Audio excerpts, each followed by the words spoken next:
位亲爱的现场的观众朋友，还有所有在收看直播的观众朋友们，大家好。大家好。Hey guys, welcome to EU versus CN, day number 10. I am Firebat. Joining me with the cast is Zelay. This is the final day.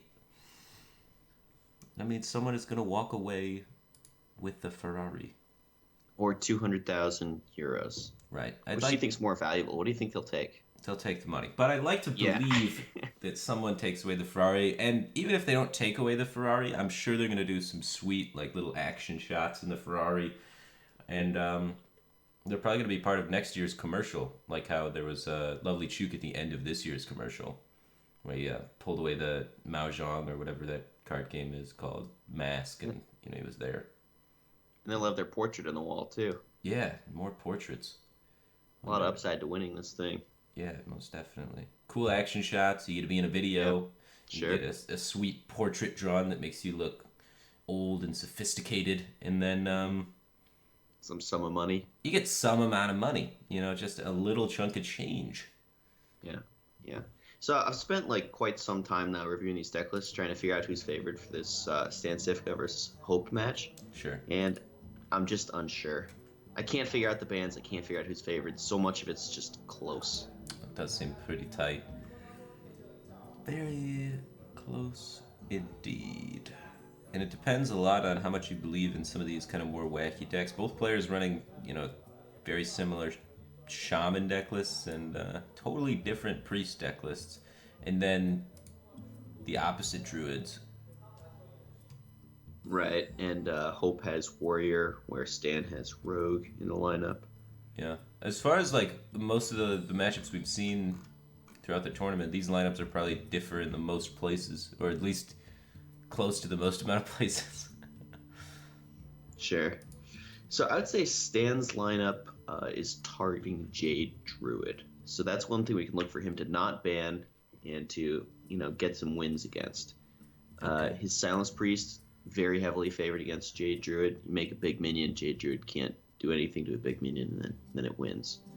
The Paladin, you try and snowball early Murlocs, buff them up with War Leader and Megazord while Druid's developing their Rampant Jade, and then, you know, Druid kind of gets mauled by the synergies if they don't have good removal for what the Paladin's doing. Shaman has Flame Tongue and Mana Tide to, again, punish the Jade Druid for not getting out on board early to trade into those totems. Stan has Token Druid, which, again, you flood the board early and you buff it up with Mark of the Lotus, Power of the Wild, Savage Roar, and all of these cards punish Hope's Jade Druid for not clearing the board and not contesting the board heavily early on. And finally, just Miracle Rogue from Stan tends to be favored against Druids in general. Mm-hmm. Miracle Rogue. Classic, like most of these decks, classically favored against Jade Druid, and this was kind of Stan Cifka's theme throughout the group stage as well, and it worked very successfully for him. So it makes sense that he keeps a lot of that theme here. One of the things he did change, though, he added the Bloodsail Corsairs and the patches into the Shaman, making it a little bit more aggressive, you know, upping those percentages against the Druid, and he did switch from his own Jade Druid into a Token Druid to better target that matchup, as it was, or I think is, the most popular deck in the tournament was Jade Druid. It's like close between Jade Druid and Midrange Paladin now. Right, but now in the top 8 there's a lot more Token Druid, a lot less Jade Druid, so overall that strategy not working as well for Stan Cifka in the top 8 metagame, but it's working for him in this matchup, and that's the most important thing right now. Any idea what Hope's saying? You know, I really don't. His interview was Chinese. so much shorter than Stan Cifka's, actually. It's kind of weird. And why did Stan Cifka's have like a drum beat going in the background? You hear that? Like there was like a snare. Just makes it cooler overall. He's got that intense, pensive look there. Yeah. In contrast to his real look, which is, you know, just grinning and waving. Yeah. Man, he is happy to be here. Yeah. He's with Pavel on the 2-wave metagame. Oh, the finger point! There you go. Nice. I like that one. Someone in the crowd feels special today. Mm-hmm. But yeah, 2-wave metagame seems pretty standard. Just walking on stage. Halfway down Yeah. the stage, one wave, right before the door, second wave. Look how happy Stan is. Yeah. I can't remember the last time I felt that happy. My life's going good. Well, he's about to potentially win a Ferrari. That's Oh exciting. yeah, no, it's not. Yeah, that's a little better than my life, I guess. If you're happy and you know it, clap your hands. Not clapping. I mean, Stan Sifka's the one that's happy and he knows it. Did he clap his hands? He waved and pointed. It's similar. All right.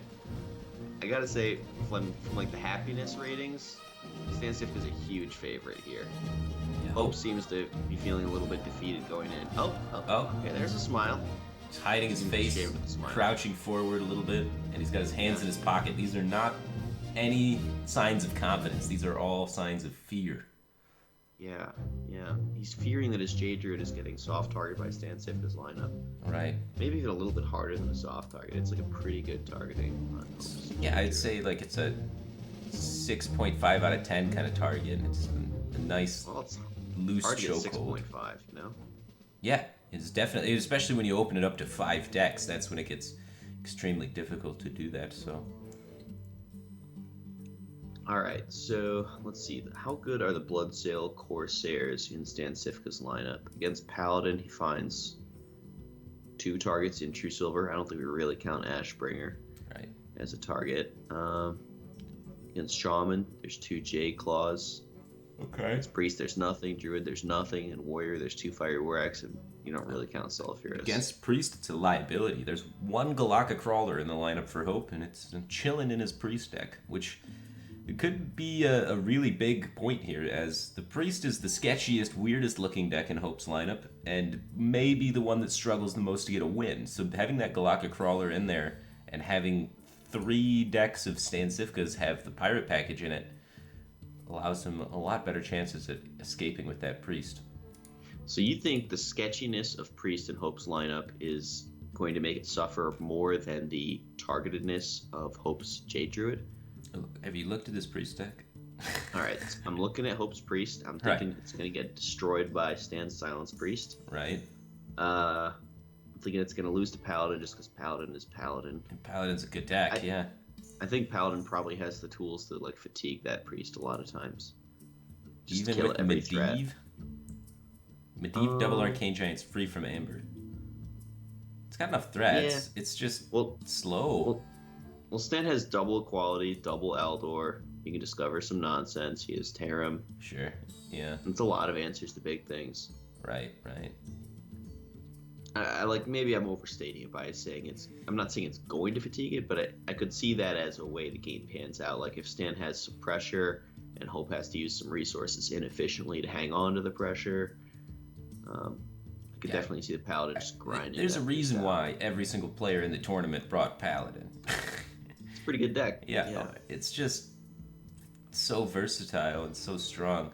And there's a reason why Priest has been one of the lower win rate decks in the tournament. Especially when deck lists are revealed, Priest loses a lot of its potential power because it's a reactive deck. And when you're playing a reactive deck and they know all the different ways you can react, they can kind of set up to play around it a little bit better.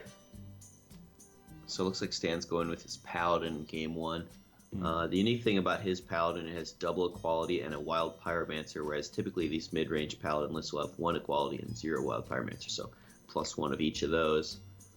It's kind of, I'm not sure if it's a liability or an advantage that he has those tech cards when compared to Hope's Paladin, which in those slots has a Spikered Steed and a Harrison Jones.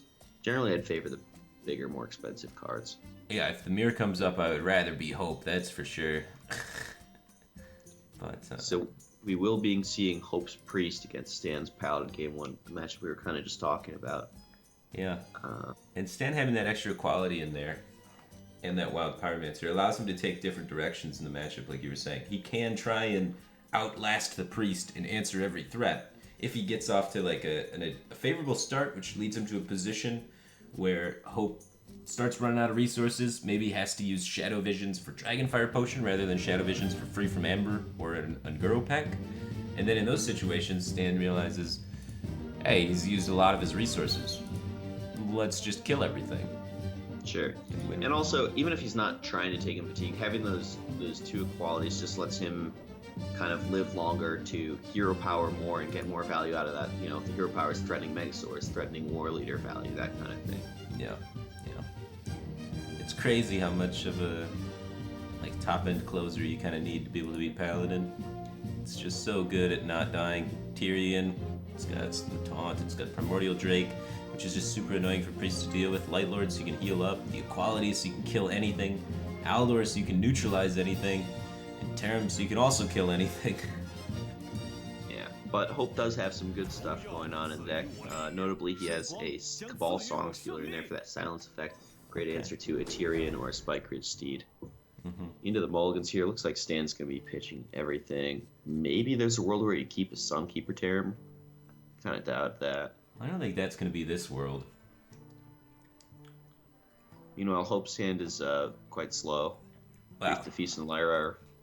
Well, he could get off the ground running with the Northshire Cleric on one. That would really change the game in Hope's favor, I would say. Okay. Unless it gets, eaten by some early Murloc opener. No one drop for Stan Sifka. Both players off to a slow start. We're going to have a long game. No one's snowballing. Well, never mind. We might see That's a 2-5 on 2. 2-5 on 2 is good. Priest off to a distinct advantage. That's pretty good. Great start for Hope. Yeah. So Stan's going to need to figure out somehow, some way to kill this. You can curve Rockpool into coin True Silver. That really delays the Finja, but when you have True Silver Finja in hand, a lot of times you're just not coining the Finja out.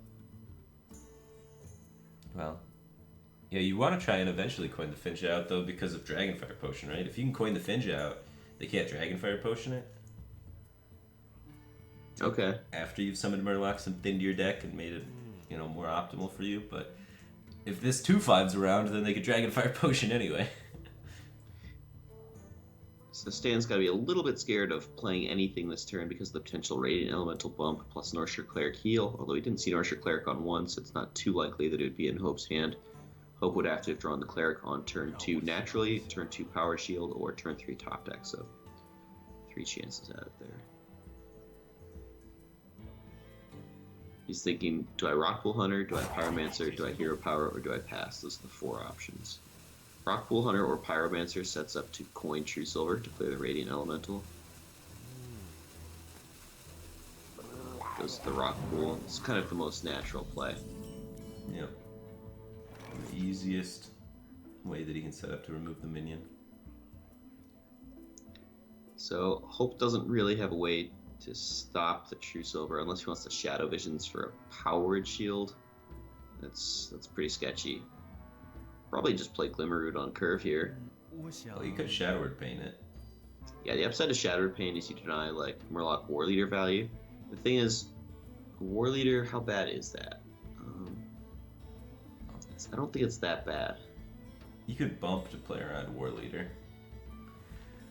So if Hope were to just send in the 2-5 into the 2-3, then if War Leader comes out, the minion dies when trading in, and then you have the Shadow Word Pain after the fact. If you bump and he has a rock pool, you're kind of sad because then he can kill your Radiant Elemental, where previously he could not. It's a fairly unlikely scenario. Pyromancer coin also. Looks like he wants to kill it. Now Shadow Visions coming out here is a huge resource Tempo sink. play. It's not a value play, it's a tempo play, right? Yeah, he's taking a tempo card with it, so he's sinking a lot of the potential value of his deck. You can see he could have taken another free from Amber there, so he's not getting an additional 8-drop. And Stan Sifka's game plan is kind of shaped around what these Shadow Visions get, because that decides if he can outlast Hope's deck or if he has to try and rush him down and doesn't have enough answers to the amount of 8-drops that Hope can produce or not. I think Hope played for tempo there in the hopes that tempo will translate to value. If he can stick the Radiant Elemental long enough to get a good turn off with Lyra, then the tempo turns into both tempo and value, and he's just way ahead. Okay. Cabal Song Stealer, generally a very good pickup for any deck against any silence is good against Paladin, generally speaking. Right, just Spike Ridge Steed and Tyrion being 2 key reasons why. Yeah, I think there's only one Spike Ridge Steed in his deck, but it's still, if you hit that, it's such a big swing, it's crazy. You're going to hit that or Tyrion eventually. And this is an eventually kind of matchup a lot of times. Sure. Well, True Silver Champion. He could coin Finja, but True Silver Champion killing Radiant Elemental sounds like the play. And then your Finja the following turn, combined with the second charge with True Silver, threatens to kill off Priest of the Feast.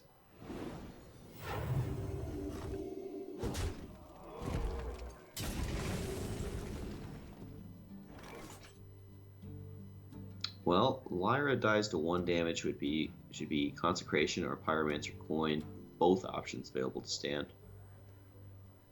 I imagine, yeah, Hope would really have to hate the matchup to go for a YOLO Lyra there. He wants to get some guaranteed value off the card. Burn Bristle's the card in Stan's deck. It's not a bad one. Yeah, it could be pretty good against that True Silver, right? And Spiker's Steed, really bad draw for Stan under the circumstances because Hope has the Cabal Song Stealer. It looks good because of how it pairs with the Finja, but it just lines up badly against Hope's hand.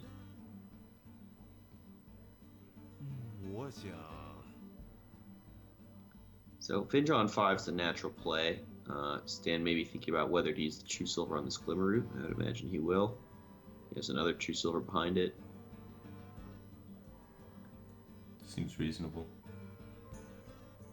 Yeah, it seems like you True Silver the Glimmer Root and develop a Finja, setting up to next turn equip a new True Silver, hitting the Priest of the Feast. Then the Finja bumps the Priest of the Feast, proccing Finja. And then you do whatever you want with 2 mana based on the circumstance. Maybe a Hero Power, maybe Hydrologist. What if you hold the True Silver to try and set up for Consecrate? Okay. You think Consecrate doesn't get a lot of value. It's Priest tends to not go wide on the board. And you could Consecrate, pump Finja into the Glimmer Root, and True Silver the Priest of the Feast. Yeah. Trying to use a Consecrate instead of 2 True Silver charges. Right. And this also plays around Dragonfire Potion a little bit, Oh, right? yeah. This was a great play around Dragonfire Potion. If you use the True Silver there, Dragonfire Potion much less costly. Mm-hmm. Your opponent would lose nothing. They would just lose 5 health on their guy. And you wouldn't even be threatening it with the True Silver. So yeah, I really like holding onto the True Silver charge. So let's see. Does Hope just use this Dragonfire anyways to kill that Finja? Killing is 3/3 and 5 damage on his Priest of Feast. Oh, just try and get Burn Bristle in the way. I mean, he sees on board that the Finja's going to pull stuff out, but he figures he can Dragonfire this stuff after it gets pulled out of the deck. Still, that removes some bad draws from Stan's deck.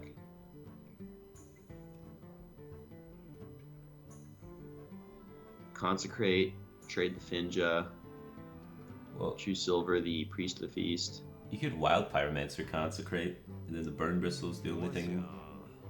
And then you trade in the Finja to the Burn Bristle. True Silver down, the Priest of the Feast.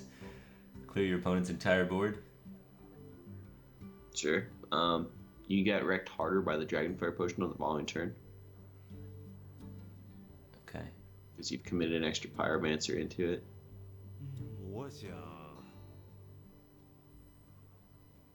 It does seem like an appealing line of play, though.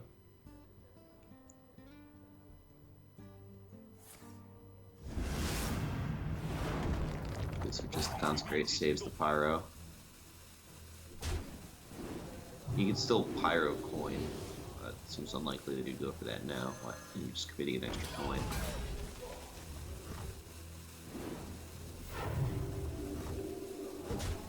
And Hero Power to play around the AoE.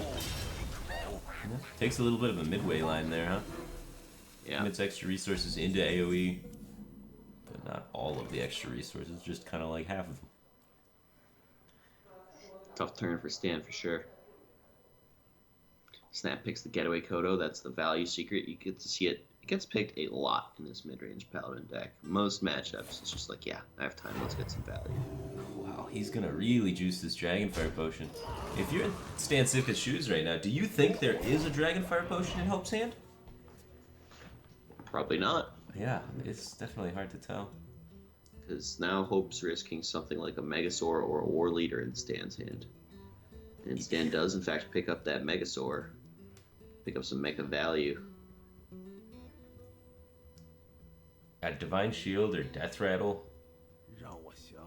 He has no more Murlocs in hand, so, Megasaur adapting 3 Murlocs does seem like the play.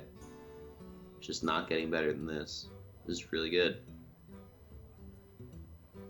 +3 attack and poison both get through the Tar Creeper quite nicely.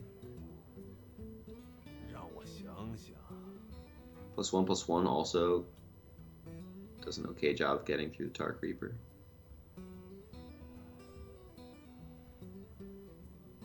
Wild Even if you- Pyromancer, Getaway Total. He's coining, right? Yeah, he's coining and then playing the True Silver just to clear everything, and then holding on to the Megasaur. Okay.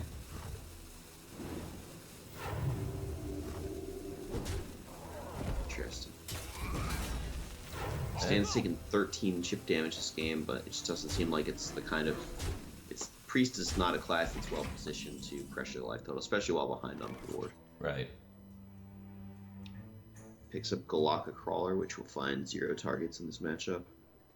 It's just that's a nice River Crocolisk is what it is. Yeah. So he navigates very nicely around this Dragonfire potion.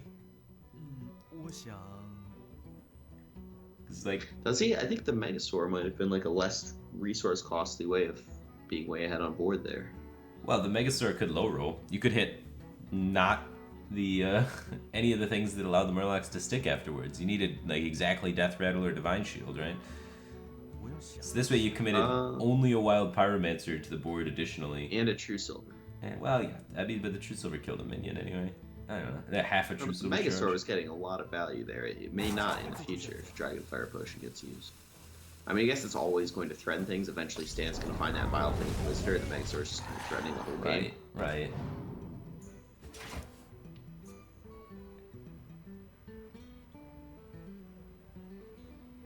It's fascinating to watch games like this when there are just so many options. Yeah, without any Murlocs in hand now, the Megasaur is a bit stranded, but the expectation is that you find additional Murlocs in the future. Your hero power gets changed by the Vileplume Inquisitor so that it's always threatening. Okay. So, interesting spot for Stan here. He might just plop down a Light Lord, hope there's no death. Like, the sooner you play it, the less chances they have to find the Shadow or Death for it. He doesn't gain potential to heal a minion if he plays it this turn, so it could get more value that way. But it's not a Primordial Drake turn. He could spike sure? your Steed. Primordial Drake's not that awful because Priest has such a hard time killing it, right? So you get a 4/8 out there. They don't have any way to interact with it that super smoothly, and then you can try and take a value trade with it and Light Lord the turn after. Mm-hmm. Then you got 50-50 to maybe heal it. But I guess 4 is kind of a bad stat line for lining up against most of the Priest minion self totals. And you get no value out of the Battle Cry. But it's just the most difficult minion to remove. There's some points to be said for just playing Primordial Drake for value trades. It's so tempting to try to get some value out of the Battle Cry. And here comes Lyra, Shadow, or Death for hope. He's just trying to think, about it. Is there any way my Lyra dies? He's seen Consecrate, Wild Pyromancer, and True Silver charges. So it's very difficult, actually, for Stan Cifka to remove this out of hand, besides from using, like, an Equality combo. Yeah, there's 2 Equalities, 1 Consecration. It looks like this Lyra is going to stick. Right. Which is, It's a good way to get a 0 sort of a mana checkmate Arcane. scenario, yeah. And Stan just doing what he can. Looks like he's about to lose to Lyra. Hope identifying the spot when Lyra can be played safely. The Rag Light Lord kind of walked into a Lyra Shadow Death checkmate. So he wants to chain as many spells for value here as possible. Yeah, 4/8 makes that awkward. Yeah, nothing does that. Nothing does anything to a 4/8. He's going to be playing a Thought Steal. He's just thinking long term, what do I need against this Paladin? All the options have some appeal to them. Picks another Death. He's going for big answers. Might have gone Potion of Madness. It's for flexibility. It's just that there tend to be little things like Paladin's side of the board, and something's going to do something at some point. Oh, he knows there's a Megasaur, yeah. 9 cards in hand. Can heal up the Lyra with Greater Healing Potion.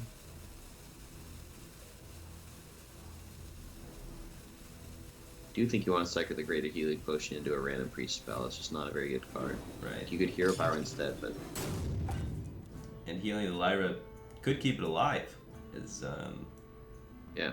the Consecrate's in his deck, so he needs the one copy of Spike Ridge Steed to be able to trade up into the Lyra. In the case where he does Spike Ridge Steed, you now have the option of silencing with Cabal Song Stealer, which is quite powerful. Or you could Shadow Death it. And save the silence for Tyrion.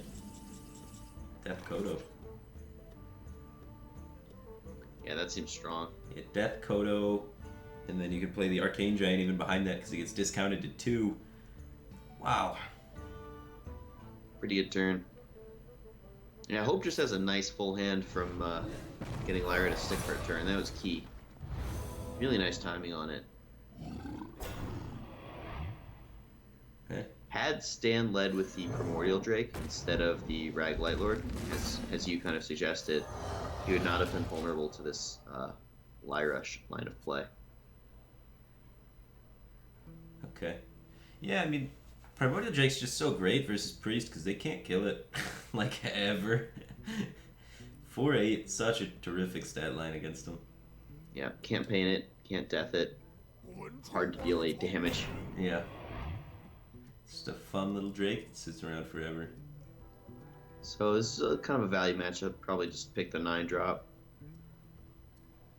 The 4-drop has issues with Potion of Madness. And the 3-drop's just bad. So we're only adapting 1. Could have adapted, I think it was 3 or 4 earlier. It doesn't hit poison either.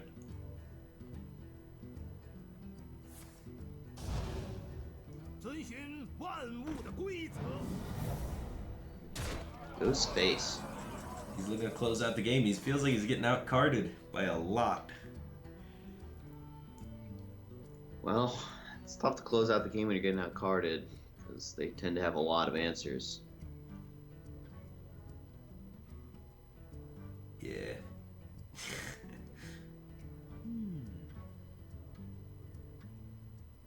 He wants to try and save this Cabal Song Stealer for the Tyrion. So when you're saving Cabal Song Stealer for the Tyrion, kind of limits the amount of options you have here, but like some sort of Consecrate, Holy Fire, take a bunch of trades kind of deal. You could also just play Medivh to try and set up to do that the following turn. You could Holy Fire the Megasaur and play a Tar Creeper and just trade into the Stonehill. Then the War Leader's going into the Tar Creeper and the Aldor has freedom to attack. That's not too bad. I want to see this Medivh hit the table. That's a bit aggressive. Opponent just hit you for 6 in the face of the War Leader. You got 10 heal in your hand. Medivh's the value play, and he's kind of in a position where he's doing good on value. It's value and tempo, right? But it's not defensive at all. Yeah. I like this line from Hope. I don't know. He'll have time to play Medivh later. And the War Leader's a pretty nice pickup. Now the War Leader can value trade a Tar Creeper. And survive. Yeah. Board's starting to snowball on him. Not really. You could also just play Primordial Drake and take the trade with your Aldor, try and protect the War Leader and punch him in the face with it. I like that line. Yeah.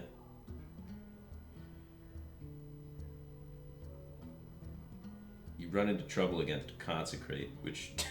Either way, the Consecration's picking off your War Leader. He's gonna take a slow approach here, huh? Just kind of ignore the board a little bit. Now you got a Medivh. Your opponent didn't even push 6. It's time. Yeah, this does seem like the Medivh turn. Yeah. He can heal something. And the Holy Fire's gone, though. Probably don't want to heal your own face with double binding heal in hand. So maybe you heal the Stampeding Kodo.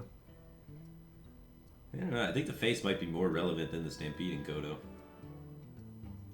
Yeah, the heal on the Stampeding Kodo is not super relevant either. Yeah. It's just that the double binding heal makes healing face look awkward.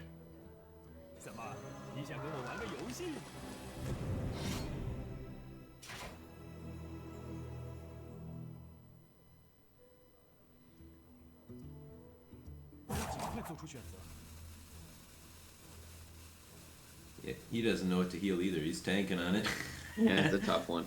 Yeah, he's gonna end up going with the Kodo, it looks like. It influences the board the most. It's just not really relevant on the board, but going from 24 to 26 isn't either. Yeah. Stampeding Kodo, pretty good at killing 1/7s.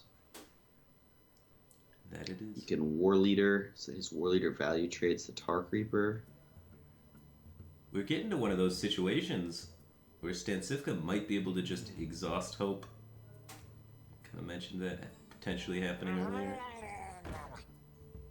Well, Hope's 7/7 from Medivh is problematic to answer.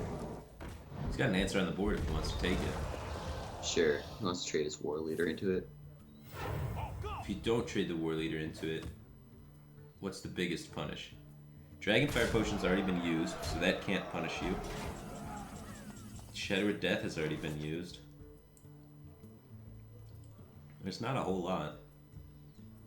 So Stan using this taunt from Sogoth to go aggressive. It's protecting his other minions so he can just go face. Yeah.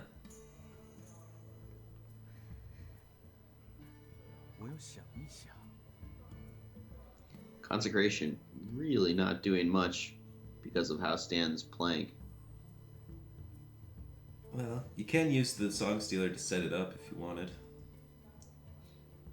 And you don't Yeah, have but it he's for trying to Tyrion. save the Song Stealer for Tyrion, right? Right. Like if you use it now, Tyrion just is a problem.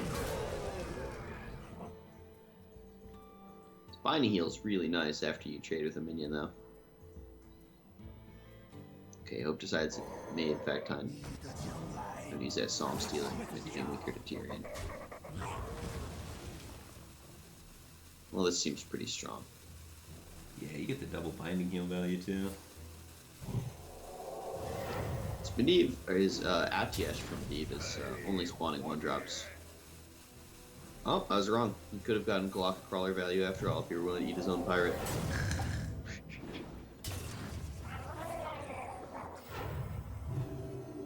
Picks up a Murloc, crucially, for his Megasaur in hand. That could turn out quite relevant for Hope. So Stancifka kind of wants to save this Primordial Drake just in case he top decks Equality, because it seems rather unlikely that he recovers the board with his minion pressure, and it seems rather unlikely he's going to close out the game. But if he finds an Quality Primordial Drake is a huge swing. Puts a very difficult minion for Priest to deal with on the board, and Hope's kind of all in on this board at the moment.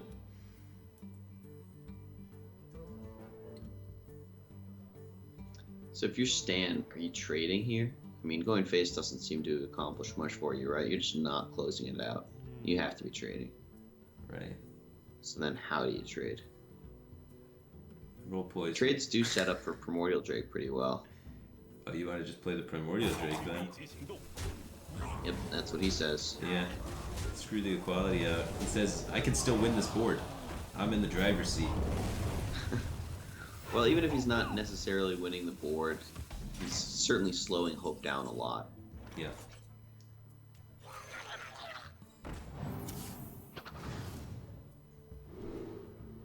And Consecration is the card that is in Stan's deck. It's not a discover what you want, it is a guess what's in the deck. And it's not much of a guess, because deck lists are revealed.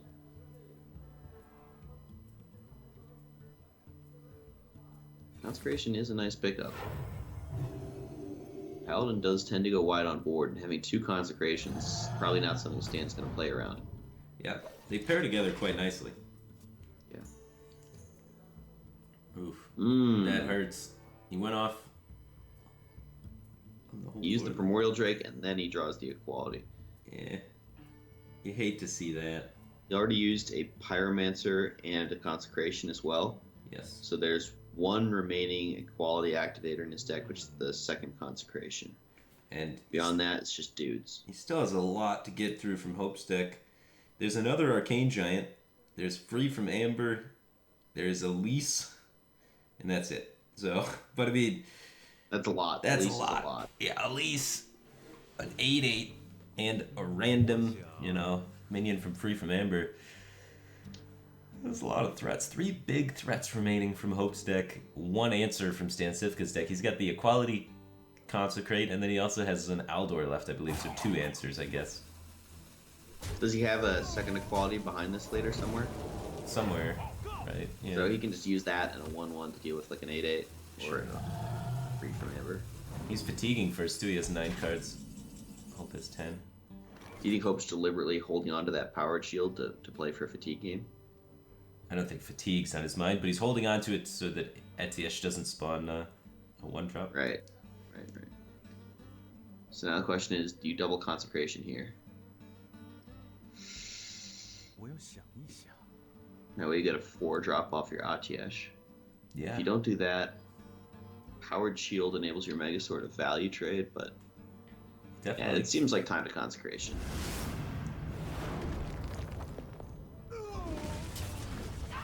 Maybe single Consecration. Does that make any sense? A little bit. Oh, free from Amber is what he wanted for the Atiesh. He's going into single Consecration so you can get value out of the 0 power this way. Yeah, I was thinking the second Consecration will get better value later on than just protecting a 3/3. And there's another answer for Stan. Tyrion does debuff the opponent's board while buffing his own. It's just a good card. Yeah, Hero Power Tarim seems to be the play. Does get Shadowed Pained. 2 mana, destroy a 3/7 taunt. It's a good card for Hope. Yeah, but Stan Cifka is still able to deal with one of the minions even in the event that he gets Shadowed Pained, which is better than what his current hand does. Like if he does other plays. It reduces the pressure on board from 9 to 6, and the 6 is trading with 3 from the Hero Power, so from 9 to 3. Right. And that's in the worst case scenario where there's a Shadowed Pain. If there's no Shadowed Pain, you actually win the board back. What he's thinking is, can I just take this hit for 9 and get more value out of it next turn? Yeah. Because is Hero Power Tarim enough value to win him the game? He's going full tempo. Hitting 2 3/3s, kind of.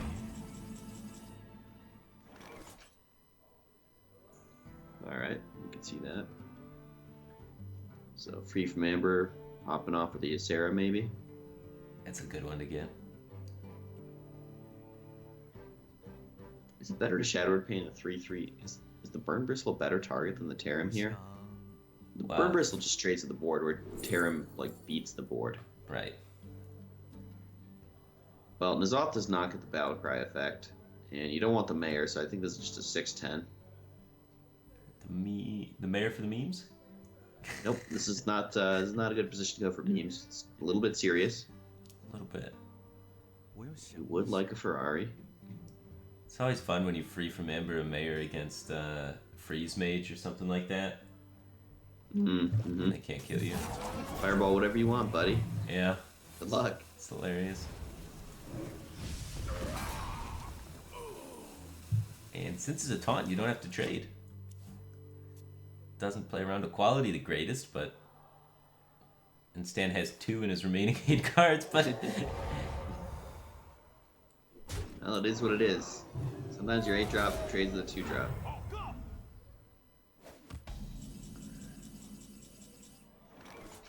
I think this is what Consecration is for. Right. You could even play Priest of the Feast alongside it if you wanted to. So you're afraid of... There's a second equality and a second Consecration. But... I don't know. So he goes 2/3 of the way in. He develops the Arcane Giant, but not the Priest of the Feast. It's more than halfway in.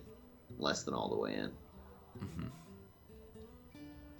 Tyrion coming out for Stan. Crucially, Hope's applying a lot of pressure, so Stan doesn't have as much life to use the Tyrion Ashbringer.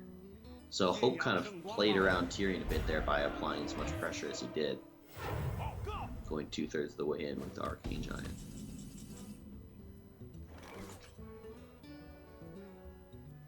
Well...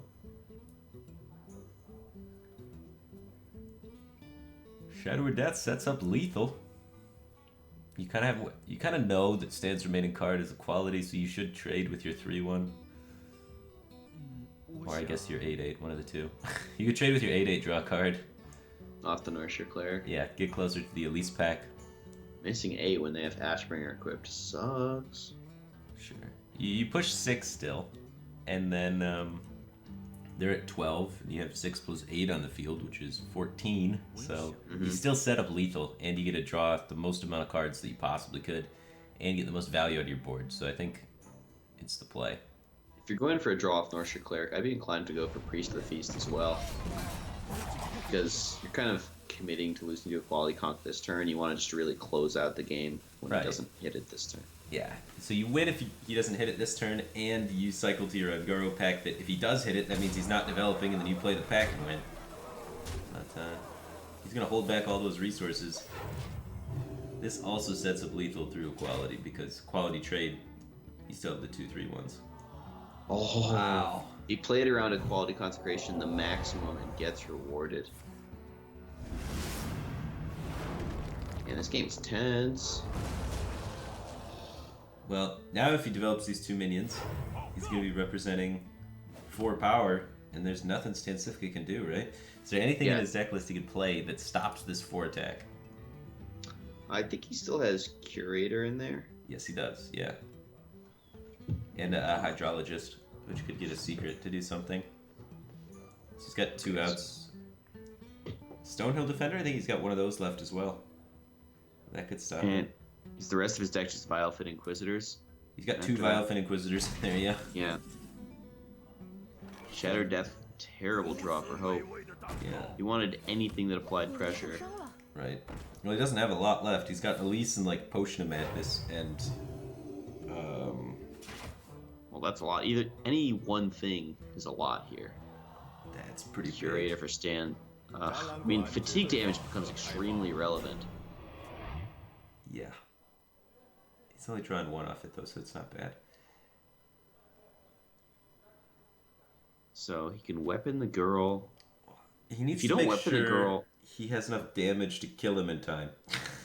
Yes, because the fatigue damage is going to lethal Stancifka, before too long. His deck is 2 Vilefin Inquisitors, and what was the last card? 2 Vilefin Inquisitors, and... Is the second Gentle Megasaur there? No, because we would have drawn it here. Yeah, obviously. Not the Kodo. The Stonehill Defender. Oh, right. He needs the Stonehill Defender into, like, tear him.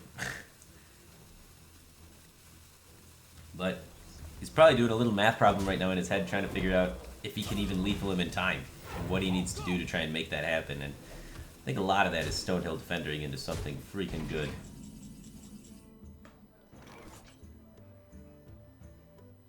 So now Hope should be racing through his deck to try and find the Elise. Hints of options. There's the Elise. It's working out.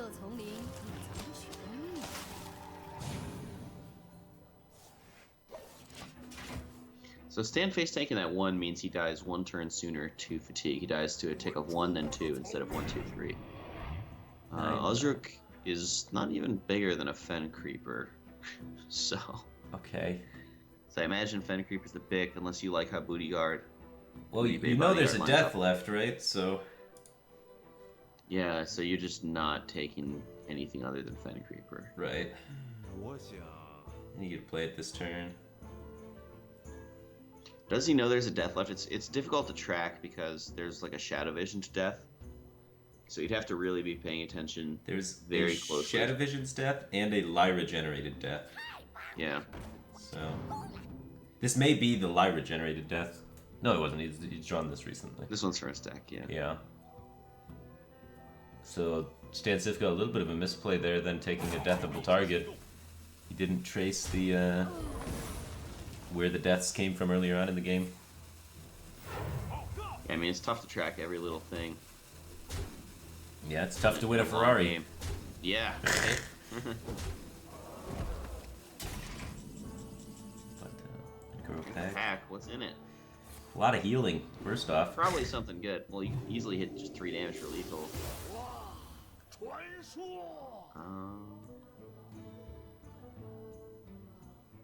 It triggers your death rattles when you play minions with death rattle after it. Which he has none.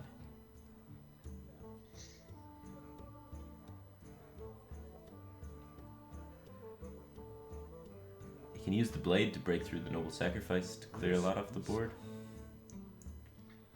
Well, currently Noble Sacrifice is not proccing because the board is full. So okay, you're tempted to heal Priest of the Feast and trade the Curator and then deal with the Noble Sacrifice. Yeah. Although maybe you want to hit Stonehill Defender first in case it's like a redemption. You'd rather kill that first. It's worse to hit Stonehill if it's a getaway Kodo, though. Better to hit Curator if it's a getaway Kodo. Yeah, it's better to hit Stonehill Defender if it's a redemption, though. Worse to hit Stonehill Defender if it's a... Testing Repents here with his Rock Pool.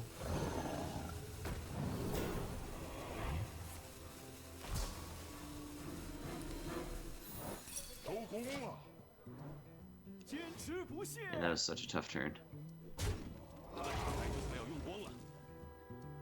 It really doesn't look... Oh, he has an Aldor. What? I guess he pulled a Vilefin Inquisitor off of a, Finja. Finja Finja. must have pulled one. Yeah. And that's why his hero power is not turned and he didn't have 2 Vilefins left in deck. He has 1 Vilefin left in deck for his last card. Right. Well, Aldor is a really nice draw for him, but it just doesn't look like Stan's going to be able to assemble enough damage before Fatigue finishes him off. Yeah. If he even gets that far. Priest just narrowly has enough threats to get there with the lease. Ooh. That is a high value weapon. Yeah. He's got Shadow or Death, Piranha Launcher, and a 3/3 Bite Weed. Yeah. And lethal on board. Or that too, sure. But how do you not close with Piranha Launcher there? Yeah, it seems like a missed opportunity from Hope to win the game in that fashion when he could have won with Piranha Launcher. I guarantee most players that play the game of Hearthstone have never seen the Piranha Launcher animation, and he took that away from a lot of the viewers here today. And you were this is a big win for Hope, getting a win with his Priest in game 1. You were calling that potentially one of the weaker decks in his lineup that could struggle, and throw a bunch of losses Stan's way. With that Priest out of the way, Stan's Rogue might have a little bit of a harder time getting a win. For sure, in particular. Yeah. I don't know. Stan's been able to just get wins with that Rogue against all odds, but yeah, I mean, definitely whenever you're able to get whatever deck you've decided to bring as your 5th deck to the lineup a win, you feel happy about it, right? And good job, Replay Guy. This is the key turn there where he gets Lyra, Shadow Death on Rag Light Lord, sticking the Lyra, and generates enough value off of that to win about 20 turns later. Yeah. That's one of the weaknesses in Paladin, I guess, is they have just kind of a hard time single target removing things in general. They're great against a giant board of stuff. You know, they got their equality combo. But against single target things, if they don't have a True Silver, and we saw Stan use 4 charges of True Silver, so none left, then it's pretty difficult for them to remove a single minion. They can set its attack to 1, but its effect is still going to happen. Yeah, I think a key part of the game plan of that previous matchup, if you are Stan Safeco playing Paladin, is trying to always have an answer for Lyra. Yeah, I think he should have held on to his True Silver charges more liberally instead of using them for tempo, which is weird, but I think you can actually exhaust the Priest if you always have an answer for Lyra like that. Because he got really close, right? All that was left was that pack at the end, and the pack was just narrowly able to push through. So I think if he had had an answer for Lyra, he would have been able to exhaust Hope if he had just held back 1 True Silver charge, just always hung that around, so whenever Hope did finally have to extend Lyra, just kill it. Another way to have an answer for Lyra is instead of turn 8 Rag Light Lord, the turn 8 Primordial Drake that you're suggesting. Oh, He yeah. has Spike Steed to put on it. I think you just kind of always do that against Priest, really. Like, they can't interact with it, and it just sticks around forever. So whenever you can play something and you know your opponent can't ever kill it, and you just be a 4-8 ahead, it's really good. But this opening curve for Stansifke hits the 1-drop into the 2-drop. You like to see that. And Hope hits the War Axe into the both 1-drop and 2-drop. Yeah, I'd like to see him coin that War Axe, clean that up so Rockpool can't come down, then play the quest on a later turn. Yeah, there's not really a rush to play the quest on 1. Alright, Hope decides that Rockpool's not that likely, and if it does happen, it's not that punishing. You can still War Axe the Rockpool and kind of ignore the 2-4 for a bit, maybe let it line up against his Acolyte of Pain. Okay, and then the coin's going to be more useful down the line for stuff. Yeah, like Battle Rage turns. Like Battle Age turns, yeah. So Stancifka's techs do not line up well for this matchup in the Paladin. Having the Wild Pyromancer and the extra quality is pretty bad versus Taunt Warrior, because even if you remove all of their minions with equality combos, they can still rag shot you in the face. Yeah, this is a really miserable Paladin hand. What Paladin wants to have in this matchup is just pressure to kill the warrior before the Rag Hero power takes over. I mean, you can let him start shooting Rag Hero powers, but you want to be able to kill him shortly thereafter, ideally, as Paladin. Right. So Acolyte of Pain on 3 against a bunch of minions with less than 3 attack seems favorable. The only punish is True Silver. It's not even a punish. Like, Stancifka's using half a card and Hope is cycling a card. Okay. It's a tempo gain for Stancifka, but it's a slight value loss. It's the best value play Stan can make, but he's still slightly falling behind in the exchange, right? You like True Silver and Acolytes, man. Yes. It's the best you can do. Well, Finjon 5, anyone? Finjon is not so busted in this deck. Like, it's really good in the deck, but it's not like old Finja, you know? Where it's always pulling bluegills and war leaders and killing people. It actually can be kind of painful. When we saw last game, you know, pulled the Vilefin Inquisitor. Stancifka had the Silverhand Recruit hero power instead of the adorable little Murloc Recruit hero power. And that was like super awkward for him throughout the entire value game against the Priest. Yeah, because it made his war leaders and his Megasaurus just way less threatening. Yeah. That would have been a difference maker if Stancifka had the Murloc hero power last game. So he could trade his 2/4 and then his True Silver into this minion. Does he want to? If he doesn't trade into it, the value of Brawl kind of decreases because Brawl kills the Bloodhoof Brave a lot of the time. Killing it does decrease the value of Battle Rage. Killing it decreases the value of Battle Rage. Not killing it increases the value... Alright, doing decreases the value of Sleep with the Fishes as well. So there's a lot of considerations there.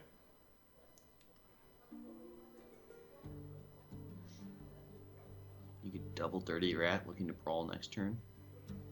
Brawling this turn really gets you in a lot of trouble a third of the time when Finja wins. I like this double Dirty Rat line. I do not like the brawl this turn line.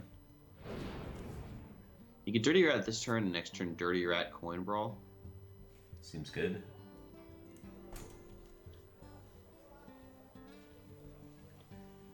Part of the point of Dirty Rat this turn is if you pull out a War Leader, you can hit it with your face, and it's not quite as painful. Yeah, it's 6 less painful. That's good.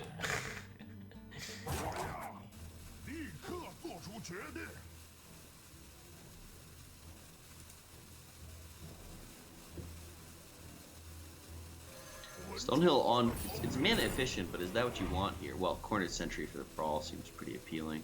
Well, you already have Dirty Rat for the Brawl, so maybe it's not that. I hate this War Axe swing. Yes, you seem like you want to use the War Axe after the Brawl, not right. before. What is he doing there? And he's like clearly losing the board here to this Finja. Yeah. Seems like a bit of a rope play, as opposed to a well thought out play. The Brawl loses value on board, and then post Brawl you lose value as well again. Interestingly, it does make the Stonehill awkward for the Finja to get value against. Stan's going to have to use some kind of resource if he wants Finja value this turn. True Silver doesn't work. Equality is nuts, so it would have to be a Consecration if he wants Finja value this turn. What if he just plays Stonehill Defender and Hero Powers? Yeah, that seems pretty reasonable to me. I guess he's not putting hope on Brawl, so the War Axe swing was able to kind of pretend the Brawl wasn't there. Sure, he's even thinking about committing the Pyro. He's thinking about really going all in. Buying Hope's bluff that he doesn't have Brawl. Yeah, Hope kind of making a tricky play there. He didn't know what to think. I don't know, when Finch is getting value, it doesn't seem like the time to be dumping cards from your hand into play. No. He's gonna hold back on it. He doesn't even hero power. Alright. He's really playing around that brawl. Sandsifka smells this trap a mile away. Yeah, even with the War Axe swing exhausted, he can feel it coming. I think part of the reason Stinsifka went for Consecration instead of more Patient Line that turn is he wants to start getting those little Murlocs rolling before Coin Primordial Drake comes out. Sure. Seems reasonable. So if he waited a turn, then Hope would have an extra turn to get to Coin Primordial Drake to answer the Murlocs off of Finja.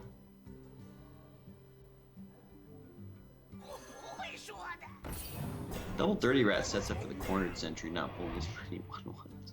Well, you could have went cornered sentry first to pull 1/1s to not pull minions from your opponent's hand, and played 2 6s at a discounted rate.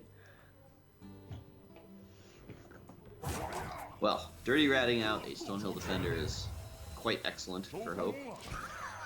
Yeah, he's just gonna try and juice this brawl even more. Next turn he's got the second Dirty Rat with the brawl. Tyrion's a hell of a pickup for Stan. That card does a lot of damage. It's a good way to kill people, yeah. Finja looking for War Leader here. 2 chances. Pretty likely. Whiffs. Ouch. That's a big whiff.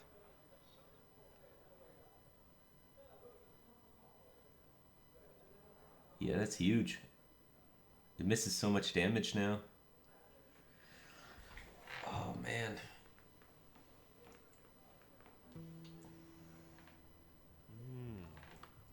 So Primordial Drake is delayed because Coin was used, so he doesn't have to worry about trading into play around that. Brawl is clearly on his mind based on him not hero powering in the previous turn.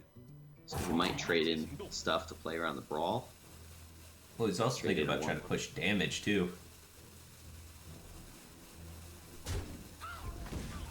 But, yeah. He's just going to take the patient line, trade in as much stuff as possible.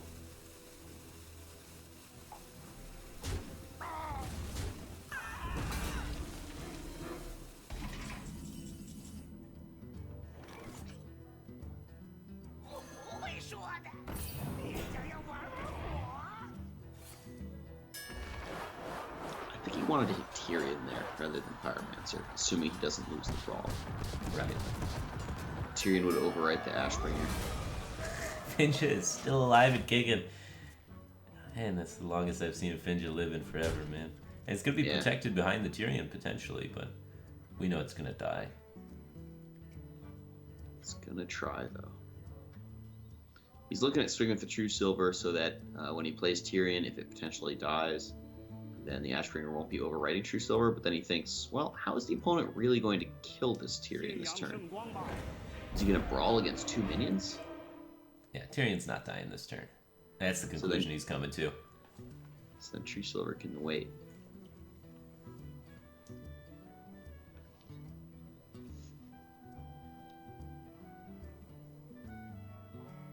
Hope does run double brawl, so it's possible he has the second brawl and goes for the 50-50, but that seems quite miserable. More often, Primordial Drake is coming out here, and Stan's happy to have the True Silver alive to still clear it with Tyrion. I'd say so, yeah.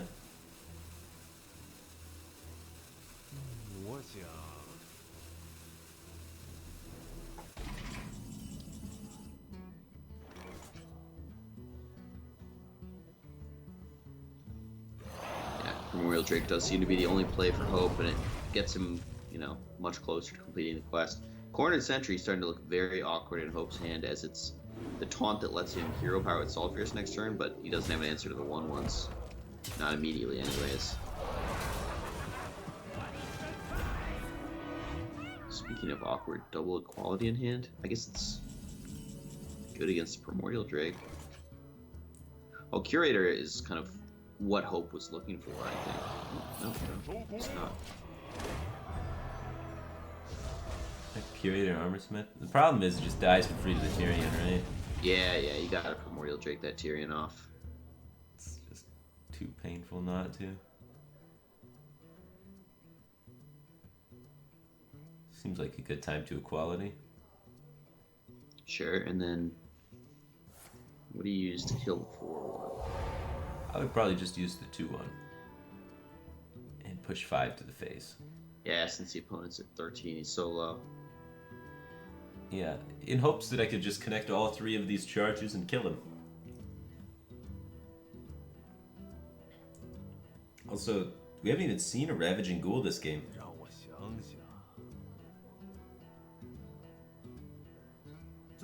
Nor have we seen the Whirlwind, so that's 3 cards for Hope that could kill the Firm Bristle. Right. But Stan protects his board, minimizing the impact of Sulfurous. It's a tough call.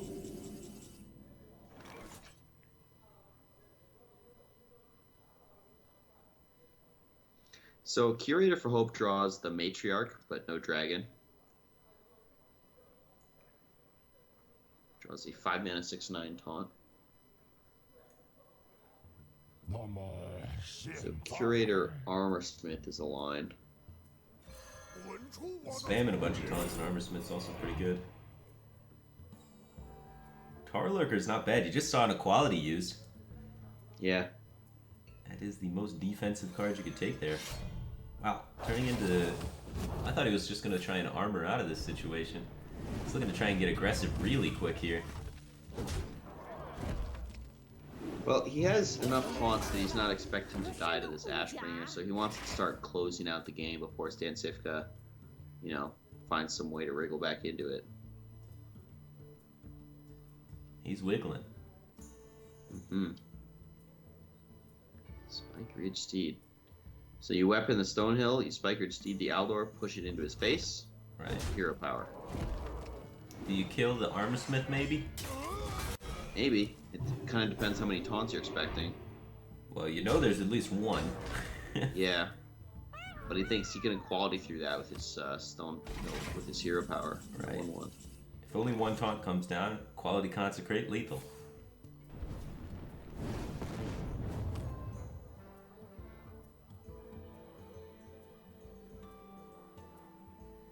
It does appear that only one taunt's coming down. And that's game.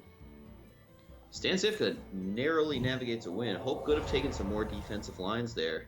Yeah, I don't like turning into Sulfurous when my opponent's got one card in hand and 15 damage in their weapon. Right. I think you can armor up out of that situation, take it a lot slower, and then when they maybe play an 8/8 or something, then turn into Sulfurous as a desperate chance to try and remove that 8/8. He had card advantage, right? So he wins the game over time with just the card advantage that he has. Tyrion's already been dealt with. I don't think there was any big rush there. I mostly agree with you. I want to say that he's gradually losing card advantage over time as Stan hero powers he makes 1/1s, whereas it's Hope hero powers he's not getting any card advantage out of it. And those 1/1s are relevant for making the Sulfurous less effective, so the longer he waits on the Sulfurous, the less effective it is, and the more value he loses to those hero powers. But I think he could have won the board. He took a risk. Like, he could have made the hero powers pretty irrelevant if you actually just win the entire board entirely, because your opponent's playing 1 card a turn, because Stan's top decking at this point, and you can play 3 cards a turn, and then try and win the board like that. And if you win the board, you trade into the 1/1s, and your Sulfurous is effective again, sure. Yeah. A little bit unfortunate for Hope never finding Ghoul or Whirlwind, though. Those are good versus Paladin. Right. That was interesting. He definitely took an aggressive line in a position where he was ahead on value, and he got killed for it. Yeah. So Stan's Stan's Paladin is through, and Hope's Priest is through. Right. The Paladin you kind of expect to eventually get a win, so it's not that big of a deal. The Rogue coming out now for Stan Cifka. Miracle Rogue, which dramatically rose in popularity going into the top 8. There was almost no Miracle Rogues in the group stages, just Stan Cifka, and now I think a few players are now playing Miracle Rogue. And I think it's a reaction to the expectation that the top 8 will be more aggressive than the group stage lineups. And that's because the group stage lineups were just so ridiculously control oriented. Yeah. The top 8 lineup has to be more aggressive than the group stage lineups. Yeah, it really can't be less aggressive. It can only be equally as aggressive or more aggressive, right? Right. The group stages were just ridiculous. All right. So, do you have a favorite in this matchup? I wanted to comment on something, which is you were talking about how the Paladin was expected to get a win, so it's not that big of a deal that he got a win with it. But I think this being a best of 7 and the way the deck lists line up, it's kind of less about targeting a weak deck and more about just getting wins and denying your opponent from getting wins. So, I think every win is kind of a big win in this match.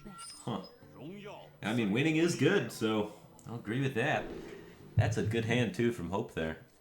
Lots of Murloc pressure. Able to get the Vilefit Inquisitor down on 1. It's such a powerful 1-drop for the stat line of being a 1/3, which is perfect for buff cards to land on. But also, that hero power is just way more threatening than the Silverhand Recruit hero power. Yeah, because of Megasaur and War Leader. It's pretty sweet. Did Hope keep the Burn Bristle? He did, yeah. And do you like that? Seems like a pretty solid 1/2/3. It does a good job of stalling the dagger and protecting your Murlocs, right? So I don't hate it. I don't know. It's sort of a 3-mana 2/3. Like, you're not gaining value off the lifelink, and the Divine Shield's probably just taking 1 damage against the Rogue because of their hero power, and to a lesser extent stuff like Fan of Knives. 3-mana 2/3 is not that threatening. He could have Mulligan instead looking for a potential War Leader, which would have been way better, and also a Stonehill Defender on 3 seems better. You know, a 1/4 draw card's better than a 2/3 for sure. I'd like to see Hope coin out this other 1-drop as well. Really put the pressure on that Rogue. Well, with Tyrion in hand, I think the original plan was he saw this mulligan and it was 1, 1, 2, 3, and his plan was, all right, I'll coin double 1s into 2 into 3, and then he picks up Tyrion right off the bat. Now he's like, all right, new game plan, let's coin out this Tyrion. I think he stick to the plan. Tyrion does get Ashbringer against Rogue, but he gets Vilespine Slayered a lot, so it's not as powerful as it is against other decks. Okay. And the pressure of the double 1 on 1, like that 1 extra damage turn after turn after turn, is really relevant against Rogue, a class that like lacks defensive tools. Well, now he has the option to coin Megasaur because of the way he saved the coin. That's pretty appealing. I like that. Okay. Well, that worked out well then. What are you talking about, I agree with Caster? the line, but this maybe didn't work out well. Is he taking Wind Fury? Like, maybe just Poison. Yeah, I think you take poison. Yeah, just the highest threat one, right? You're looking for board control rather than smart damage. Is the gist of it. Yeah, you want something that makes your board awkward and difficult to answer. Wind Fury is definitely not it. So poison. And it's quite relevant with that Shaku lining up against his smaller minions. So prep Fan of Knives, well, Swashbuckler, prep Fan of Knives, SI. There's a Shaku attack in there somewhere. Well, the Shaku seems to be going face, so you could start the turn with going face the Shaku. Might be better to start the turn with the Swashbuckler.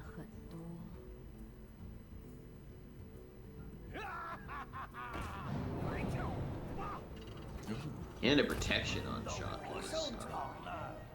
It would mean he doesn't get to SI7 agent for the turn, unless he's prepping the hand of protection, not the Fan of Knives, which seems wrong. You could buff the Shaku with Silver Moon Portal. I think you just save the Shaku and Hand of Protection in the future. You just prep Fan of Knives SI this turn and don't attack the Shaku. Yeah, next turn you have 5 mana, which is perfect for buffing it with Silver Moon Portal and Hand of Protecting it. Okay.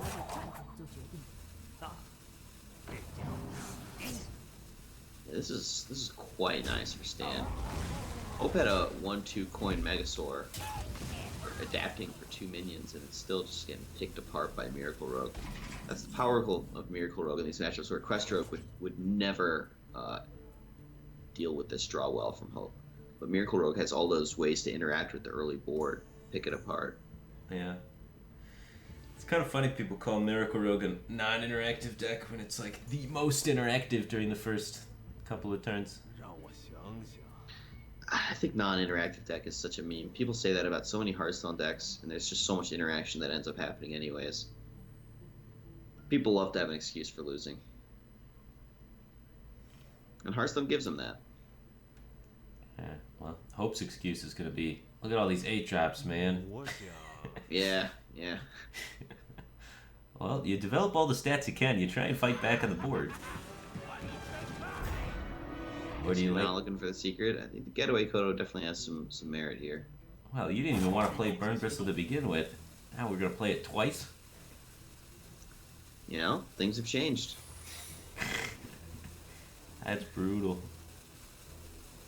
At least your 1/2 kills a 3/3. Yeah, that's nice.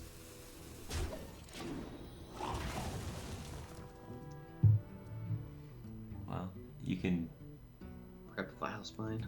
you put a Hand of Protection on the Shaku, and then Dagger SI7 down this Burn Bristle. Save the 1/1. Yeah.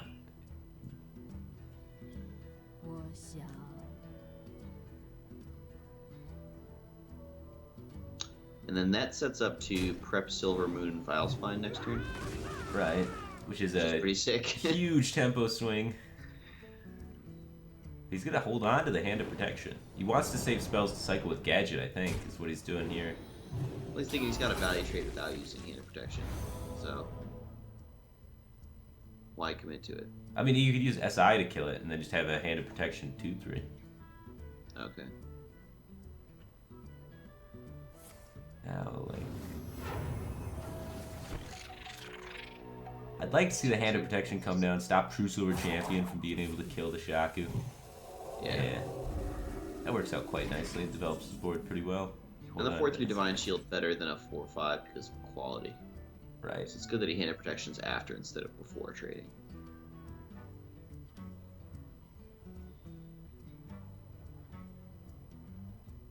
Well, unanswered Shaku is very scary for Paladin to deal with. He's going to try and develop a board to answer the Shaku, but then Rogue has his hand to interact with the board again to, protect the Shaku. Shaku tends to just run away with things. Just card after card after card.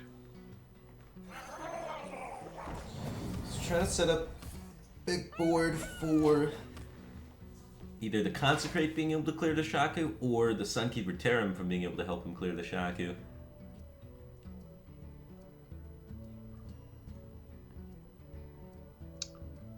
So, gives +3 attack to the Shaku, goes face drawing a card, intending to SI7 and dagger down to the minions, but not quite clear. He could put +3 attack on the Clutch Mother, and that way he has a full clear. With the Clutch Mother, Zavas trading into the 1/3, and then dagger and SI7. He's got a full clear with Vines Player. Okay.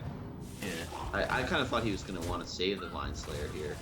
Oh, he's killing him way before Tyrion's coming out. Sure. But what about Sunkeeper Terram? What about it? Oh, it's a 3/7. You get 3 3/3s and you got a True Silver now. Yeah, well, sure. Now you got the True Silver. You're looking pretty. Sunkeeper Terram never bothered Stan anyway. Alright, Aldor Burn Bristle. This Burn Bristle is a little better than the first because it's actually gaining some life. Okay. The Burn Bristle on 3, when it's following up a curve, you kind of lose the lifelink as a relevant stat. It's not really going to do anything for you there. And so it's sort of a 3-mana 2/2 Divine Shield, which is More expensive that than you sexy. thought, yeah. Yeah. 遵循万物的规则，收工。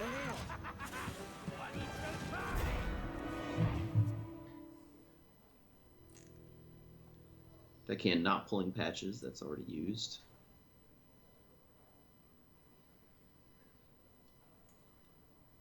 So, I like clearing the board and trying to play around Consecrate the best you can. So you can just double trade True Silver. True Silver SI trade. That walks into a little bit of Consecrate quality, but it's a one of in Hope's deck, so not too worried about it. But if you go for the True Silver SI, you can keep the Divine Shield on Shaku, making it live through Consecrate quality. it's pretty appealing. Protecting the Shaku to get more cards off of it is important to Stan, since he just doesn't have a Gadgetan Auctioneer. He's running out of cards constantly. There's always a threat of being out of cards. Yeah. Chooses to preserve the board presence of the 2-1 rather than the bubble on the Shaku. Understandable as the qualities of one of, and this puts out a little bit more pressure. Pressure's a good way to kill your opponent. Especially since he doesn't have a great solution to Tyrion. Yeah. Double Consecration, but not quite enough mana for it. This opens up Cold Blood, Eviscerate, and the second Eviscerate. All his top decks for stand for lethal, because he's pushing the extra damage to the 2-1. Assuming his board doesn't get answered in any way. So, very reasonable to push for lethal. And some Paladin outs, potentially. That improved Stansifka's board. Yeah. Oh, the Gadget spell's good game. Stansifka's got to win this one now. Right. You just gadget coin and start going off. No saps, right? So. Timing of the Shaku attack is pretty interesting.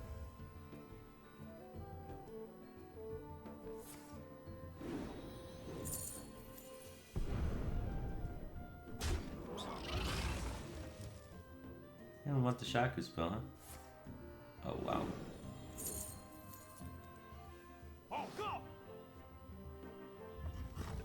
Three 1/1s should be enough. That seemed weird. Oh, look, he can adapt those 1/1s potentially. Probably not. Looks like this board's getting double consecration every time. Yeah. And now, all of a sudden, is Stan winning? Probably, because he has that Battle He's got a good chance to kill him right here still. And that kills him. That's a lot of damage, yeah. Yeah, it was like favorable for Stan to kill him at that point. A lot of outs.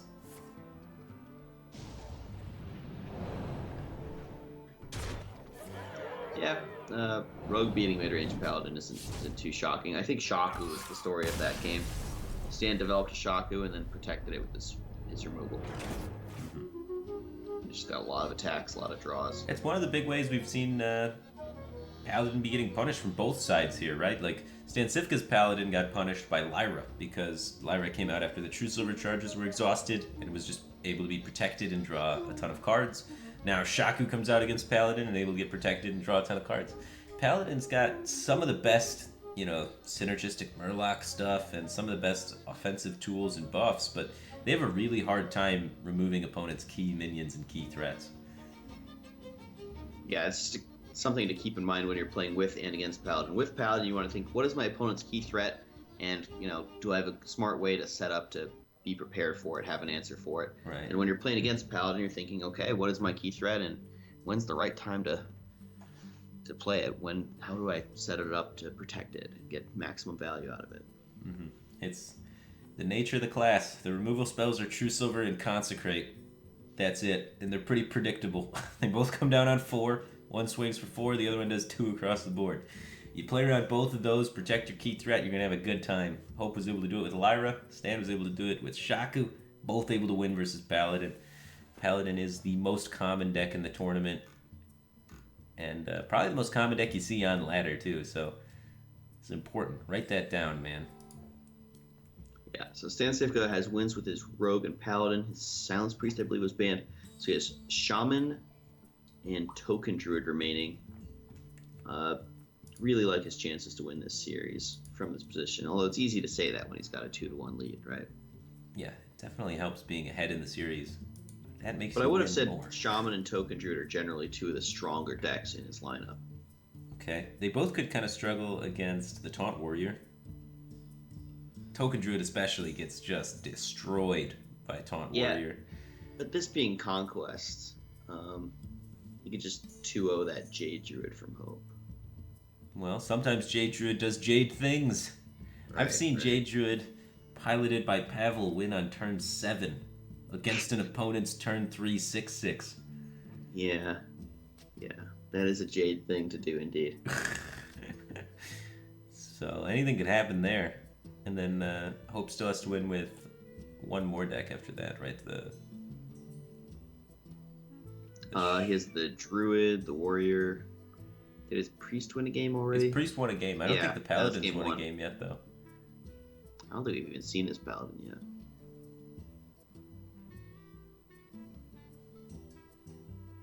And his shaman is banned, right? His shaman is indeed banned. A lot of respect to shaman. It's been a really kind of sleeper deck of the tournament. Sleeper deck of just Hearthstone lately in general. People are saying it's as bad as the Warlock class, yet we see it making an appearance in many of the top 8 lineups here. Stan Cifka and Hope both bringing shaman. Trunks had shaman. Who else in the top 8 had shaman? So one key difference Zigzag had is that shaman. there's a ban for this, right? It says Right. it's tournament play instead of ladder play. Do you think the ban really helps the shaman class out in tournament play as compared to ladder play? Ban helps everybody out. All of the decks get slightly better with a ban, but in particular, being able to ban, I guess, Questro. yeah, some of the more control-y decks really helps out Shaman, because Shaman's like one of the, well, more and more decks are starting to become this way in Hearthstone, but they have like really polarized matchups, especially with Quest Rogue existing. It's really hard to make a Shaman that can kill Quest Rogue fast enough, and Volcano's not the best at AoE against Quest Rogue, so stalling out the Rogue is super difficult. So you just kind of never win that matchup, and that makes it feel bad to play the deck. Sure. Right. Yeah, whereas in a tournament, you can bring shaman and just ban the Quest Rogue and do pretty well against most of the other stuff. Yeah, gear it towards anti-aggro, have an objective there. Or you can play, Jade with Spirit Echo, gear it towards anti-control, ban an aggro deck. So, like, it's one of those decks that you have to pick a very distinct direction you go with it, and then it's really good at performing a specific task. It's not as well-rounded as it used to be. Back in the Tunnel Trog Totem Golem days, you put those cards in your deck and beat everything. And it was a really well-rounded class that did a whole lot of winning. Now, you're a reactive class, kind of like Priest, and you got to pick which kind of matchup you want to go after and then go after it. But I can see pockets in the ladder metagame where, like, you know what, everyone's starting to play, all aggro druid or whatever, and then you just hop in there with your shaman and start destroying with some maelstrom portals. All right, so we're going to see Stan Cifka's Token Druid this game. This could be a much faster game than the ones we've been seeing previously. Yeah. A lot of Token Druid games end by turn 6. Somebody's going to die. Either Token Druid floods the board and mauls you, or you have the answer to their flood and they run out of gas. And Living Mana is such an interesting card to watch and play around with, because depending on when you use it depends on, like, you can play around AoE with it, but it also gets more value the longer you hold it, right? Like, playing it on turn 5 may seem ideal, but even if your opponent doesn't have the AoE, they might be able to chip away enough of it and deny you from playing the other cards in your hand that you kind of stall out faster.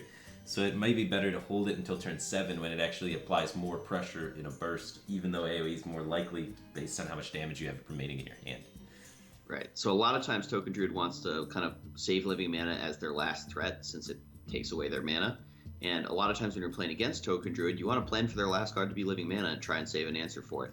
So Hope gets a very favorable matchup here in Quest Warrior against Token Druid, and this is a matchup where you definitely mulligan the Quest, looking for just more answers to AoE down the stuff. Yeah. Fire Warx into Ravaging Duel is an extremely powerful opener for Hope in a very favorable matchup. You just want to keep the Token Druid off the board to minimize the impact of cards like Market Lotus, Power of the Wild, and Savage Roar. Innervate Finja is good. Note that Stan does not say Bloodsail Corsair to try and hit a Fiery War Axe charge. Instead, it's just dudes. That's why it's in the deck. You can't wait around. It's like Living Roots, but it's a 1-2 and a 1-1, and the 1-1 has charge. It's insane.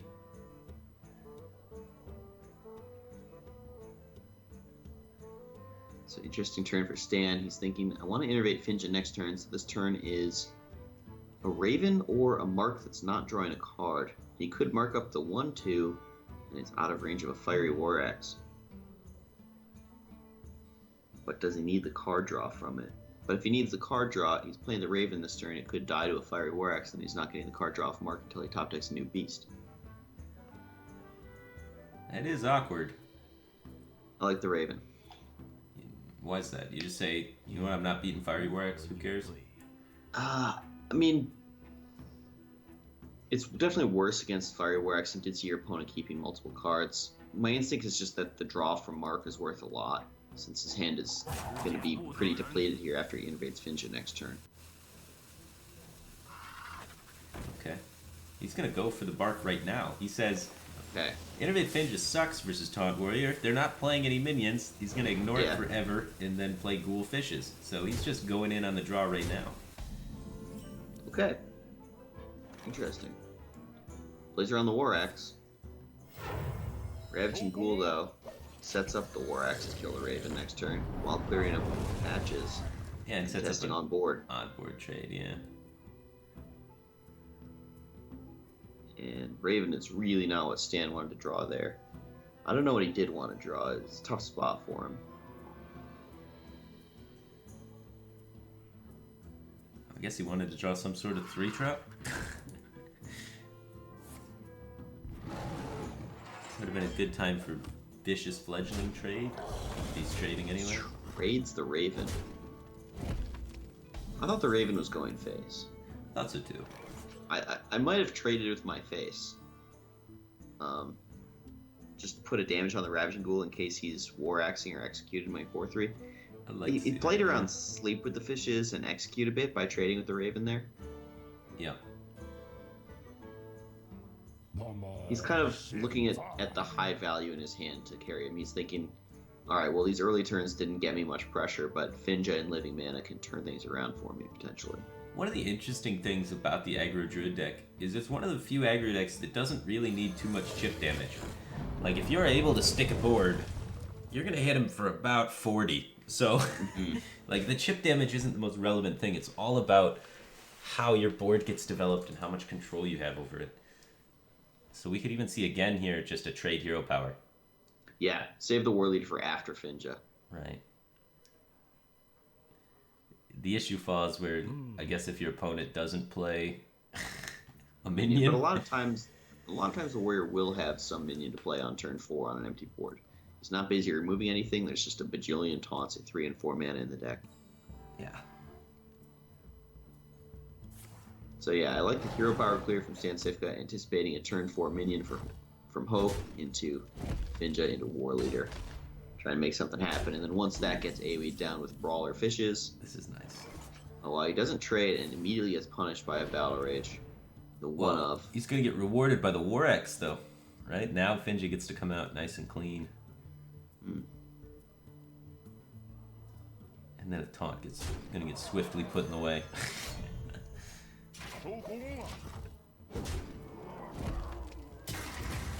Yeah, his Finja War Leader doesn't actually break through an Ally Armorsmith, not even with Power of the Wild.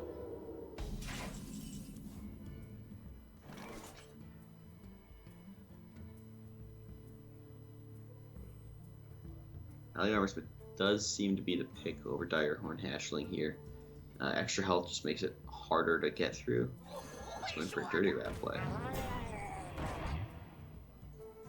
Well, That worked out. yeah, it really did. I did not expect that. So let's see. What are the minions in the deck? All of them die to War Axe. Yeah, and he was kind of trying to pull out the Murloc to, weaken the Finja turn, I suppose. Yeah, and he does just that. Works out super good for him.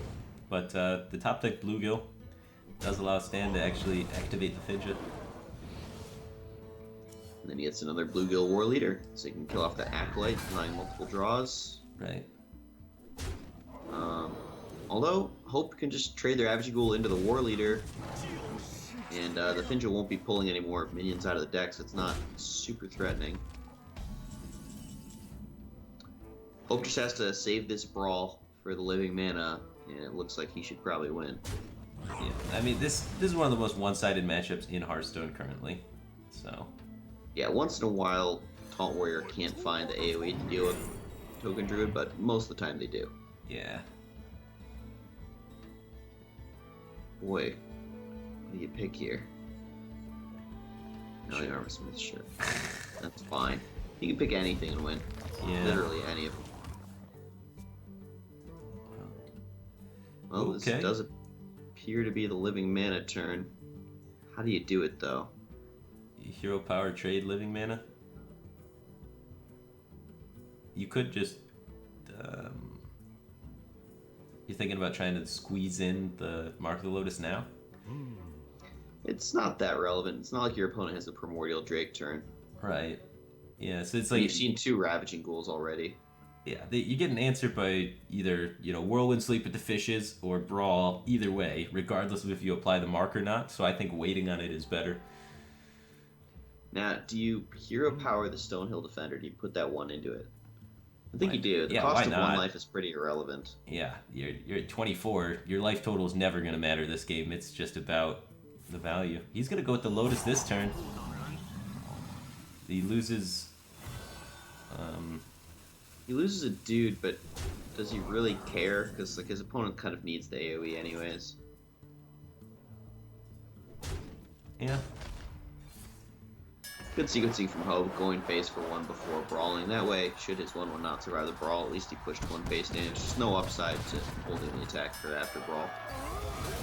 Strictly better to attack first. And Living Mana number 2. Nope. GG. Even if he hit Living Mana number 2, Curator draws Primordial Drake. Well, you And could hit that'll Living stall it Mana out. into the second Mark of the Lotus. Yeah. This is out.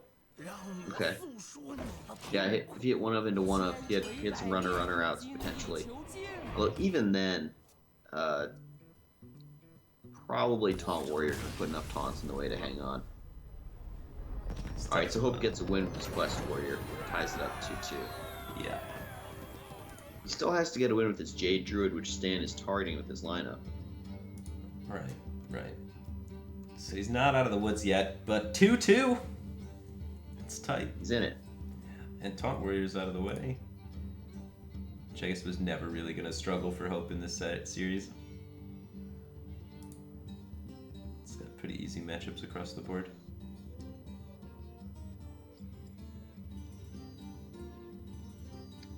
Taunt Warrior could struggle against Stan's Paladin or Shaman, potentially. Right. The Paladin's through now. It did struggle against the Paladin, but Yeah, I don't know if it really struggles against the Shaman either. yeah, the Shaman seems too threat light. The Shaman also, like, his earlier version in group stage did not run the Bloodsail Corsairs or the patches, so he added those in for like more early game stuff, which is not what you want against Taunt Warrior, cutting some of the more top end stuff.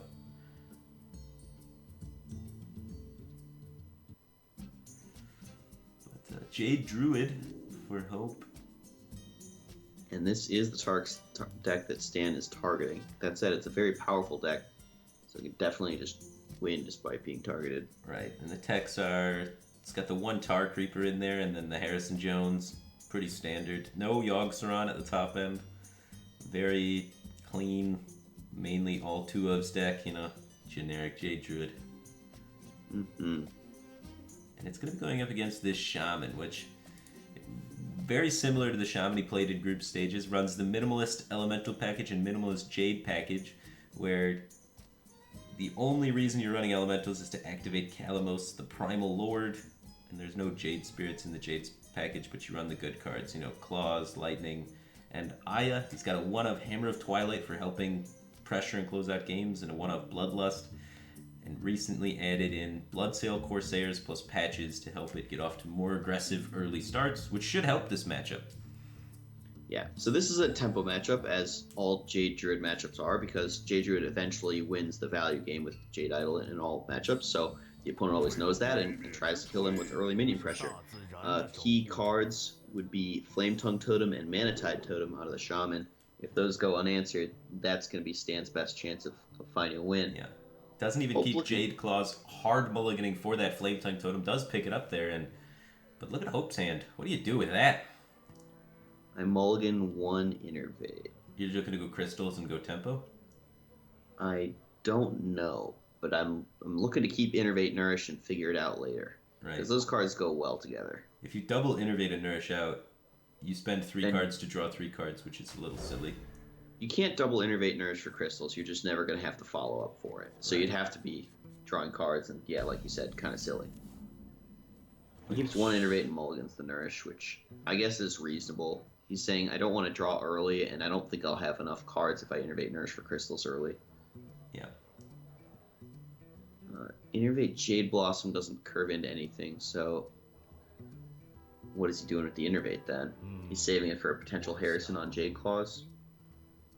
I can see that. Well, if you Saving it innovate for Jade various Blossom, topics. you can answer Firefly, right?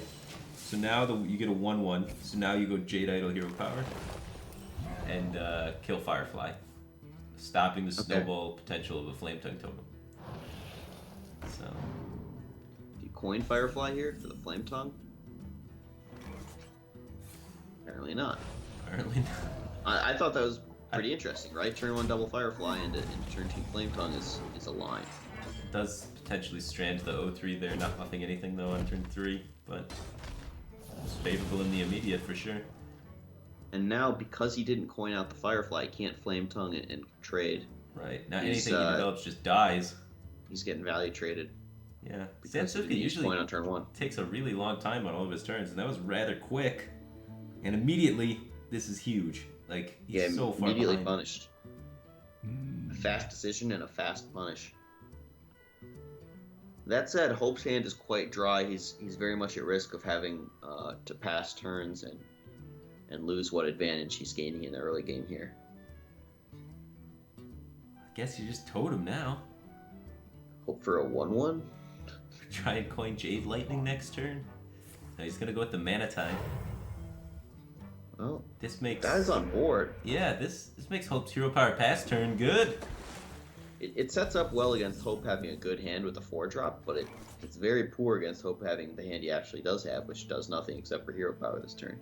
Right, he's feeding Hope and Mana Tide at this point, which oftentimes Druid can kind of struggle answering. They only have 2 Wraths, 2 swipes that go over the top, and the swipes they want to save for crucial turns. So a lot of the time, and Breast a lot of the time they want to cycle. So you can stick O3s behind some walls of taunts and make them very awkward and difficult for your opponent to remove, impeding specific turns and whatnot. So Hope going for the mind games, mousing over Primordial Drake, pretending he's thinking about playing that card. He's trying to give Stansifka a false read on what that card is in his hand, something like a Fandral or a Jade Spirit, Yeah. or just anything that he might be playing for 3 mana there. Here, he has Patches. Bloodsteel Corsair pulling patches for the Flame Tongue. So the anti-weapon tech is not just anti-weapon tech, it's just board control stuff, and that's what you need against Druid. Yeah. So now he's sticking to Flame Tongue. The game just swung dramatically in Stan's favor, but swipe, allowing him answer to Flame Tongue Totem, curving into a green elephant on 6. Well, you could just play Harrison Jones. In most of the time, it gets Jade Lightning. It's the first Jade, so 1/1 comes out, and then he can swipe Hero Power, full clear the board.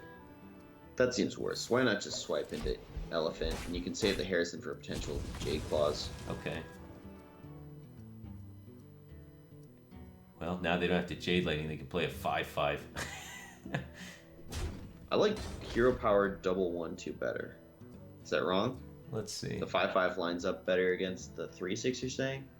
It does line up better against the potential minions from your opponent, unless they play Aya. But if they play Aya, you got Hex. Hero Power sets up to Jade Lightning and Elephant, I suppose. Yeah, you don't have a Flame Tongue in hand or any way to leverage the wide board, so I'd prefer the tempo of the 5/5. Then they play Elephant, you Hex it, pop a 1/1 in there, jam him in the face for 5, and then keep snowballing, play Fire Elemental the next turn. Just keep trucking that pressure. I don't think... If the totem's a 1/1 or spell damage, it helps your Jade Lightning to deal with the Elephant. 不多了。 Okay. So he hits the 50-50. That's kind of like the second best totem, spell damage being the best for the Jade Lightning. Oh, second swipe's not too bad. So Elephant on curve, kind of saves swipe for a key minion. Yeah. Don't And need to swipe this. if they Jade Lightning to clear this, swipe gets better. Jades are at 1/1. I think Hope might have swiped there had he not already seen a Flame Tongue from Stansifka. Right. Makes this board a lot less threatening. But it does kind of signal Flame Tongue when they play 4 minions in a turn. You're like, ew. 我想， So Jade Lightning and a 1/2. You trade 2 1/1s in. You have 2 1/2s, and your 1/1 from Jade Lightning up against the 3/3 from Hope. Not great. He'll continue toteming. Don't find the spell power. He's thinking, I play Thing from Below and a 1/2. I go super wide on the board. I try and protect my minions in case I draw a Flame Tongue. I try and create a board stall where the Maelstrom Portal can get more value. Try and make sure Hope has a minion in play for my Fire Elemental on curve. Yeah, You're really wrecked hope by this swipe really hard. Yeah, you've already seen one though, so that's why Stansifica goes with this line of play. He has seen Cycle Wrath first. one swipe. He's not Is cycling. he not cycling Wrath? Hero He has power. Primordial Drake in hand. I would cycle the Wrath. Okay. Oh, that's why he's not I cycling. guess he doesn't right? care about the life total, right? No, he does It's like not. I'm at 26 with taunts, so save this important resource of Wrath to deal with We threatening. saw this in group stages a lot with Jade Druid versus Shaman. There's a bunch of players. I remember Orange in specific saved both Wraths throughout the duration of the entire game, where we were like, man, you should probably cycle that Wrath. It's a great opportunity to do so. He needs cards. His hand's a little dry. Hope's hand's pretty active right now. It's not dry by any means, but both of those Wraths came in super clutch for him, being able to kill Flame Tongue Totem in a key spot and Mana Tide in another key spot hidden behind taunts. So Wrath is just a powerful card versus Shaman. If you can afford to save it, it's usually right. And since he's got to play for the next turn, I really like him saving it. So Jade Lightning Maelstrom Portal was a clear. He elects to develop the big Fire Elemental instead, and wow, saving the Wrath immediately rewarded as Hope draws the Fandral. Yeah, even more reasons to save it. Casually face tank another 6. Who cares? Still at 20 something with a taunt and more taunts in hand, more life gain in hand. Yeah, like 30 heal in his deck still, you know. Double Feral Rage, double Earthen Scales. Druid is like quickly become one of the most healy classes. Way more healing in Druid than there is Control Warrior at this point. And Hope happily trades his 3/6 into a 1/1, slightly diminishing the value of a top-decked Flame Tongue from Stansifica, and just generally knowing he doesn't need to pressure Stan's life total to win the matchup at all. He's got Jade inevitability.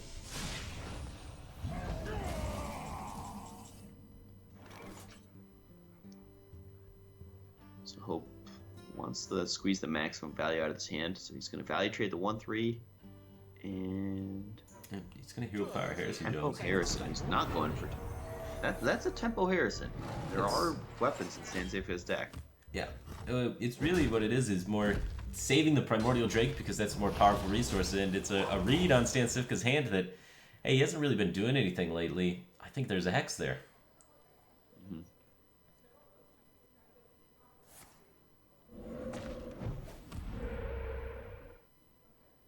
Spell damage rolled after using the spells to deal damage.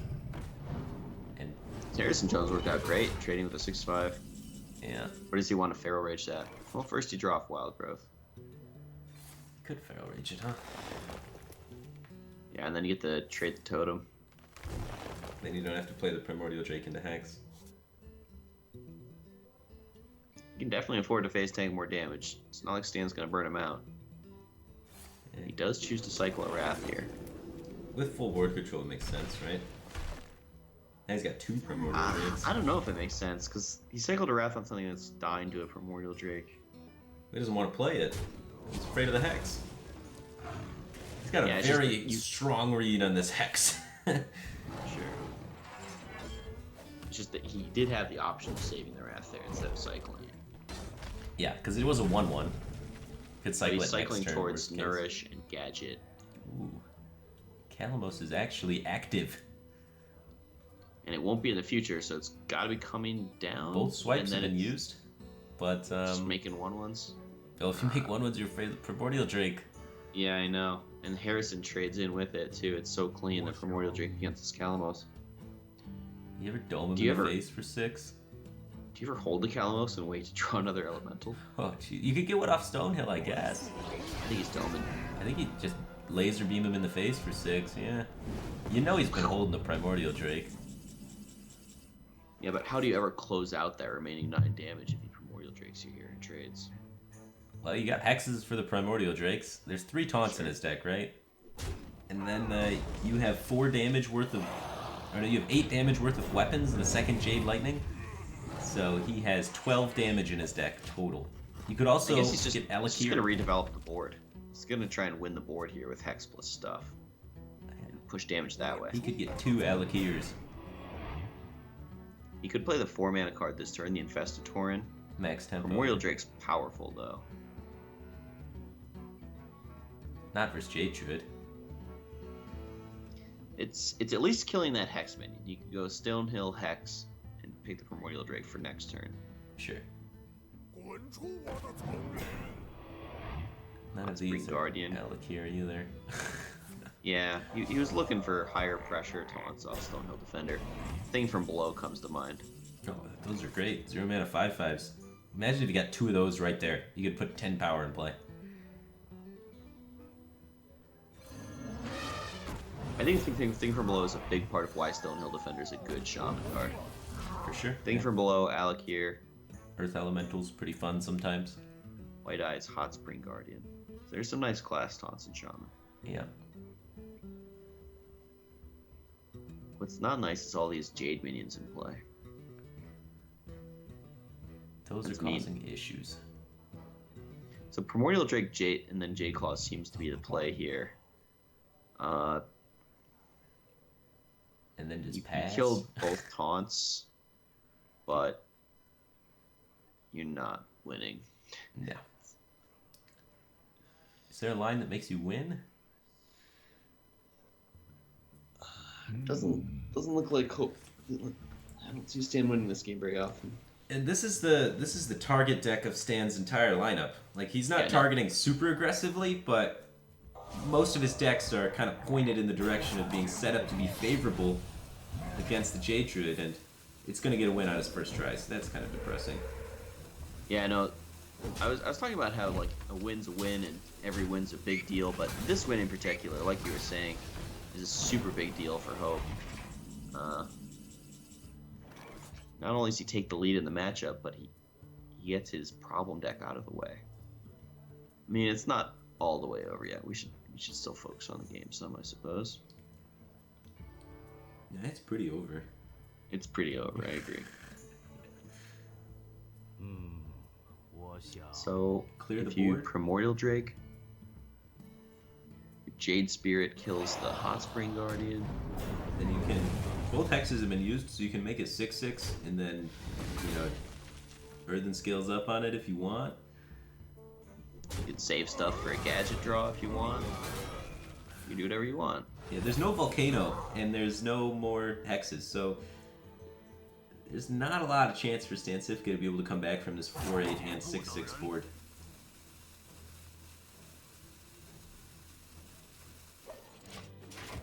He likes the potential to draw a card off gadget. Yeah.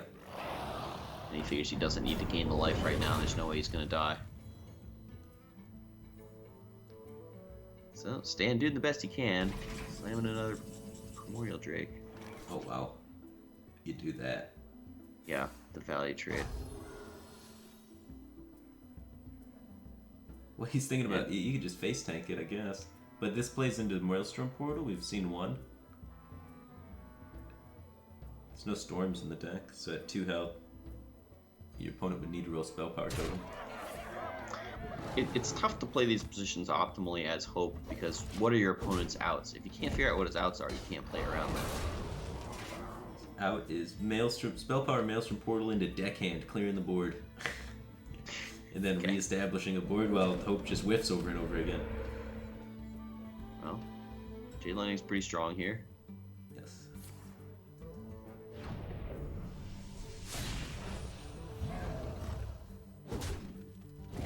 Stan's clawing his way back on the board. Hope needs either gadget or nourish. 2 gadgets, 2 nourishes. That's Up pretty there, good, that's too. that's big. 我像是女孩最好的朋友。 Well, that'll probably close it out. Just anything big closes it out for Hope, generally speaking, and I it qualifies as big. Yeah. Wow. There's the Maelstrom Portal. A little bit Okay. late. What is he hoping to get off Maelstrom Portal? What 1-drop saves him here? Maybe he's just bluffing, thinking about playing it. No, he decides he has no outs left. Brutal game. Hope is now up in the series 3-2, with only the Paladin left to win with. And he needs Yep. to use the washroom. Fair enough. Maintain that tension for as long as possible. So his Paladin deck, he's running the 5/5 Sweet Double Spike Ridge Steed Curator package. Pretty standard stuff. 1 equality, no Pyromancer tech like Stansifka's running. Only the double 1-drop at the bottom there, so I would say it's the most generic variation of mid-range Murloc Paladin possible. You say generic, I say beautiful. I really like how his list is built. Yeah, I mean, it's just that Maybe I'd like optimal to list see that- some 1-drops over stuff. I like the 4 1-drop list better, personally, but Yeah, I don't like Burn Bristle very much. I No. feel like it's an anti-aggro tech card, and you can just play a 1-drop instead. yeah, just cut Burn Bristle, throw in the Tide Caller. When you hit Tide Caller on 1, it feels good. Mm-hmm. When you don't, it's kind of sad, but A lot of times it's fine later as well. yeah, it's never that bad. You just squeeze it in very conveniently with a Megasaur turn.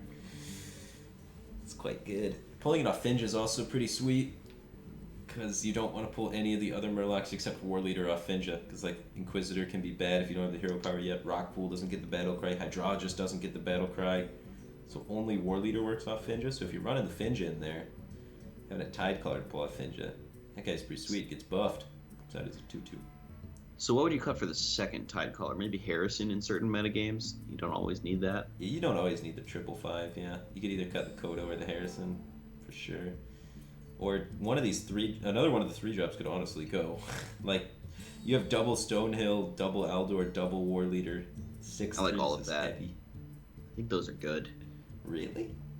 Yeah, Stonehill's not exactly a 3, and neither is Aldor. Both Okay. of those are very good off curve.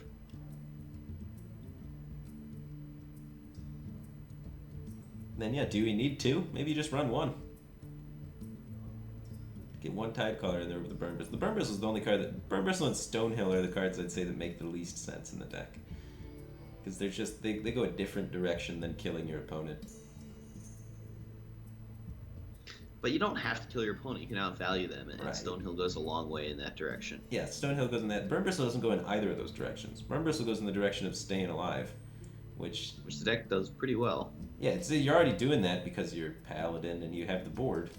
Here's what Burn Bristle does do, though. It's great against Pirate Warrior. You know, it gains a bunch of life while, Okay.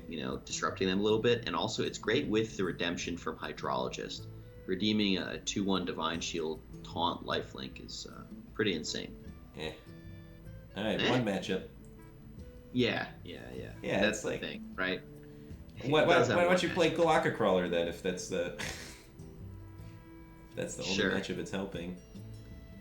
Get more curator Yeah. value anyway. I don't know. I hear you. The Burn Bristle doesn't seem... I mean, you can combo it Spectacular. with Spike Ridge Steed once in a million years, and that's sweet. You don't care about the lifelink at that point. You already have 400 taunt in the way you're playing Right. a value game. Yeah, exactly. Yeah. Oh, good talk. Why is everyone playing Burn Bristle in mid Paladin? Just one person did it. We all copied it. No, Or actually, maybe a we're lot both of people idiots. are That not. sounds easier to believe. A lot of people are not playing Burn Bristle. Okay. If we go down the lists here and start at Let's the very look at our top 4 Paladin lists. Dog, no Burn Bristle. We scroll down to Omega Zero, no Burn Bristle. Scroll down to Hope. He obviously has the Burn Bristle. We're talking about his deck. And then Trunks, no Burn Bristle. And That doesn't really count. Was Trunks playing Aggro Paladin? Trunks was playing Aggro Paladin. Orange was also playing Aggro Paladin, but he had Yeah, Burn okay. Bristle, which makes even less sense in my opinion. Yes. Pavel has Burn Bristle. Pavel's deck list is 1 card different. He has no Harrison Jones and has Blessing of Kings instead. Kind of like that. Blessing of Kings synergizes with the Burn Bristle, so there's some Yep. argument there. And then we have Stan Sifka, who has the Burn Bristle, but he also has double equality Wild Pyromancer, so he cares way more about extending the game into the late game. Then Zixo also has... Zixo's Paladin list is exactly card for card the same as Stan Sifka's with the double equality. So, I would say more players that are playing mid-range Paladin have Burn Bristle than not. But there are a few without Burn Bristle. Alright, so we're going to see Token Druid against Paladin. What can we say here? Token Druid tends to get ahead on board and take value trades and be favored for that reason. Right. But sometimes Paladin goes Valipant Inquisitor into Rock Pool, into War Leader, and just wins. That's a thing. And sometimes Token Druid goes Innervate Vicious Fledgling, and you have a 1/3 in play that you upgrade into a 2/3, then they punch you in the face, it gets Wind Fury, then they punch you again, and then it gets Stealth, and then they repeatedly punch you with it until you're dead. Yeah, which doesn't take too long. It's nice and quick. It's usually a turn 3 or 4 lethal. Yeah. Yeah. Although, from what we've seen, Vicious Fledgling is 0% to hit Wind Fury so far. 是大自然的守护者。 Seems to never get there. This is a matchup too where Burn Bristle could come in handy. This is where by turn 3 you might want that life leak. So he is keeping it off the mulligan. It gets value traded a lot. It does get value trade. I wouldn't keep it off the mulligan for sure. I would aggressively search for that 1-drop. I think it's way better to have a 1-drop. Yeah. Some good cards would be like Aldor against Marquia Charge, True Silver just to generally clear stuff while you're behind on board, Consecration because AoE against the deck that floods the board. That's gonna hurt. Yeah. Is this the Mark turn though? It plays right into Coin Aldor. It's probably better to play a couple Fireflies. Okay. Or a Firefly and Flame Elemental more specifically. You don't want to play both Fireflies, that just gives away information about your hand. Yep. Qualities. So Hydrologist, Coin Stonehill, or Coin Burn Bristle. Coin Stonehill seems the worst. It just guaranteed gets value traded. That's a bummer, yeah. You're gonna want a Hydrologist, pull Redemption, Burn Bristle, Coin Redemption, right? That does seem to be the line. 想想 And this Hydrologist is going to get value traded by Mark on Raven. Misses the Redemption. Ouch. He does want Tempo. Repentance is awful. So Noble Sacrifice should be better than Getaway Kodo. Getaway Kodo is correct in most matchups, but here, Noble Sacrifice is Tempo and Getaway Kodo is value, and value is just not what you want against a Token Druid. He's gonna Primordial want, Drake's all the value you ever need. You just need to live that long. yeah, he's gonna want to find Consecrate really fast.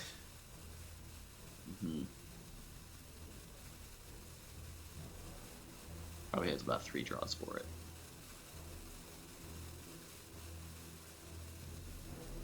He was tempted by the whole Getaway Kodo Burn Bristle gain life thing, but goes to the tempo pick, and I like that.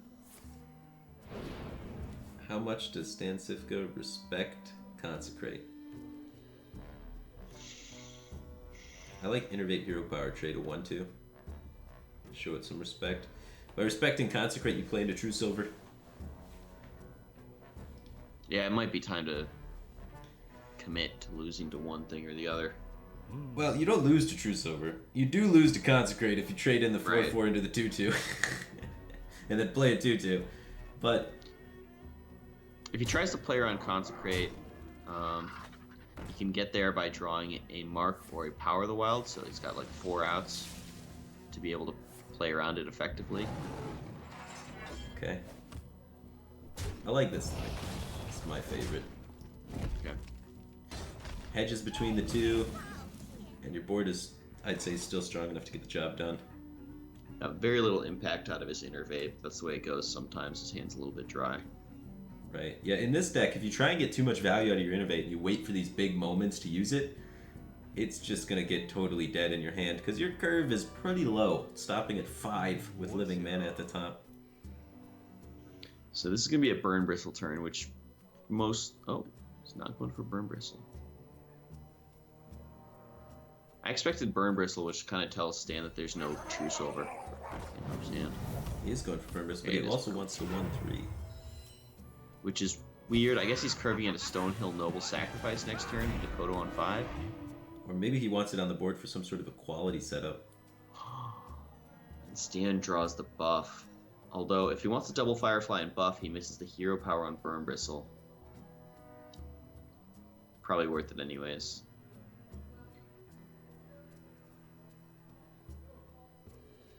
So, if you double Firefly and Power of the Wild to buff all your dudes, You're trading your 2 smaller guys into the Burn Bristle and the Raven into the Inquisitor. Clear the board. Leave him at 27. You have a huge board. Seems like a powerful play. Another option was to swipe the Inquisitor and trade the Raven. That seemed like a losing Wrong. play. Yeah, that seemed Yeah. bad. 时间不等人， So, full clear the board. This swipe is kind of weak in Stan's hand, just because he has so much board control. It's unlikely to get too much out of it. Yeah, Swipe's one of those cards that goes in and out of the aggro druid builds, and it's usually like a one of, or sometimes people throw Argus in that slot. Really depends on what they're expecting to face. Against some of the more aggressive decks, if you have an aggro mirror, having that swipe can be like all the difference, because you're both fighting for the board so aggressively that Argus or other buff cards in that slot become super useless, whereas the swipe often just pulls weight. So Fen Creeper on 5 seems to be the pick. Note that Stan Cifka, having drawn that Power of the Wild, he's now able to play around Consecration, so only 2-card combos from Hope potentially win the game. Mostly Stan's just winning very consistently. He's afraid to put damage on his Raven, because then Consecration gets quite a lot better. So he's attacking this way first, plays around Noble Sacrifice optimally. Yeah, then trade the 2 minions in that die to consecrate anyway, and then push face with the rest. Hold on to the Murloc, I'd say. Find War Leader. No. Just jam it. Just jam it. Then trade in both 2/1s and keep the 3/2 alive if you're jamming the Murloc anyway. No, you can keep the 3/2 at 3/1. You lose 2 minions to a Consecration. You value trade the 3/2. Oh, yeah, you value trade the 3/2. The It doesn't Bluegill's just die. going face. Yeah, Yeah. yeah. Why do you think he's trading the Bluegill? Got me. There's no Wild Pyromancer in Hope's list, right? There's no Hungry Crab. There's no Hungry Crab, no Wild Pyromancer. 不等人， This allows him to, if top deck another buff, get that minion out of Consecrate range. So is Stampeding Kodo better than Fen Creeper? You're more likely to die on the spot. He does in fact die to that swipe lethal. Or any Mark of the Lotus or Power of the Wild or Savage Roar. The Fen Creeper, Not dying seems good. yeah.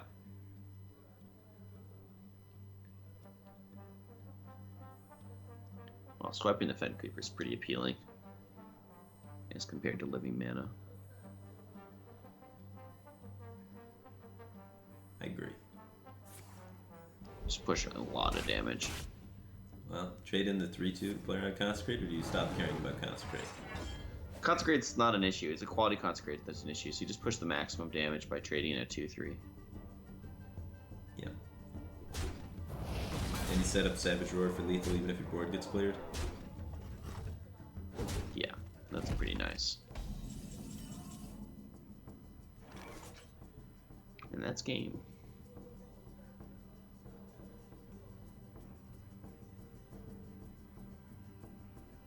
Good old aggro druid. So, Stan Cifka tying it up again. We're going to be seeing a Game 7. Hope's Paladin against Stan's Shaman. Right. Then the Shaman is pretty well equipped to deal with Paladin. It has more 1-drops than the Paladin. It should get on the board more consistently than the Paladin does. And it has Flame Tongue, Jade Claws, Maelstrom Portal to lock down that board. It also has Hex and Devolve as great answers to Paladin's key threats of stuff like Spikered Steed and Tyrion. Yeah. I would say Stan Cifka at this point is now favored after picking up that W.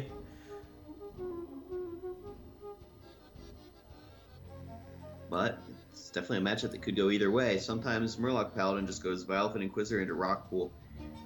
We see Hope looks to be biting his fingers maybe. He definitely looked nervous in any case. I mean, he's usually chewing on something. Look how stressed he is there. He's known in China for the guy that eats his hat. That's Hope. Okay. Yeah. So he has a lucky hat that he usually wears that he's chewing on, but it doesn't seem to be with him, so he's chewing on his fingers instead. And whatever's available. Yeah, you just gotta chew on something to relieve that stress. So, Stan Cifka's Shaman. It's such a beautiful deck. I'm excited to play around with this on ladder a little bit more. These various shaman builds that we've seen showcased in this tournament to great effect. Right. Yeah. For a lot of these players, shaman isn't even their 5th deck. Like. Yeah, I know. It's like top 4. Yeah, top people 3 maybe. So, it's definitely been putting up results. It's kind of like taking the place of mage in a lot of these players' top 8 lineups. They're either going with a mage or with a shaman, most of them.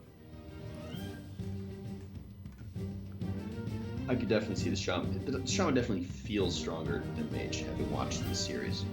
Right. And mage is thought to be very popular on ladder.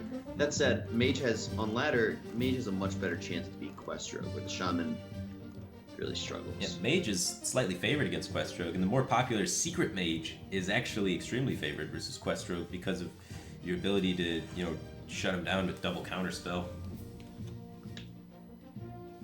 If secret mage becomes popular enough, Questrogue becomes unpopular enough, then you see more Jade Druids popping up and other decks to get bullied by Questrogue. And shaman, then prophets. The circle of life.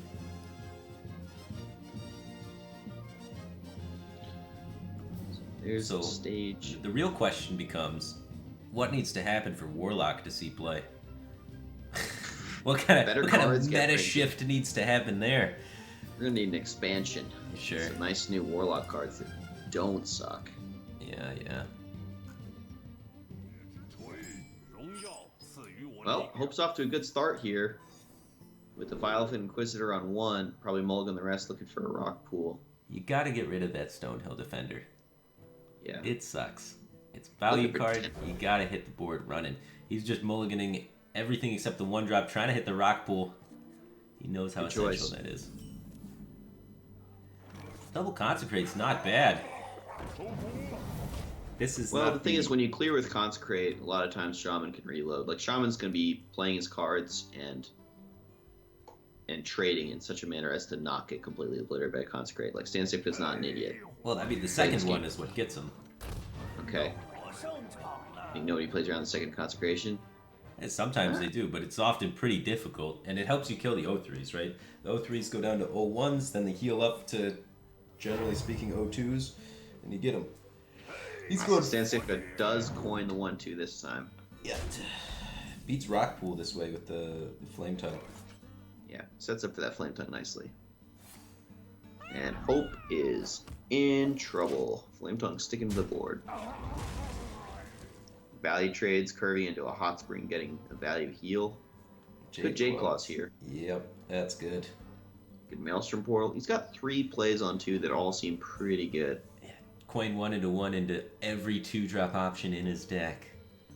Talk about a snowball. If he wants to shore up the Hot Spring Guardian, then he should not use the Jade Claws.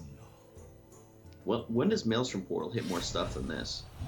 A lot of the times. You compare it with Spell Power and whatnot. Actually, okay. I mean, you're ahead on board, so right. Paladin's kind of like one guy a turn. It's going to be a really long time until that Maelstrom Portal is more valuable than it is now. Because the Finja is actually a huge pickup for Hope, because it allows Hope to develop a board that Stan can't trade into, and then Hope uses the Consecration to deal with Stan's board, and the Finja pulls him ahead. He's going to use Consecrate next turn. Yes. The early game kind of gets... It does pass back into Stan's favor, but he's not like running away with it. He didn't get to snowball the early game advantage that he had from his early drop minions. I think Hope's very favored here because he drew that Finja. Yeah, it's powerful. Stan could hit the Devolve. He runs 1 copy of Devolve. Okay.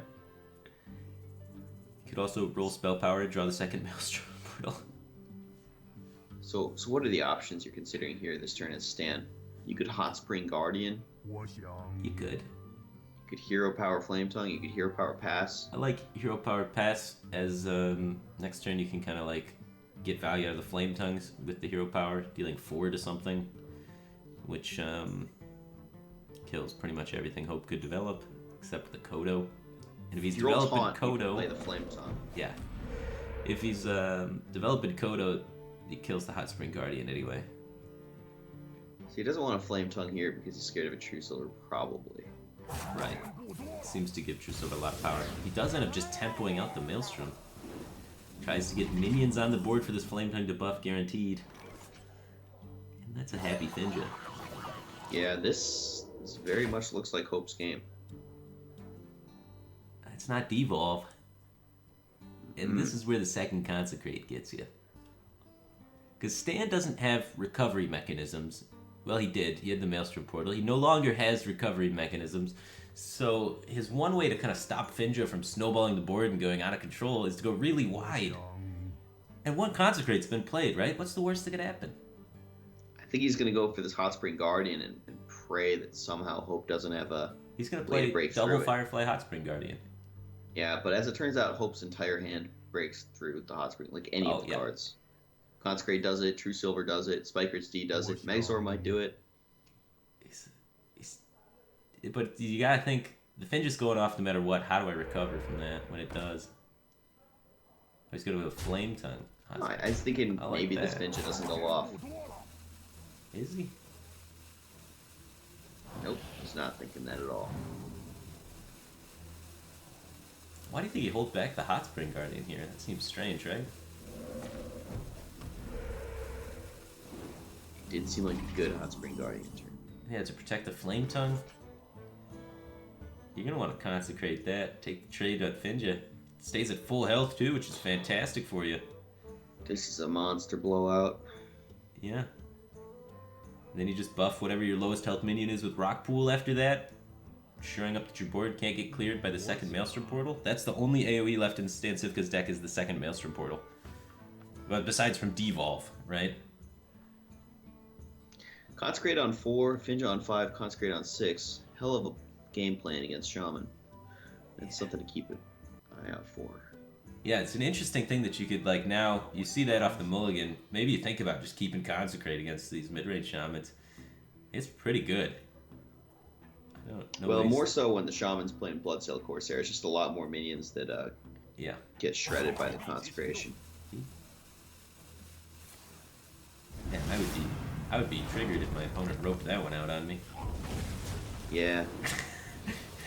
Maybe it's a strategic rope from Hope. It's like, you know what, this is the time. Buff 3/3, I guess. I don't know. Right into Jade Lightning range. Sure. But if you're If playing Jade Jade Lightning, Lightning, the Finja's you going win. off. Yeah. He wins no matter what. It's gonna be tough to lose from this position. No. There's no hope for Stan Cifka here. I like just saying hope a lot while Hope's playing. I get it. Yeah. I was honestly Venusaur, hoping you Wind would Fury. say hope a lot. Yeah. Thanks. So, Stan's not gonna concede, right? He's gonna click a button or two. It could go either way. There's a Yeah, strong it's possibility He concedes here. I'd say it's probably 40% he concedes on the spot. He's taking notes now. It looks like he's writing something down, trying to solve some sort of puzzle for how he The can note win. says, "I am dead. Yeah, R.I.P. Ferrari." yeah. That's unlucky. It was a painful game 7. He's gonna stop the Finja from drawing additional cards. It also hexes the biggest minion for devolve value. He's looking to try and draw devolve. And this is gonna hurt. Yeah. Wind Fury pushes to casual 11. Divine Shield's fine. Good luck dealing with this board. He's gonna need devolve into Doomsayer. Oh. Kalamos is one turn away. Can he stay alive? Hot Spring Guardian Jade Lightning is the max defense play. He goes up to 20, puts 4 damage in the way, gets rid of 5 attack on the board. He's surviving the turn. Then he can heal with Kalamos. Because the Divine Shields prevent him from clearing with Kalamos. Oh man, if he didn't get Divine Shield, he could have like hit the War Leader there, healed. And then Kalamos cleared. So, as long as Hope doesn't play Primordial Drake, he should be okay.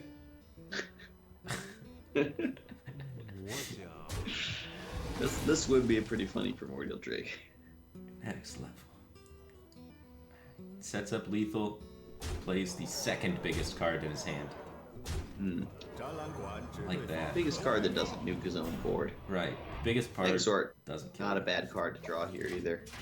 Yeah, that's why you play the Curator. You got a 100% chance to draw the Megazord. Just close out the game the next turn. Stan knows it. Yeah, he knows there's a Megazord. It could low roll really hard. Yeah, sure. It's that War Leader.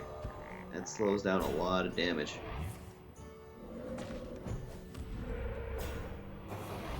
Taunt Totem's a good one. You can do it, Stan. He is dead. I believe in you. He's dead on board. I mean, with the Drizzle. Yeah, yeah. So, Hope wins the series and advances to the finals. The finals. Yeah, I'm kind of happy to see Hope make it to the finals. I think he had the best decks in group stages. Been playing pretty well all tournament. Narrowly able to defeat Stan Cifka, who has also been playing extremely well all tournament. Stan Cifka finally had a favored lineup, I'd say. Like a favored lineup distribution against his opponent.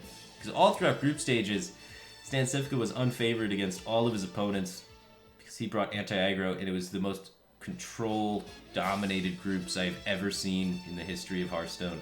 Everyone was playing N'Zoth decks and whatnot, and Stan Cifka was sitting there with a bunch of anti-aggro deck. It still managed. Really Stan's credit that he did as well as he did. Yeah, with how his lineup was in the group stage of that game.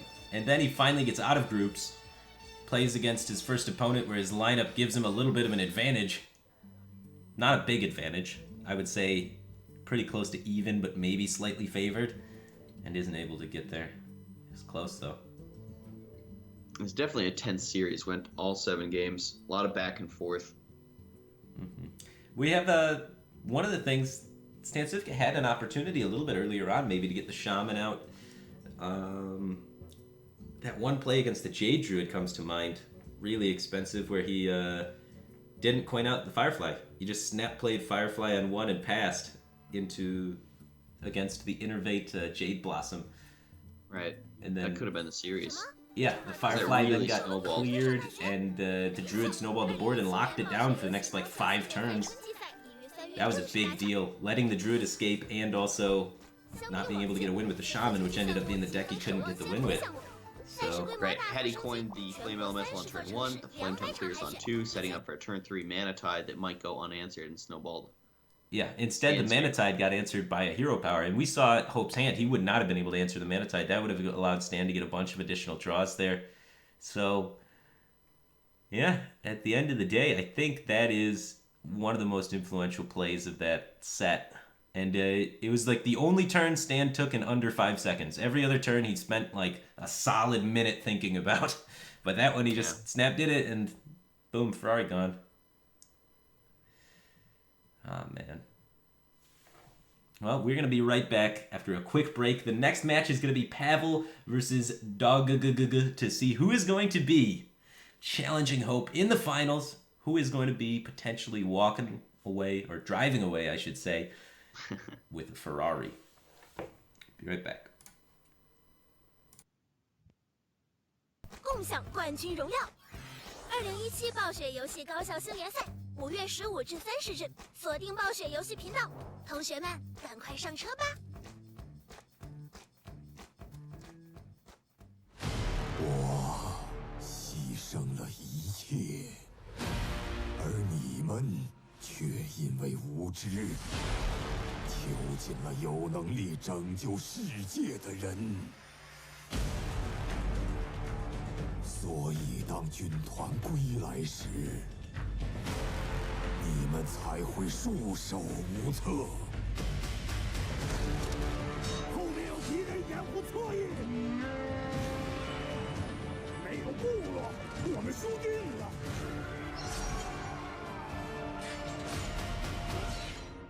总有一天，你们会明白牺牲的真正意义。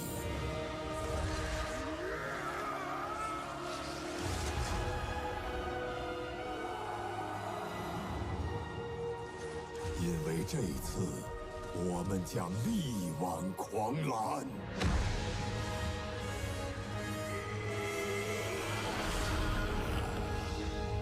萨格拉斯之墓在等着我们。现在，凡人，跟我来，进入深渊。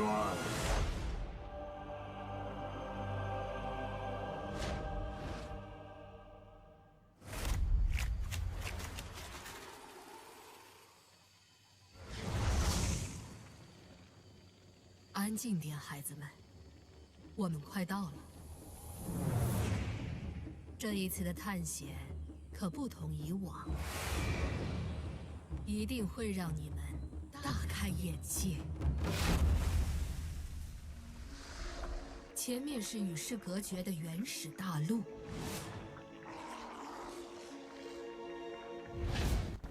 那里充斥着惊人的元素之力。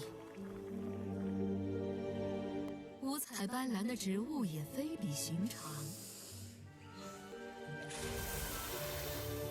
所以千万别乱动。另外，在观察物种的同时，也要当心，不要引起过多的注意，否则会遭到灭顶之灾。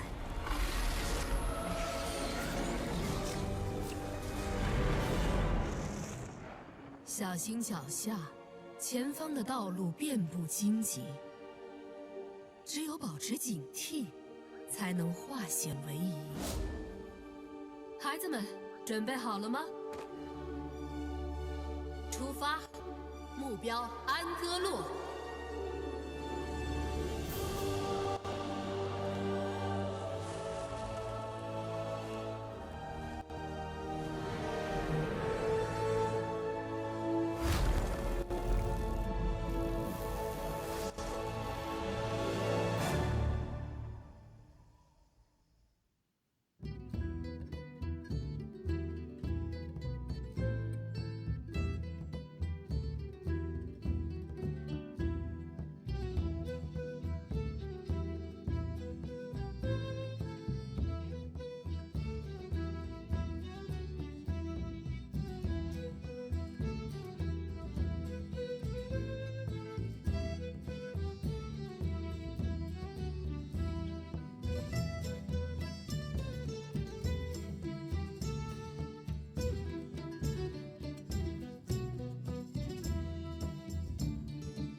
Welcome back to EU vs. CN, day number 10, finals day. I am Firebat. Joining with me for the cast is Zalay. We are going to be bringing you Pavel up against Dog. And these are two pretty amazing players. Dog has, I would say, one of the best, if not the best lineup for this top 8 based on the classes that people have brought, the decks that they have brought and whatnot. But his play yesterday, extremely shaky. He had one of the most, I'd say, favorite opponents for his lineup that he could possibly have, and narrowly got a win still. It was actually pretty crazy how close that series was. And meanwhile, Pavel has been unfavored in 8 of his series that he's played, and he has won all of them. So, there's it's pretty strange, right? Yeah, can Pavel win 9 unfavored series in a row? Yeah, he's a little less favored, I'd say, in this series than he has been in previous series. But I would still give the advantage lineup-wise to Dog, but judging by how shaky Dog was yesterday compared to how, commandingly Pavel won, spiritually, the edge goes to Pavel. Spiritually, an edge to Pavel. I'm gonna gamble on Dog for this matchup. I'm gonna say, maybe he got his nerves out yesterday. Today he's he's going to be just more nervous today, right? You're kind of nervous going against Pavel, right? Like, that's not the guy where you're like, oh, the nerves just went away. I don't know. It's all better now. Like, I don't think... That would have Not only that, you're one step closer to a Ferrari, and that's Right. really what puts the pressure on. And Well- just that many more people are watching you play. Yeah, but like the pressure doesn't really start to the finals, right? Because like the difference between third and second is like but Yeah. it's really a difference between because like third's what, like 5K, second's 10K, and then first 200K. You know, there's a bit of a bigger jump. So he's only playing for 5,000 here. Who even cares about that amount? Yeah, well, I mean, compared to 190,000, you know. Sure. One of But those is 5,000 a is little enough big. to put some pressure on. I'd like to win 5,000, you know? Yeah, okay. I mean, yeah, You take obviously those. you take those, but if you're freaking out over 5,000, then you gotta wonder what's gonna happen. Is he just gonna shut down when it's the 190,000 match? Like, Just walk off stage. just Yeah. just a head just explodes. Like, I mean, if I'm dog, I'm just repeating in my head, keep it simple, you know? Play your yeah, stuff. the KISS principle. It's one of my favorites. The keep it simple, stupid. Yeah. It works very, very well. In Hearthstone in particular, usually a lot of players get that fancy play syndrome where they want to do something amazing and the whole audience is like, wow, that's so cool. It's like when Reynad kill commanded his own high main. This is amazing. And then the guy that wins usually brings standard decks, plays clean, and takes home W's. Yeah. There's a strong inclination to start trying to make fancy plays once you're getting to like higher stakes matches, and it's a counterproductive instinct. Yeah. You really want to play standard Hearthstone. It's the best. That's why it's standard. So let's talk about the bans here a little bit. So Dog's lineup, he's got 7 Hungry Crabs, at least 1 in every deck. So he's targeting Paladin. He's not going to ban Paladin. Right. He's got a strongly aggressive lineup, a lot of early minion pressure and some burn damage to supplement it. So that puts him on targeting Quest Rogue and Jade Druid as well. So he's not going to ban those. That leaves him banning either Quest Warrior or Mage. What do you think? I would say that it would be more beneficial for him to ban the Quest Warrior. Yeah. There's that deck has a lot of taunt and healing and removal and no pirate or no Murlocs. And the Mage, at least, you know, sometimes they get a crummy draw. I'd say a lot more often they get a crummy draw than the Warrior does, Right. and you can kind of make your way through there. Their AoE clear is not nearly as strong, so you can sometimes cheese the Mage out with Druid just fine. You can sometimes cheese the Mage out with Pirate Warrior. It's a lot harder. I totally agree with you. Yeah. I think Dog should ban the Quest Warrior an actual 100% of the time. This is not a position where you have to mix it up. The Taunt Warrior has great defensive tools against your aggressive decks, and you just don't want to have to deal with that. Every other deck's much more beatable. And it's Pavel's like favorite deck. So, you know, you can't beat that. You're banning your opponent's favorite deck that also happens to be just the best deck versus your lineup of his lineup. And there's no question about it. No matter what Pavel bans, the Taunt Warrior is still the best deck against Dog's lineup. But Dog is a player where this has been the case before, and he has just decided to ban the opponent's worst deck out of BM against Super JJ. BM bans the Paladin. Yeah, he could do that. Like, I don't. Maybe he's that crazy. Because like against Super JJ in groups, the best deck to ban was not the Priest. The Priest struggled against all of Dog's decks, and he banned it, and then beat Super JJ, just to BM him. Yeah, so Dog's a little bit unpredictable, especially in the ban phase. Yeah. So the ban's more interesting on Pavel's side. He fully expects his Warrior to get banned, so he has Paladin, Jade Cue Druid, the Quest intro. Rogue, and Uncle Mage. 我可以准备好明天的机票了。他的8个零一定是被我终结的，之前的奥运的连胜也是被我终结的，我一定可以战胜他看透法力。 Look, be careful, my friend. The classic Pavel, be careful. He says that a lot in real life. I only met him once at that Exceed story. Or no, actually, I've seen him at a couple events. We just haven't talked that much. Yeah, he's not the most talkative guy, but Neither am I. yeah, so. neither are you. You're always hiding at events, man. I tried to go out with you at Austin, and you were just playing Hearthstone the whole time. You didn't want to do anything besides grind Hearthstone. Well, I mean, that was kind of a unique circumstance, because I was trying to get top 10 Legend for the 5th month in a row, and it was the very end of the month. If I didn't get it done there, it wasn't going to happen. Did you get it done? Oh no, Oh. finished top 50. Very disappointed. Ah, well, the 50's not bad. Pat yourself in the back a little bit. It's not good. Sure. All right, so what's Pavel banning? I have no idea. I straight up have no idea. I'll say Quest Rogue, just because that gets a lot of bans. I like keeping Quest Rogue up. Pavel's traditionally kept Quest Rogue up throughout the group stages. but it does make sense to potentially ban it here. I don't think he's going to ban Hunter. I could see banning Pirate Warrior, because that seems to be the easiest deck for his opponent to pilot and easiest deck for his opponent to get a win with. Like, keeping Quest Rogue up's good because that has like a chance to, one, in a targeting strategy, just draw dead and fail at doing what the target's supposed to do, and two, it's harder to play. It has more room for your opponent to make mistakes. So just ban the deck where they're probably not going to make any mistakes with, which I'd say is Pirates. We have actually been seeing people make mistakes with Pirate Warrior this tournament, despite it being played very few games. Yeah. That said, I agree with you. Double Warrior ban makes a lot of sense here. Just everyone bans Warrior. Yeah. Dog and Hope were the only ones to play Pirates thus far, and have both misplayed during their Pirate games. But it's such a good deck for the tournament that they're making it really, really far. You know what? Sometimes you can make mistakes and still win if your deck's good enough. Right. Like, the lineup construction is a very important part of Hearthstone, especially in best of sevens. And the Unguru metagame honestly opened up a lot of more creative lineup strategies. Yeah, particularly because of the crabs allowing you to target in Conquest. Right, yeah. A lot more targeting actually happened. It's been a really long time since we saw a targeting lineup win a tournament.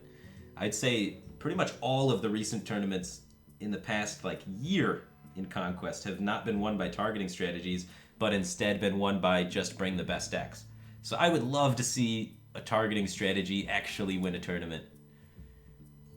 Well, you're more than a little biased. You just love targeting strategies. It's whether more they're right or fun. wrong. It's a lot of deck building and cool. You get to bring cool creative stuff. I honestly throw away a couple percentage points to target in tournaments all the time because it's just more fun. Yeah, you do. Oh yeah, but you gotta have fun with it. Sure. I mean, there's definitely value in having fun. Hey, I used to not bring targeting lineups, and I won a world championship and a couple other things. It's okay to bring targeting lineups now. You kind of do. Come on, man. You get the Priest in there. It's great. Dude, if you want to play Priest, I'm telling you, Silence Priest is the truth. It's good. Double Pyromancer. In a targeting lineup, yeah, you target Jade Druid. No, it's just good. Yeah, but you target Jade Druid. Oh, I mean, once you're bringing the Priest, you target Jade Druid Of for course, sure. yeah, you gotta throw it in there. It's kind of like Stan Cifka's lineup, except you can make it crazier. Sure. Yeah. I wouldn't want to make things crazier, but you would. I do. You do. I do. And there's a Warrior ban, as predicted. Boom. Nailed it. We know what we're talking about. Yeah, it's just a good ban. The more interesting ban is what does Pavel ban? Is it also going to be Warrior? Hope I didn't miss it. Rogue. He is banned. You were right on the Quest Rogue assumption. Yeah, if you give me enough guesses, I guessed right. Well, you said Quest Rogue right off the bat, and I was like, no way, he's going to ban the Warrior.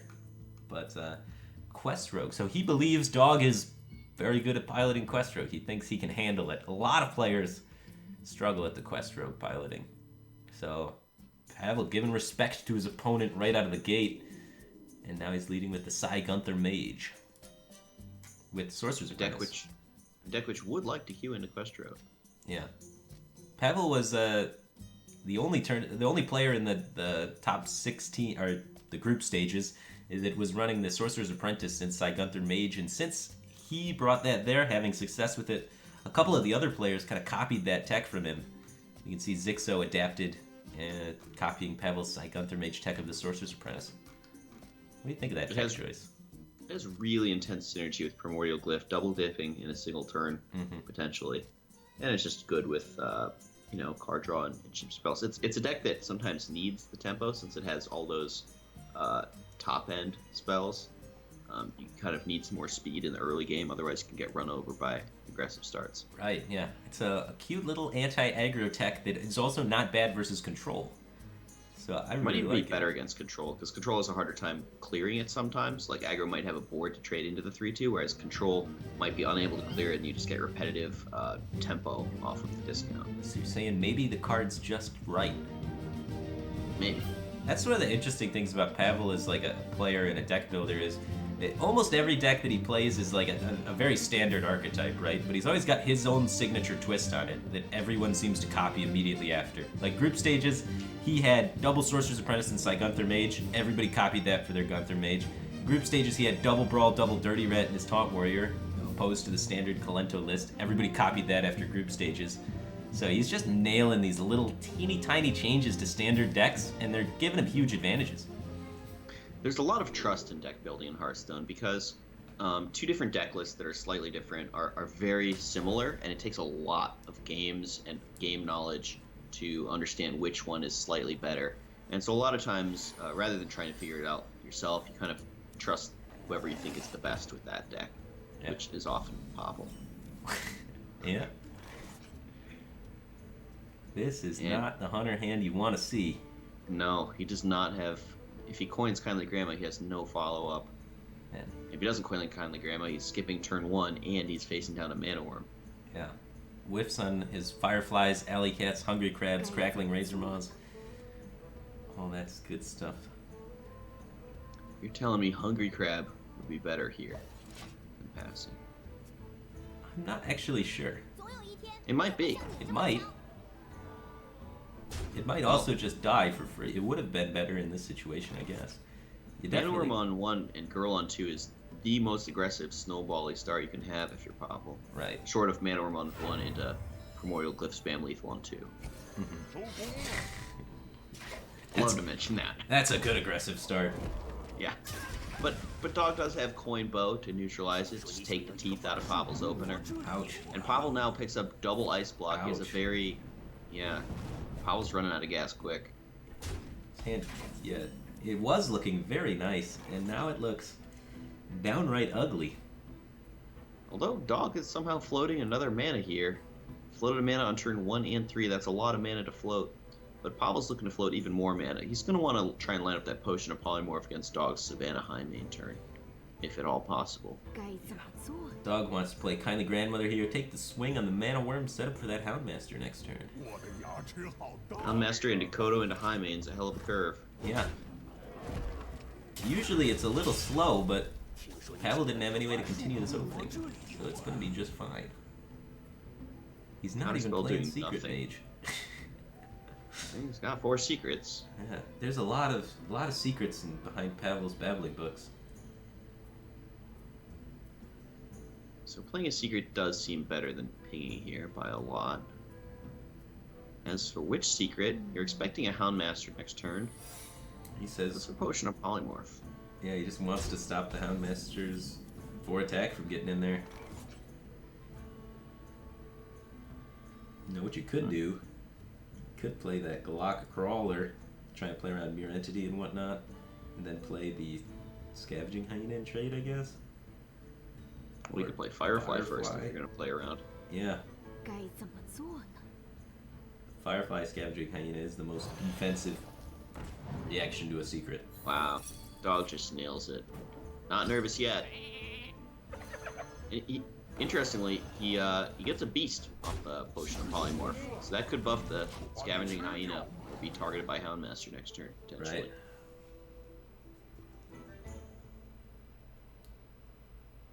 Pavel hits the AoE that he would like to play this turn. Unfortunately, it costs 7 mana. Fireball the Hyena and trade the Sheep seems to be the natural play here. But our natural play is good enough to win in the game. Can he take some kind of wacky line that finds a way to set up to somehow win sometimes? Well, you may want to just Fireball the Hyena and run the book into the 3/2. Set up to ping it. Set up to ping it, risk the Houndmaster coming down. Pavel's Mage does not play any Volcanic Potions. Okay. That would be a key card for him to recover from a position like this. He does play Primordial Glyph, which can discover Volcanic Potion. Yeah, I mean, I like this desperate play from Pavel. You gotta, set yourself up to be lucky here when he doesn't have the Houndmaster. Oh, but he does. He does have the Houndmaster. Does he ever Tundra Rhino instead? Try and charge a high main? I think that's too greedy. Well, like, because what if there's a Fireball on the Tundra Rhino and then a ping on the 3/1? Then you would lose, yeah. I don't like this. There's no Volcanic Potion, like you said. Maybe he doesn't have the deck list quite memorized. Volcanic Potion is very common in these kind of decks. I think he just chose to tell himself, he won't have the second Fireball. Okay. Which I don't agree with. I think he's far enough ahead to play around one-ofs, but Right. you can understand where he's coming from. Sure.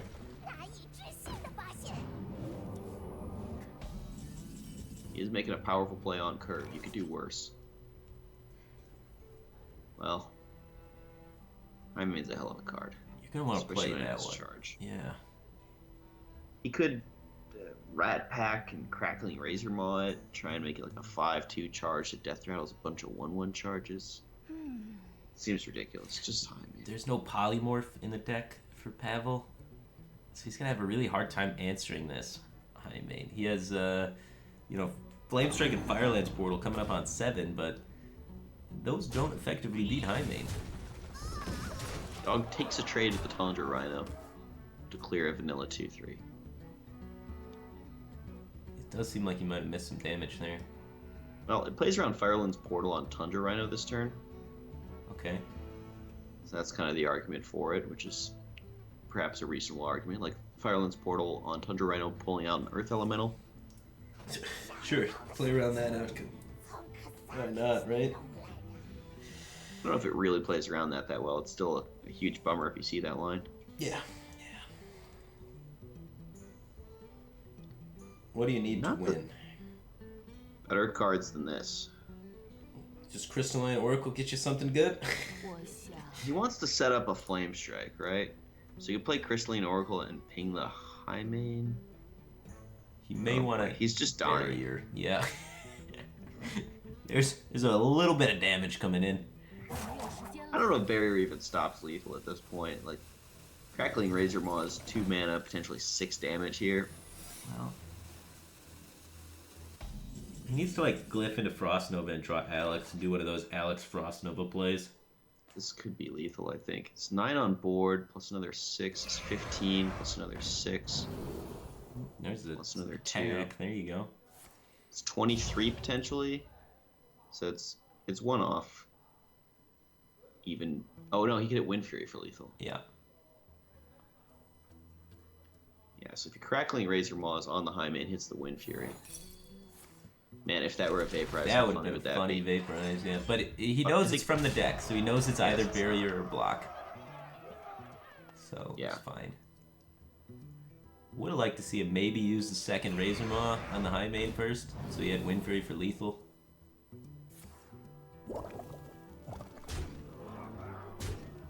Nice Cone of Cold positioning there. He's got a Shroud guy next to the high main. Nice. He could take some trades with this. Protect his Rhino. Yeah, makes a lot of sense.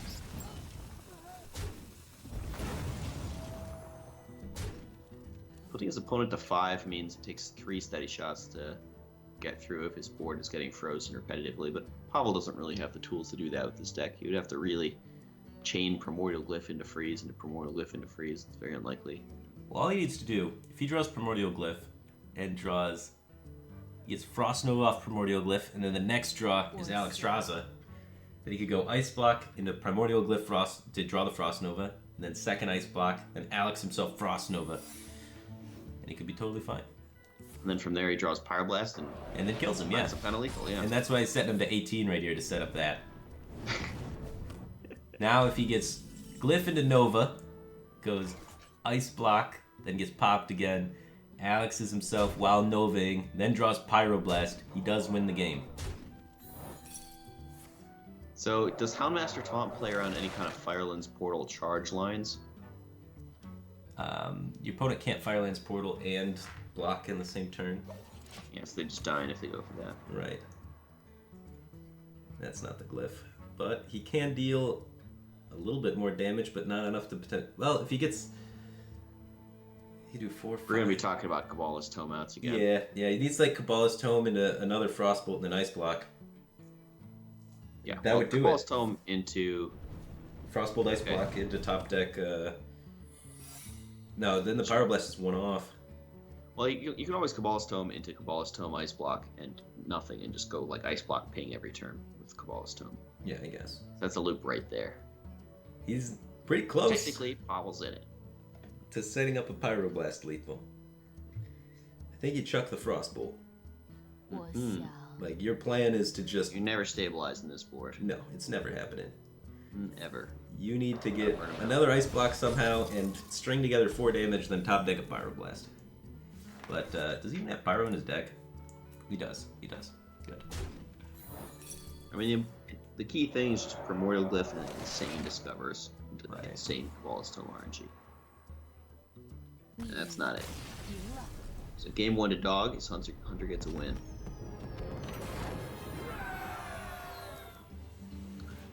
So Dog's Hunter wins and his Rogue is banned. And it is hard to read his lineup with the deck names being Face Hunter Druid and Murloc Paladin Quest Rogue and Pirate Warrior Paladin. He's named all of the decks the name of a different deck in his lineup to confuse the casters. And he did it in English too instead of in Chinese, so he's targeting us with his Conquest Then he lineup. metagames it. He's got a Chinese name on the Pirate Warrior. Okay, yeah. He's, diversifying his threats. Okay. The Hunter was one of the easier ones for him to get a win with, I'd say. Hunter surprisingly just outperforming all expectations this tournament. The 2 players that brought Hunter to group stage both advanced to top 8. So He didn't even have a good draw that game, I would say. It's more that Pavel's draw was particularly bad, because the Hunter floated a mana on turn 1 and on turn 3. Missing 2 of your first 6 mana in a curve-out deck is a disaster. Right. But the Eaglehorn Bow, the one of Eaglehorn Bow, came in huge dealing with Pavel's 2 early game threats. Yeah. And then from there, you're just able to, deploy some threats of his own that Pavel didn't have answers to. Mm-hmm. Yeah, Pavel getting the secrets off the babbling books, they kind of betrayed him. He's been known as a player that typically has pretty good babbling books, and those were really awful babbling books, so a little unfortunate for him. Just needed any sort of mid-range card that could, keep steam rolling with his hand, and didn't get there. Sure. So we're going to see Dog's Pirate Warrior coming out here, which has a Hungry Crab in it. Just one. Hungry Crab does not fit Pirate Warrior particularly well. That's why he didn't play 2. But he has 1 because he wanted it in every deck to target those Paladins. Mm-hmm. And Pirate Warrior naturally slightly favored against Paladin. So even without the Hungry Crab, you're favored. And now you add in a Hungry Crab, now you're even more favored. And you hope. I like the green skin in the deck. That's a lot of value. The +1 durability on a weapon in Pirate Warrior is surprisingly valuable because of the Arcanite Reaper and because of the upgrades. Your weapons tend to deal a lot of damage, so +1 durability is 1 more attack with a lot of damage. Right.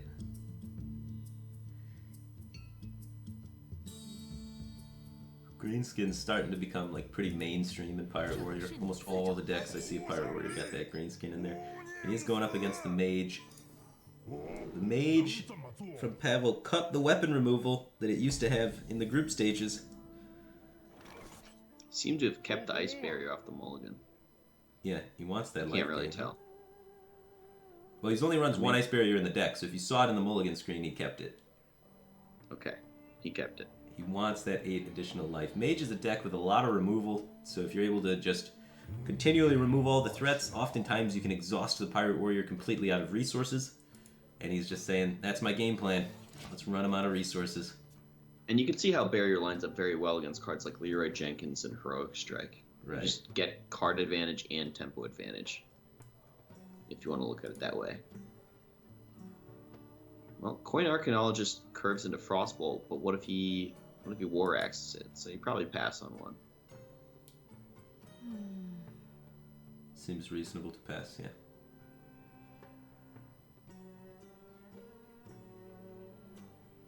And then Dog probably plays the War Axe before the Bloodsail Raider. Actually, I'm not sure about that. Maybe you're happy connecting with the 2/3 Bloodsail Raider and you're happy to not draw patches from your deck. You don't need it to be a 5/3 for it to be threatening. What do you think?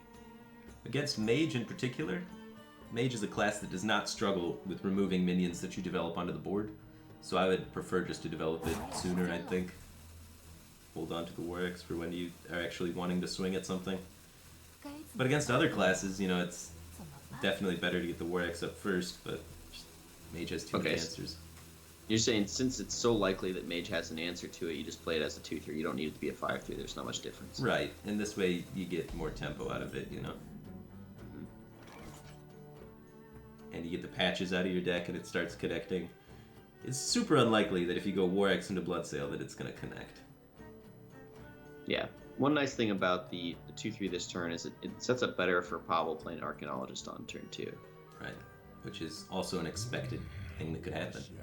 Yeah, he also runs Sorcerer's Apprentice too, so there's even more things he could be playing out on turn 2. He roped the entire first turn, which makes you think he's thinking about coining something. Even more reasons. Bluffing. Or he's bluffing, yeah, but... There's a lot of bluffing at this point in the game. I wouldn't make too much of a read on my opponent's hand based on them mousing over things at this point in the tournament. There's just a lot of shenanigans that go on. Well, he wants to get that 5-3 out there. That's a good Greenskin's a powerful pickup for Dog. Really extending the damage from that weapon. Yeah, that's a good one. That's a nice curve. He missed his 1-drop, but Pirate Warrior's 1-drop isn't the most relevant thing in the control matchups. It's good versus the aggro decks because you fight for the board early with N'Zoth First Mate or Upgrade, what have you, but against all the control decks, you're pretty happy if you never see a 1-drop the entire match because the other cards are just so much more powerful. Like, look at how strong that hand is. So this turn's probably a Frostbolt on the 5-3, and then the turn after Pavel can go Secret Coin Valet. But that will not deal with a 5-4 Naga Corsair. So it's probably going to have to be Fireball and Naga Corsair. And then Greenskin comes out. And then there's no good answer to the Greenskin. So he's going to play the Secret this turn. Set up for Valet Frostbolt so you can deal with whatever the 4-drop happens to be. This is a lot better against Kor'kron Elite and Naga Corsair. Well, against Kor'kron Elite, he was already covered. Because he had Frostbolt into Secret Coin Valet. Okay. But this is better against Naga Corsair. Yes. But he did have to take 5 damage for this little tempo swing here. Was that worth it? Pavel says yes. It's definitely an interesting line.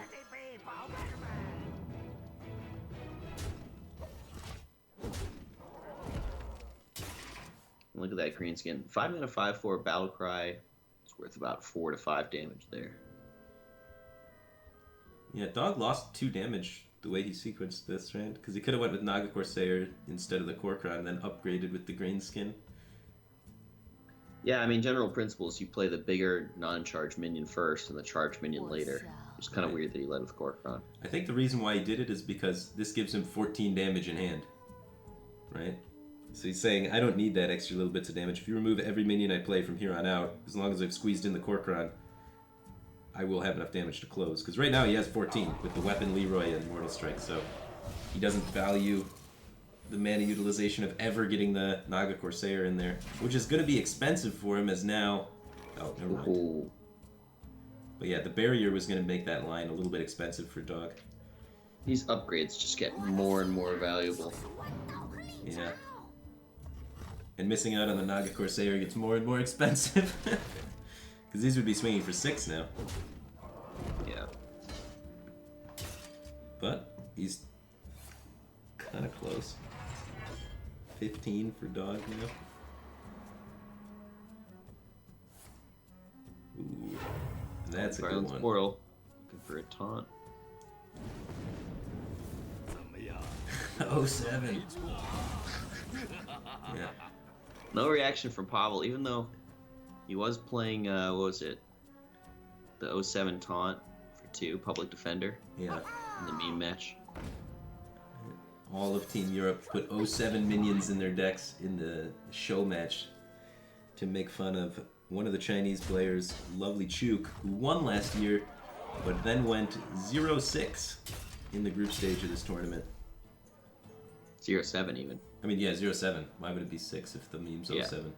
That'd be a terrible meme. I don't know where I'm pulling 6 from. I was thinking about Leroy. Okay. Yeah, Mortal Strike might do 6, whatever. Thanks for bailing me out there, man. Sure. It's gonna armor instead of playing the N'Zoth First Mate. Interesting. Why? I don't know. Flame Why would you Strike. do that? You're really gonna reload against Flame Strike with a 1/1? It felt like a good time to try and poke for 1, yeah. Yeah. Like, gaining 2 life seems much less relevant than attacking for 1. Could come down to that, though. There's the pop. Yeah, pop with a lot of damage behind it. This is turning into a race. With Pavel having, He's gonna squeeze out the 1/1 okay, now he wants the 1/1. Well, he's not missing the armor up if he squeezes it out now. So it's Sure. a little different. That's a 1/1. Gonna reload with it. Saving it for the reload. Doomsayer turns itself into a 7 attack minion again. Right. Didn't really change much. I mean, if you're Paladin and you Aldor that, that's important to know. That's a mechanical thing that could lose you the game.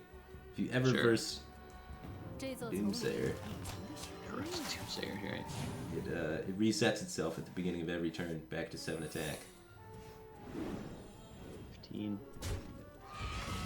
That is, Does set up lethal. that 1 armor up that he squeezed in Doesn't save him. really change much against the Primordial Glyph there, yeah. Well, he's gonna kill the Mana Worm. With his Mortal Strike? Yeah. Why Well, wouldn't then you? how does he kill his opponent the following turn? I mean, I guess you have to. You have to. You're Pirate Warrior. You get there.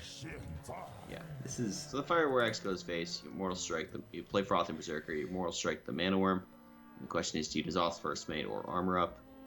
You're taking 13 from 15, so what's the difference between dying to 2 and 4? We've already seen at least 1 Frostbolt. Frostbolt's a difference, Valet's a difference. You've seen quite a few of those cards already. Armor Up's not that relevant, but then again, neither is Nizal's First Mate attacking for 1, so you definitely go with Armor Up. Yeah. The Nizal's First Mate's never connecting in that scenario. Not for relevant damage, no. And... there you go. Fireball will do it. Pavel wins the race. Yeah. Corrupted Doomsayer, big enough. It's a pretty good Firelance Portal minion, huh? 7/7. Sure. Above average. Normally you get like a 4 or 5 attack minion. So just being able to push that extra damage there allows him to close it out very narrowly. But even if he didn't kill it in that turn, it's unlikely that Dog is actually going to draw lethal. He has like 1 Reaper, 1 Korkron, 2 Heroic Strikes, and that's it. Over half his Pavel deck was just barely able to stall enough to win the race. It's kind of an interesting game there. Yeah, Tied up Sidehunther at Mage 1-1. usually does pretty well against aggro because, like, Arcanologist is so good, and they, like, always have double ice block in Sidehunther Mage because of Arcanologist. It's so they oftentimes extend the game to, like, turn 9 or 10 just because of ice block, buying them extra turns and allowing them to either draw Alexstrasza or burn their opponent out. Sure. So, I think it's a Mage favored matchup versus Pirate Warrior. That feels correct with my experience of Yeah. Sidehunther Mage generally being kind of tough to kill. It's like close, but I definitely think it's Mage favored. So Jade Druid coming out for Pavel, which does get soft targeted by Dog's lineup, since Jade Druid's weakness would be early minion pressure, and Dog's lineup is early minions for pressure. Right, but he does have the tech. He's got the ooze in there. And it's the new ooze, the one that allows you to gain armor while removing the weapon. That lands up on an Arcanite Reaper, and then your opponent's not dealing you 10, and or not dealing you 5, and you're healing for 5. So it's like a 10 health swing, which is a lot. Plus they're not upgrading it anymore. Yeah. That's also huge. But it is the Druid that is going to be coming out to face down the Druid. Dog changes it up. The Druid is typically quite favored, and he has tech in there to make it more favored against Jade Druid. The Bittertide Hydra, very helpful against Jade Druid, as well as the Finja package in general. Helps out a lot against Jade Druid. Yeah, Jade Druid just does not have an answer to a big dumb idiot like Bittertide Hydra. They're not good at racing against it. Mm-hmm. There's no mulch anymore. That's just gone. But generally, Jade Druid is, playing Wild Growth and Jade Blossom in the early turns instead of contesting the board or playing removal. And that allows Token Druid to flood out some minions and then buff them up with cards like Mark the Lotus, Power of the Wild, or Savage Roar. Right? Just get a lot of value out of those AoE buff effects. Yeah, pretty lackluster aggro Druid hand. No buffs yet. You want the buffs. Mark of the Lotus, one of the most powerful cards in the deck. Sure, but you see hands like this very often in Token Druid, and a lot of times you top deck something before too long and get there. The worst is when you, like, just never find a buff card and it just feels like you're playing Quest Rogue without the quest the whole game. So I would expect Pirate on 1 into turn 2 Coin Fledgling, and if the opponent doesn't have a Wrath, a lot of times you just win. The issue is, what Pavel does have is turn 2 Innervate Fandral, which will stop the Fledgling from coming out.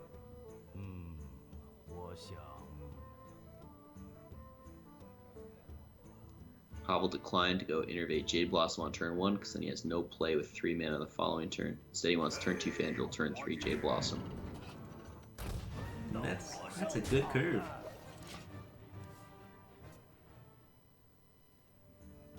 You take that.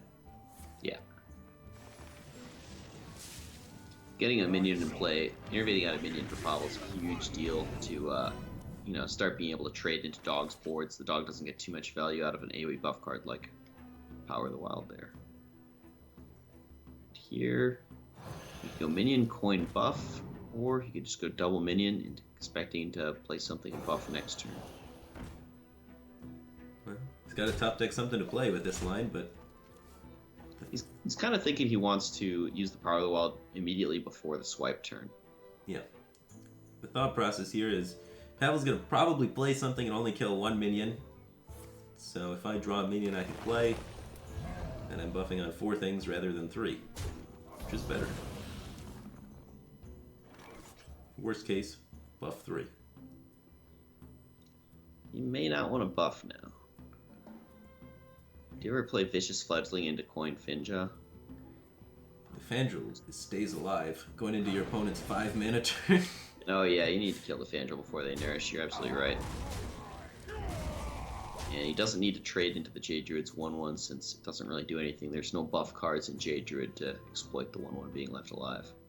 If he didn't have Finja, maybe you could leave the Fandral alive, but like with Finja picked up and the War Leader already in hand, I would say you can kind of play the game safe from Dog's perspective and take the trade on the Fandral. Because Sure. Finja's just such a good swing. Yeah, so Dog's early game was just kind of stabilizing against Pavel's Innervate, and Finja's what's going to pull him ahead and win in the game. And yeah, Pavel with the tempo swipe here, not an ideal amount of value for the matchup, but he wants to set up for Aya to come onto the board as cleanly as possible, so he's removing the 2-3, prioritizing tempo, because he's just about to slam a 6-drop and not interact with his opponent's board. Mm-hmm.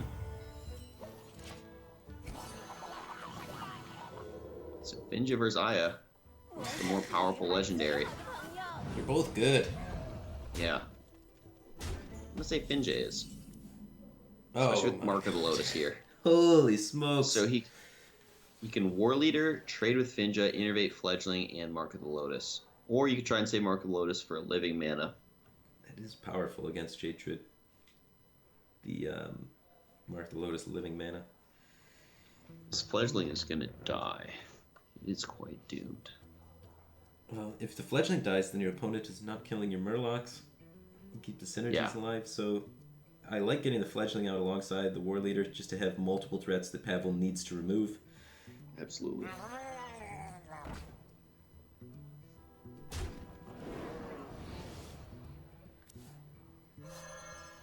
Yeah. Now, 2 War Leaders, Finja, and Fledgling. That's 4 high priority targets to kill. Because the Finja spawns another Bluegill. It's probably the least threatening of the 4. This seems good. Just punch him in the face for 7. Yeah, you don't really need to trade with that one. Yeah. I'd be inclined to clear War Leaders first here. He's going to take the trade. He's prioritizing the board control. It's true, if this deck has the board, it usually does win, but I don't know, when the numbers get that big, It's tempting to go face, I understand. Yeah. 7 to the face instead of trading into a 2-2, but protecting the War Leader is extremely valuable. Right. Let's see. So on board, he prevented Aya into War Leader, and then everything plus hero power into the other War Leader. So your So you opponent did kind would of take protect the. 4 with that line, and they would have already taken 7, so that's 11 more damage. And then you would have had. Still, they'd have to answer the other minions on the board. I don't know. That's close. That's really close. Because you hurt them a lot if they're hero powering down your war leader like that. Yeah, I would have been inclined to go face. And then the fledgling is most likely unanswered too, and that hurts him even more. It's tough.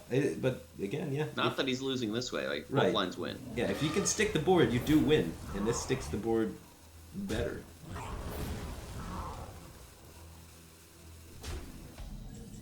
Green Elephant just not spectacular against a board of this level of power. Mm-hmm. So you hero power, then trade Finja in, pulling out a bluegill, and you have 18 plus an adapt. Or potentially another 4 off Wind Fury. Go face with the fledgling first and just kind of investigate what's going on with that. Sure. Wants to see what's inside this adapt first. I like taunt. I like poison. Okay. Both are pretty good. Yeah. Poison's not bad. Just makes it so it's a priority to kill. Taunt makes it so he has to kill it instead of other things. They're both kind of doing similar things, but poison's more dangerous while doing the similar thing. 0% Wind Fury on this fledgling. Staying true across the entire tournament, never getting that Wind Fury for an extra free adapt. I like the +3 health pick. He's trading to protect his war leader, I guess. I don't know. The Finja's no longer threatening. It's just a minion. Yeah. Well, It's the fledgling that's scary here.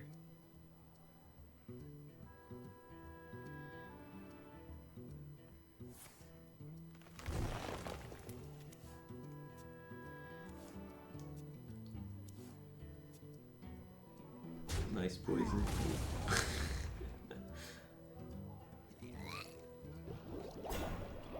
Well, Popple has survived to the point where living mana can be answered by Primordial Drake. Mark on Vicious Fledgling is just insane. Potentially double dipping with Wind Fury. And Bitter Tide 8/8's Hydra's big. coming out. Yeah. It's And good to be lethal lethal. if you hit Wind Fury. Yeah. First time it hits Wind Fury, instantly wins the game. Yeah, that card's I mean- disgusting. This was a Finja game is what really happened. Yeah. Dog's powerful early game was strong enough to hang on against Pavel's Innervate Fandral, and then Finja just won him the game, just hard carried with a giant border Murlocs. Yeah, if you look at the aggro druid lists floating around ladder, because recently I was wondering, is Finja the better list or not? And it's really hard to tell because they actually have very similar win rates, but like if you look at all the people that finished top 100 Legend, most of them in all of the top 100, most of the players were playing aggro druid with Finja package. Yeah, the Finja package does seem to be effective. One of the key downsides to it is just that it exposed you to people who are teching in Hungry Crab. Right. Which was I a think thing if it for weren't like for Hungry Crab, Finja would be the clear winner. Right. With Hungry Crab, Finja typically still wins. Yeah. It used to be there was Hungry Crab like crazy in the meta for like a couple weeks, but it's fizzling out. I don't think very many people are teching that hard on ladder right now. More people are playing generic. So Finja Token Druid it is. Yeah. Changes every day though. You got to be aware of the weather. I mean, you just have both Token Druids built and queue up the right one based on what you're seeing. Yeah. Switch occasionally, keep people guessing. Sure. Right, because once you get towards the higher ranks, you keep versing the same guys over and over again. If you got a different variation of Token Druid every time, it's confusing as hell for them. Speaking of confusing people, queuing up with Token Druid and Jade Druid, you know, one of the decks is usually good against the opponent. They have kind of like opposite matchup spreads. They're both powerful decks. And they want to mulligan 100% differently versus each of them. Yeah. Yeah. So it's a powerful ladder strategy to queue Token Druid and Jade Druid based on what you're queuing into. Just generally speaking, mind gamesing on ladder is good. So this is the first time I've seen a Questro with Tar Creeper and Tolvir Stone Shaper in here. He's got just a very defensive elemental package to try and cover the weakness of Questro getting smorched down. Right. Right? Everyone knows the way you beat a Questro is you hit him in the head until they die. And what better way to stop them than Tar Creeper and 12-year Stone Shaper? I like it a lot more than the previous iteration of Quest Rogue, which was last week's iteration, which was the 4 crab package people were playing in place of those slots, where they had double Hungry Crab, double Galaka Crawler, and they were like, well, if I draw Hungry Crab and Galaka Crawler, I'll win. This instead is, well, there's the other decks that kind of smork us down besides Pirate and Murloc decks, so let's just put in taunts to slow down the game and be more well-rounded against everything. Right. And we see a completely nuts Murloc opener for Dog, which is probably just going to maul whatever Pavel is doing. This game is generally over. He's going to need to do really amazing stuff here from Pavel's perspective. And you can see immediately he looks down. That's the feeling of when your Murloc Paladin opponent 4 keeps you. Yeah. Yeah, Tar Creeper not going to get the job done against Oh Murloc god, Tribal he's dead. Synergies. Holy crap. So, you don't double 1. You go 1 into 2 into coin 4 into 4. And you play the 1/3. Okay. Yeah? Yeah. Well, you do that. Okay, so I don't... we agree on one thing. Don't do what Dog's doing here. Yeah, don't do that. Because now you potentially miss on turn 3, and you have such a good curve, you just go 1, 2, coin 4. You like the 1/3 because it's a little sturdier. Right, there's like some potential that it could die to really awfully weird things. I like the snowballing of the Tidecaller on 1. Into Rock Pool makes it a 3/3, and you adapt it. Pavel doesn't have any backstab, I guess, and the only way he would kill it is like Stone Tusk Boar patchesing it or something, but that's what you play around, right? Like Deckhand, Stone Tusk Boar, kill your 1/2, and then they have the Deckhand established to dagger and kill the Rock Pool the next turn.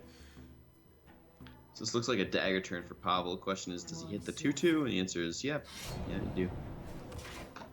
Yeah. Setting up to Tar Creeper and hit it again. Not a good time, but it's the best you got. Consecration, really a pretty bad draw, I'd say, for Dog, but probably doesn't matter too much.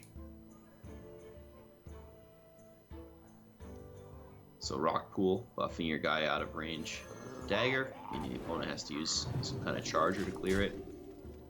In addition to face tanking a lot more damage. Right.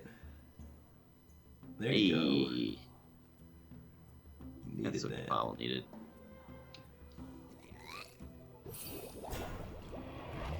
Not going for it. And Ouch. not the worst turn 3. Tidecaller Hero Power is powerful enough. It'll Yeah. get the job done. Sets up for that Megasaur. Get mega value. He needs to top deck Tolvar Stone Shaper. It's time. Does the tech just line up, hit the dream 3 into 4? The key here is Dog just whiffing super hard on Megasaur Adapt. He's got 3 Stone Tusk Boars. Oh, you hate to see the patches there. That is one of the R.I.P. worst ones to hit Deckhand. off Mimic Mod. Oh, it's by far the worst one in this Could have played circumstance. around it. He could have played the Deckhand first, pulled patches, then Mimic Modded. Yep, he could have. So, a little bit of a misstep there. Kind of sloppy. Costs him too. Well, he's Three probably times not the winning scariest. anyway, but yeah. Okay. So plus 3 health versus Divine Shield goes Divine Shield because of how plus 3 health potentially lines up against 5/5 minions. 希望你喜欢我的新发明。 12-year Stone Shaper, but no elemental for it.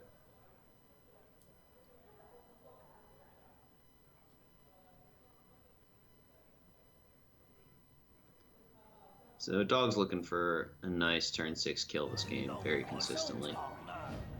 King's on 5, Bluegill Consecration on 6. GG. Starting his way to This try is and 12. complete the quest with the patches. This sets up lethal from hand, even if his board is cleared, which could be cleared by a Vanish. Yeah. Consecrate, push face. Yeah, the question is, where do you put... Oh, you want a Consecrate, you don't want a Kings? I wanted a Kings. Put him to 4, that way you have Bluegill Consecration. 4 next turn, even if you get banished. I was just gonna Bluegill Kings him next turn. Kill his 3/2 and his 1/1. Like, why not? Okay. Yeah, both lines seem very winning. Dog takes a 3-1 lead. Favored matchups, winning games. Yeah. All he has left to win with now is Warrior? the Pirate Warrior. Pavel needs to sweep the Pirate Warrior, and he has techs in his decks that try and help him do that. He's got the Burn Bristle and Paladin. Could get combined with the Blessing of Kings to heal for a ridiculous amount. He's got the Ooze and Jade Druid. Shut down the weapons, as well as a Tar Creeper and the Jade Druid. And then in Quest Rogue, he has the new and exciting anti-aggro package of Tar Creeper, Tolver Stone Shaper. Laskaka was previously playing Tolver Stone Shaper plus Crabs, and he took it one step deeper in the elemental direction, replacing the Crabs with the Tar Creeper. Okay. I want to say the Burn Bristle's King synergy kind of sounds stronger than it is. Burn Bristle should almost never survive It's a turn long 6 enough to play. have a King's put on it. Oh, really? Yeah. You're going to set it up. You go like Burn Bristle Coin Kings on turn 6, right before you're about to die, and then you heal for 12 because they have to hit it twice. Oh, yeah, and then you win. And then you win, yeah. Yeah, if you ever play Burn Bristle and Kings together in the same turn, You win. that's GG. Yeah. It's like Reno Jackson, but a 6/6 taunt with Divine Shield. They would have to, like, Mortal Strike face for lethal to get past that. Right, over the top with their one Mortal Strike. So, it's a late game play. Okay. And we do see Jade Druid coming out. Pretty even matchup. Could even be Jade Druid favored with the Hungry Crab teched into Pirate Warrior. Yeah, it is. It's gotta be. Like, I play a lot of Pirate Warrior. And I'm not that ashamed about it, but Jade Druid does seem like a very difficult matchup.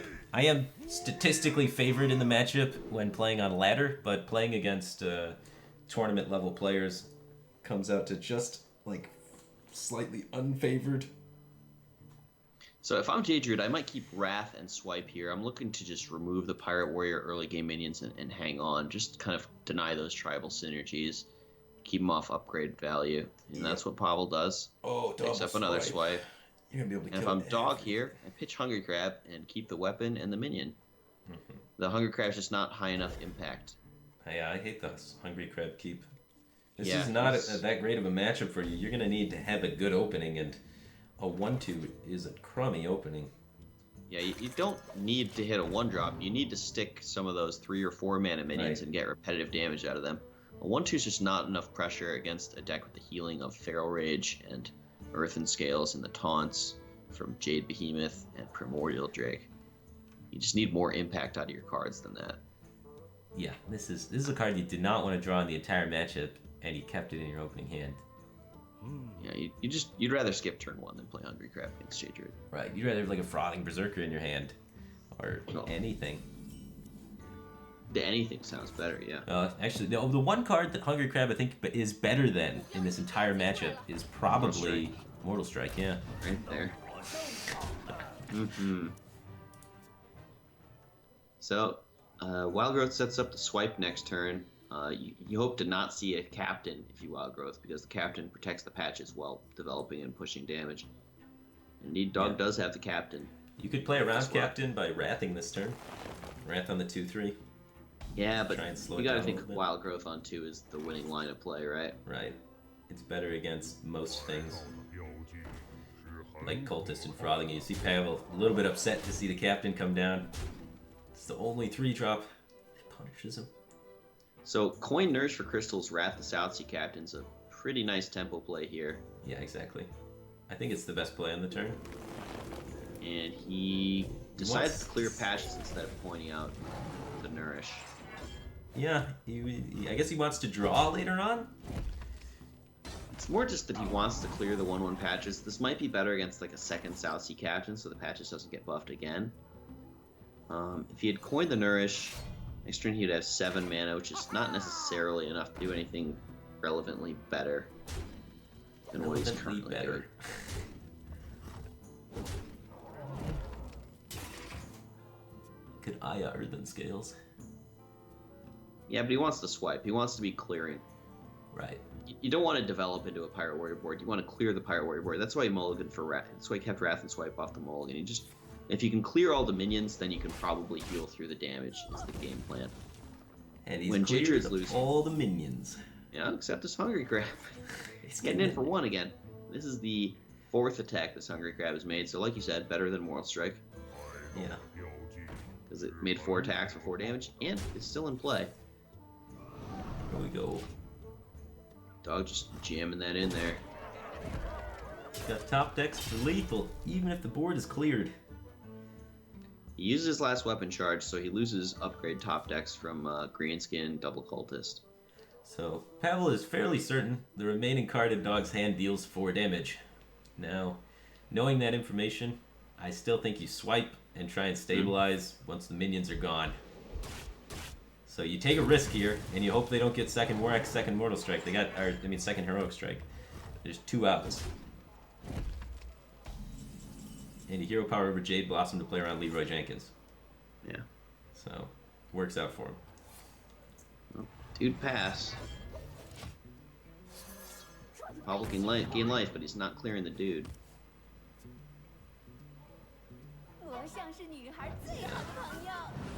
This Coin Nourish just stuck in his hand. Yeah, he would be able to be doing 2 cards a turn in these turns rather than 1. But he did get to clear patches for it, but he swiped again, so... He did swipe. I don't know. I mean, he's Seemed always like Coin swiping. Nourish was just better. I do think it was just better. He's taking extra damage.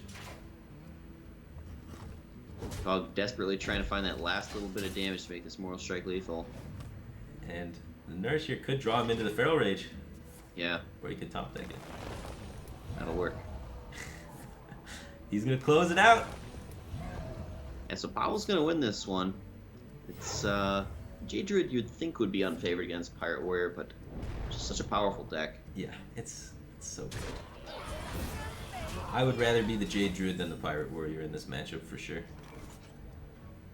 Well, So that's 10 damage against 15. He's behind 5 plus Pavel's hero power plus 1 a turn. which does so- mean you need to Mortal Strike. So you can set up lethal outs with the Leroy Jenkins. Unless you think you have 3 turns.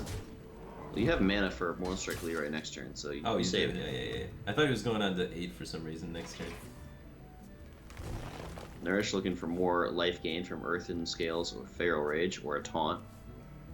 And there's a Taunt, you can play it next turn. You may not have next turn. Innervate hero power, gain that 1 life. Does Dog find Leroy Jenkins to advance him into the finals? Or are we going to the next game?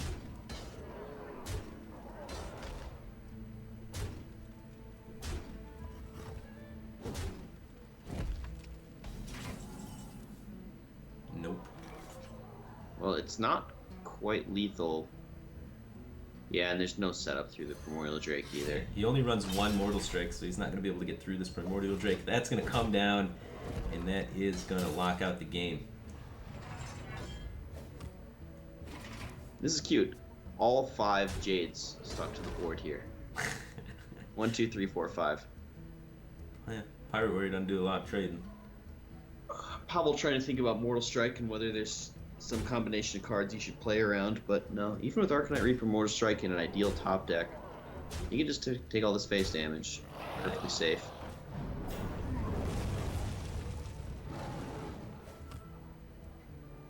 There's no Bash, no second Mortal Strike. Bash isn't even in standard anymore. Means getting a little bit late.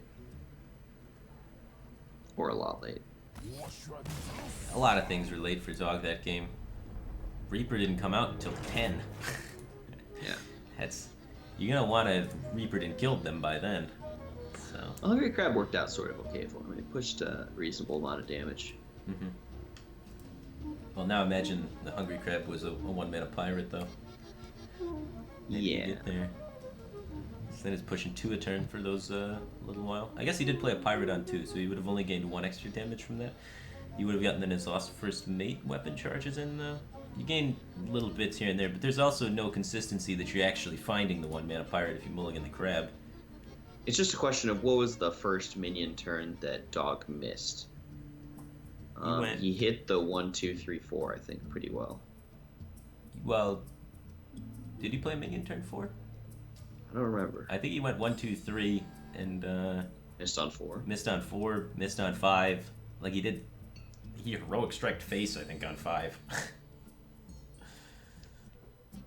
Yeah, so he would have rather like mulliganed the Hungry Crab for a bigger minion to play on one of those turns then, Right. probably. The crab connected for 4, and almost any of like a 4 or a 5 drop, or any 4 or 5 drop, as long as it's not Mortal Strike, would have been better than Hungry Crab for the way the curve panned out.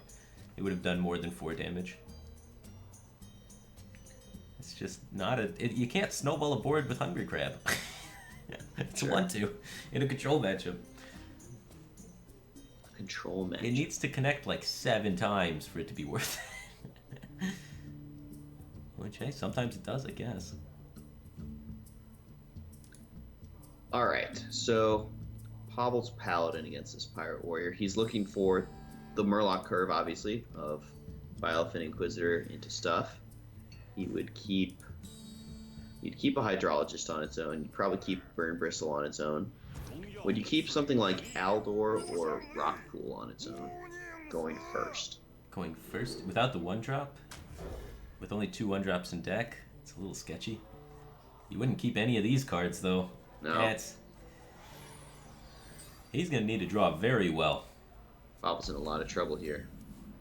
Dog can just play Upgrade on 1 and start curving out with dudes. Upgrade into Coin Captain into Cultist is insane. You get the 2/2 out there, and you have the 1 mana like weapon to be able to kill any 2-drop Pebble plays. So you immediately start snowballing the board utilizing the buffed up patches. I believe that's the most optimal way to play this hand. It's like just no This turn 1 upgrade is just very strong. You don't need to push 1 damage here. You can save it for board control. Right, you're going to be upgrading it. Yeah, now Rockpool comes out. You Coin Captain, trade in the 2/2 and the 1 damage of the weapon. And your opponent has no way to kill the Captain in their deck. And then you play Cultist. You could even play Frothing, maybe, because they don't have the mana for Truce over yet. So, yeah, Captain into Frothing might be better than Cultist. I think it is.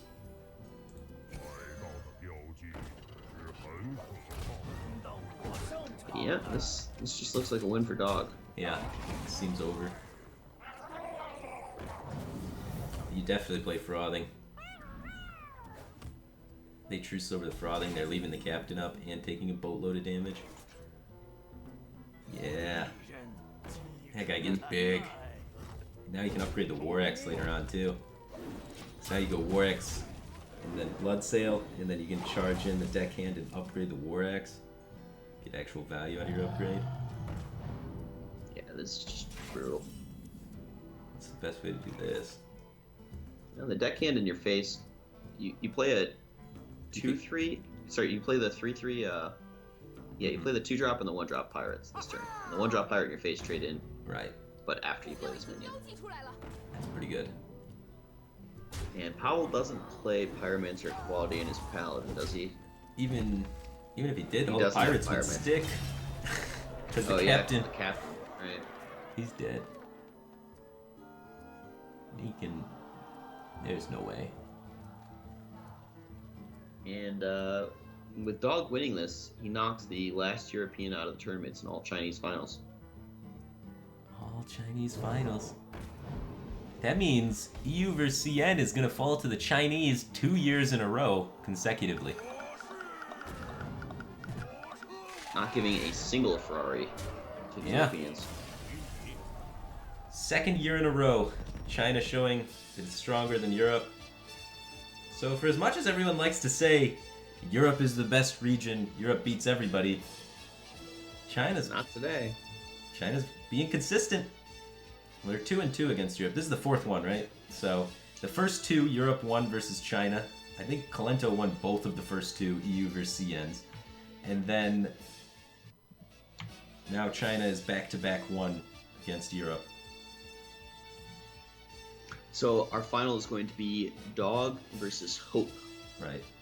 The 2 players that have brought aggro. I'd like to point Yeah. that out. Hope brought aggro in the group stages, helping him advance there. He has now switched to a more control-y lineup. And Dog has brought aggro to the top 8. And these are the only 2 players in the entire tournament that brought aggro lineups. And they made it to the finals. Now, What a coincidence. Yeah, I've been saying this since day 1. That aggro is the best in this metagame. But what do I know? Tiger you tends know? to be the best in a lot of Hearthstone metagames. It's kind of a thing. It's just good to be proactive in this game. Yeah, because when you get ahead, you get to control how trades happen. Right, you get to control everything. And when you know the deck lists, you know what to play around as well. So being ahead is even more advantageous. One of the disadvantages of being ahead is you don't really know what cards your opponent could play to react to you, so you don't know how to develop your board specifically. But if you know every card in your opponent's deck list, you can set up board states that are super awkward for them and abuse the knowledge of their deck list a lot more efficiently than if you're trying to react. When you're trying to react, you can't set up the trades and control what the board looks like, so you can't abuse that knowledge as effectively. Well said. Good point, Firebat. So So let's see. Looking at these lineups, we have the Hungry Crab lineup with a bunch of aggressive decks that's targeting Paladins with its Hungry Crabs. It's targeting Quest Rogue and Jade Druid with its aggression. And it's very often banning Quest Warrior from Hope. And Hope's looking at his lineup. He doesn't have Quest Rogue, so he doesn't have that liability. He has a Jade Druid, but it's honestly not that bad, even though it's getting soft targeted, because the Hungry Crabs kind of dilute the targeting of Jade Druid quite a bit. the Shaman should do well. Shaman's good against these sort of aggressive things with the Maelstrom Portal, the Devolve as well, being able to, mess up the tribal synergies, and then Jade Claws being a good early game tool. No Storms in the Shaman, though, is kind of costly for Hope. Hope's Priest should also do well. That might actually get banned over Quest Warrior. Potion of Mana is devastating. There's tutors for it in Shadow Visions. Double Tar It's Creeper. just high health early minions. Norsher Cleric into Radiant Elemental, into Tar Creeper, Priest to the Feast, healing back up. Good luck beating that Priest. I'm never attack. banning that Priest. No? No. Yeah, it's got double Arcane Giant. Medivh, Yeah, Medivh, double stop Arcane Giant, Medivh garbage. It's like, yeah, if they hit the right curve, maybe it takes care of business. But a lot of the time, I would say Priest is going to struggle against Hunter. Priest is going to struggle against Pirate Warrior.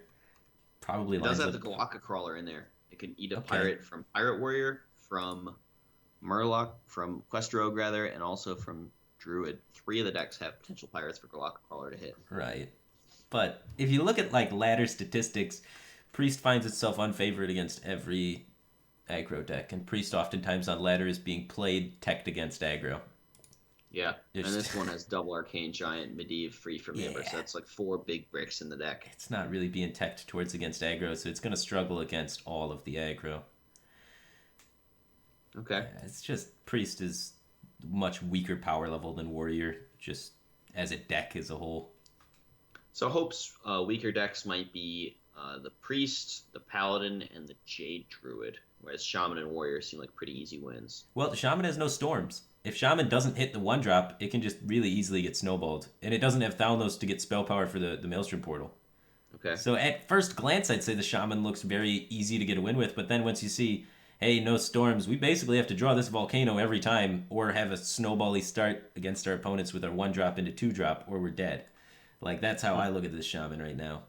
So The Shaman has a lot of just good defensive cards, though. Even if you're playing from behind and the Flame Tongue and the Mana Tide aren't working at all.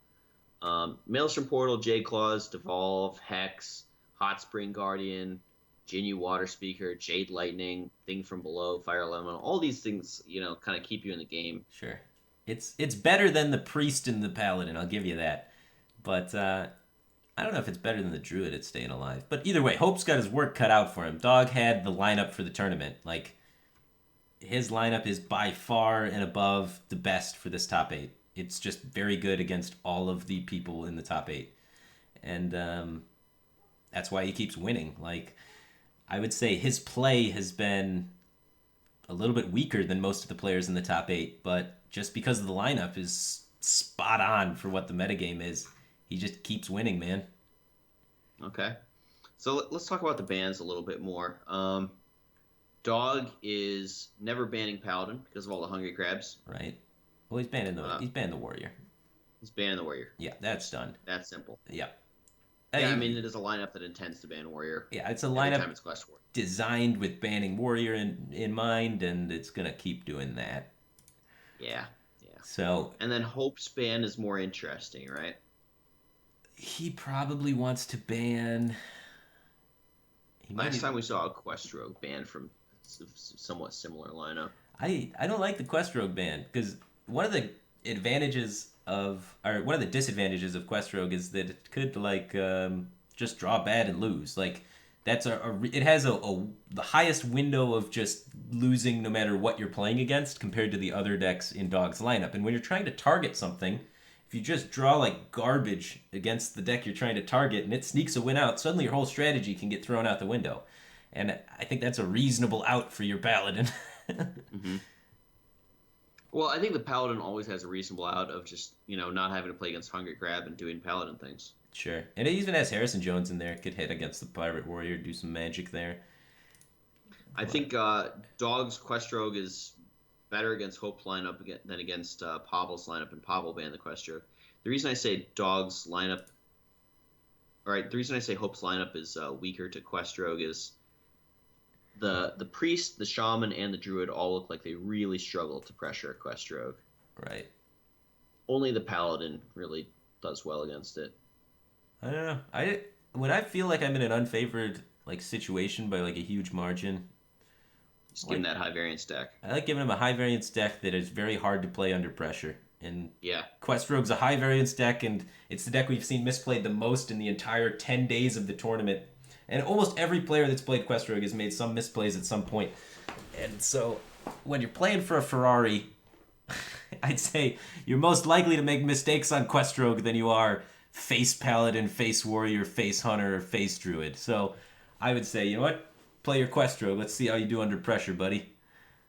Sure. Should we take a quick break? Come back in a minute. Yeah, we're going to come back in a minute with the game. It's going to be between Hope and Dog to see who walks away with a Ferrari. Don't go anywhere. It's going to be exciting.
Alright, looks like the players are ready. It is Hope versus Dog. The grand finals. The winner is going to take home a Ferrari for 200,000 euros. While second place only gets 10,000 euros. So they are playing for a grand total difference of 190,000 euros right now on a live stage in front of an audience with a bunch of people in China watching them and a couple of you guys in Twitch chat watching them. Yeah, the pressure is on more so than ever. You might expect this to be, one of the worst played matches, honestly, just because of how much pressure is on the players. I expect them to be able to handle the pressure and take care of business.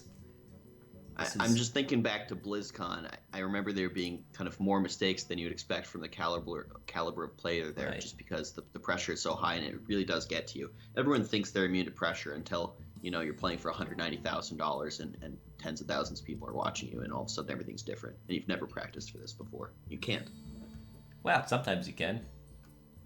Sometimes. It's not very often. You don't get a lot of opportunities like that in your life. No, you don't. Usually 0 for most people. For most people, 0. But occasionally, they pop up.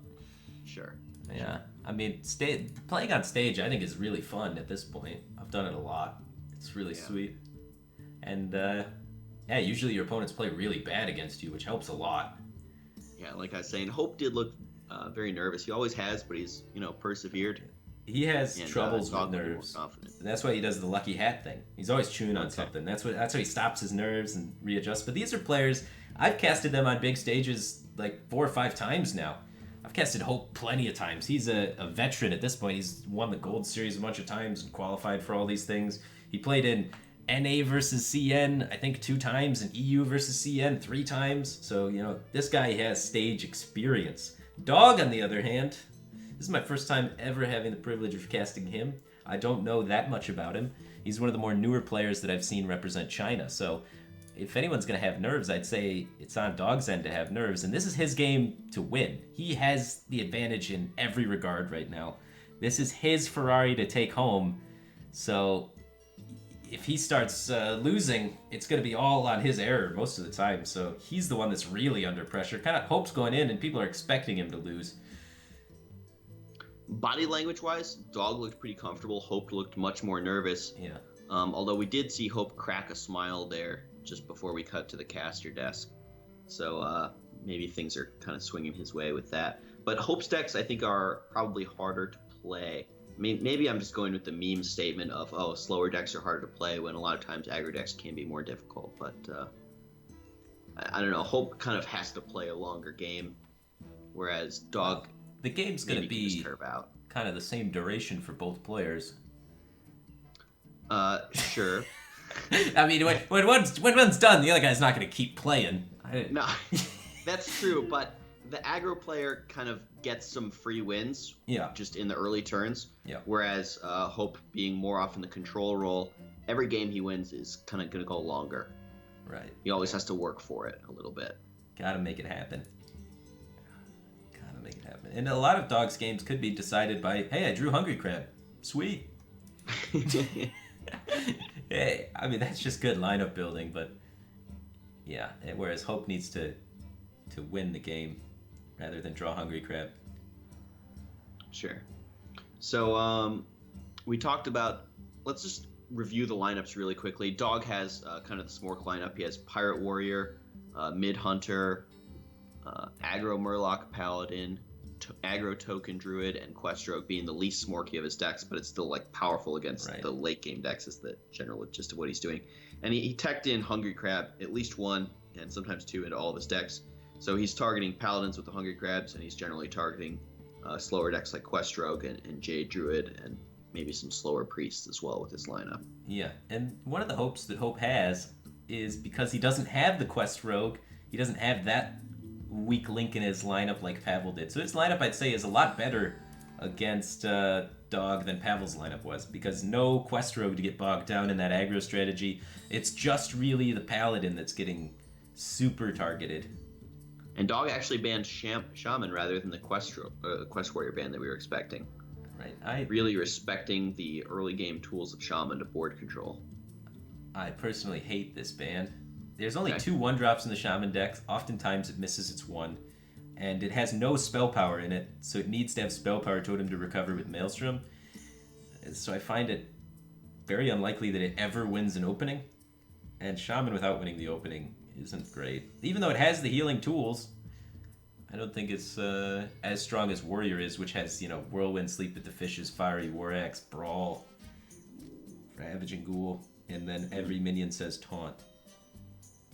That said, even without the Firefly on one, even without the Maelstrom Portal recovery, tools like Jade Claws and Jade Lightning can help Shaman to just kind of hang on long enough until you top deck your way out of it with a Maelstrom Portal or a Volcano. But more than War Axe, Ghoul, Whirlwind, Sleep with the Fishes, Slam, Armorsmith, Primordial Drake, Alley Armorsmith. Yeah, like, no, you're come on, man. Warrior is good, man.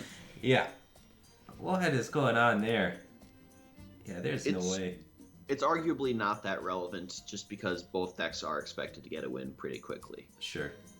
It's definitely not that big of a deal. It's more about the weakest deck in your lineup in Conquest than it is about the strongest. Last year at Standing, a different format would be the other way, but this is a Conquest tournament. It's more about what's your weakest deck and how hard does it get bullied. Maybe he feels my weakest decks in my lineup are Paladin and Hunter, and those perform better against the Warrior than they do against the Shaman. So I'm going to ban the Shaman to open up easier avenues for my Paladin and Hunter to have success. It's an interesting way of looking at it. It makes some sense. Right. I think it's a logical fallacy, but... And we see, I think, Dog's Questrogue got banned again. People love banning Questrogue. Number 1 ban of the entire tournament has been Questrogue.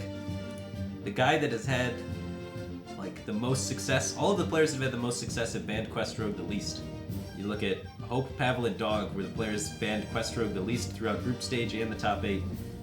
And they are the top 3 players in the tournament. So maybe Questrogue is a little overestimated.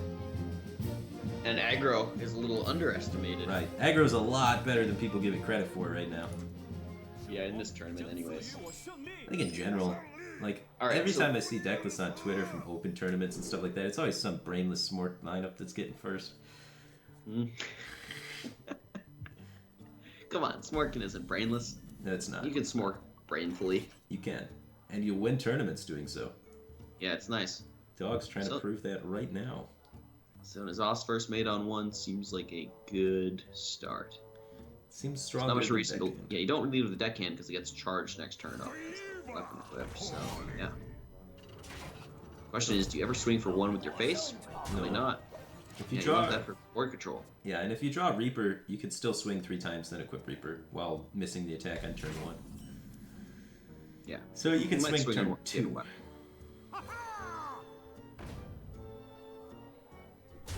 And look at this, 3 pirates in play, setting up for the turn 3 South Sea Captain. Yeah, I wouldn't have hated a swing there. I think it's reasonable.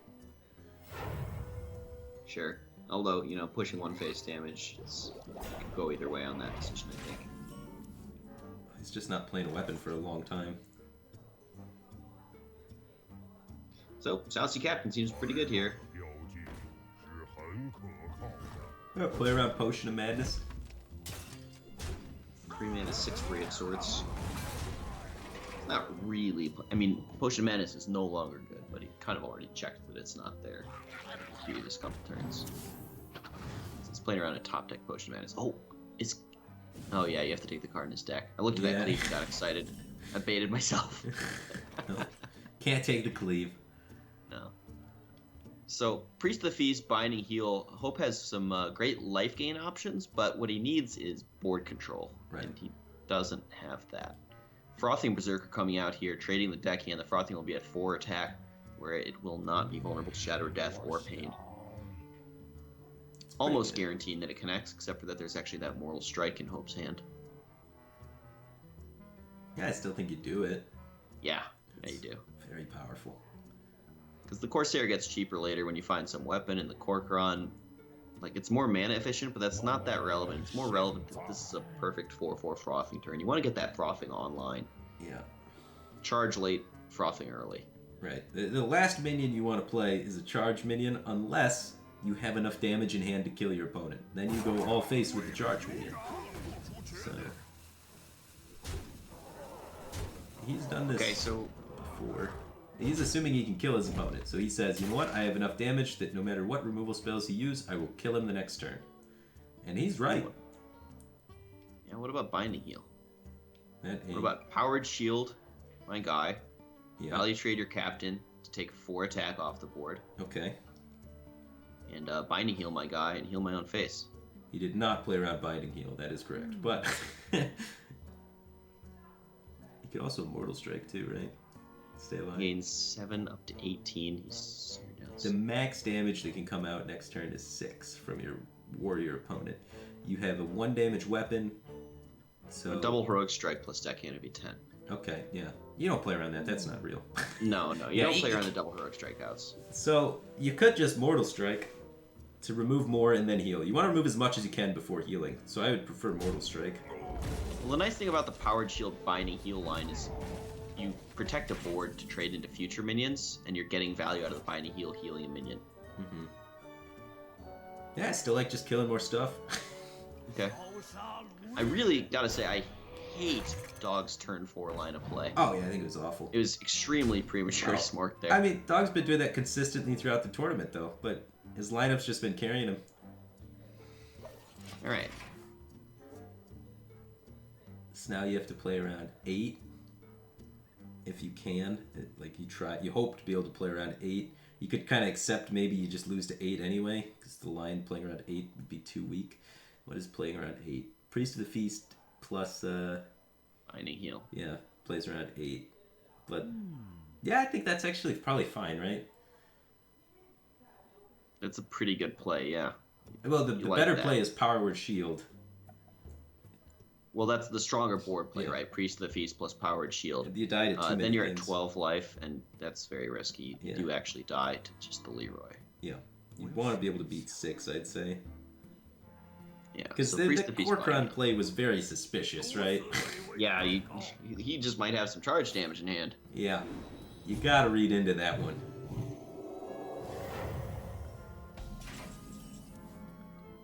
Just might have some charge damage in hand. Okay. So is this one of those games where you don't kill Priest of the Feast? You want to just No. frothing? I think you want a Heroic Strike, run that 5 into the Priest of the Feast, then play Frothing Berserker and trade your Hungry Crab in. That way you have a 4/4 Frothing and won't be targeted by Shadow or Death. Yes. You push 5 damage, putting the opponent down to 12. You have 9 damage on board, plus another 6 in hand is 15. So you set up lethal through a hero power. Yeah, that's the correct play. Heroic Strike, attack the minion, play Frothing, trade in Hungry Crab, go face for 5. Hope there's no Dragonfire Potion. Yeah. Let's see if he figures it out. Do you think he will? No. Yeah. He's consistent. He goes all face. Every turn. Yeah. Well, this is not a bad Dragonfire line. Potion stabilizes. It's vulnerable to a few more things, but he doesn't have those things right now. So, gain 3 life for 1 mana and gets board presence. Good start to a turn. Shattered Oh, Pains. there's the Hell punish. of a draw. Wait. Way to get the frothing. There you go. We're gonna get Hey, buddy. scared for you. Yeah. Oh. Oh, Nelly. No face. Play a girl. Alright, so this is 9 damage against 14. Needs the top deck 5, so even Heroic Strike top deck is not lethal. Right. And it looks like That's Hope's gonna stabilize and win in what probably should have been a loss. yeah. That was a throw from Dog to open up the series, but he's thrown a few games with Pirate Warrior before. He still won the game, so Not Priest this is one. the most important matchup for him to win. It's targeting the Paladin.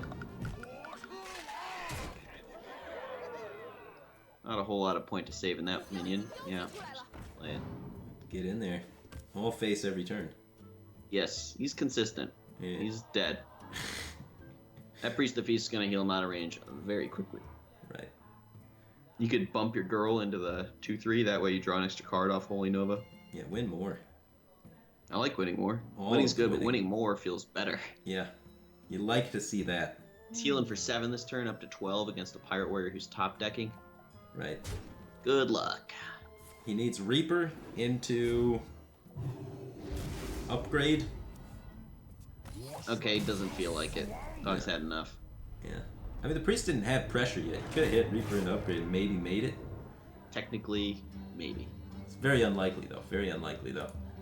How about Reaper into Court And Run? this is important. This is important for Hope to start out with a win here. Because this... Yeah. Dog's expected to win this, you know. Between, you know, the finals and now, everyone's looking at the lineups. They're all like, yeah, Dog, your lineups just destroys him. You're going to win. They're all patting him on the back. And now he's down at 0-1. That's when the nerves start to really kick in. Snowball that psychological advantage. Yeah, because now he's like, oh, God, everyone thinks I'm going to win. Oh, his hands were shaking a little bit there. And I'm blowing it. Yeah. That's a bad feeling. Wow.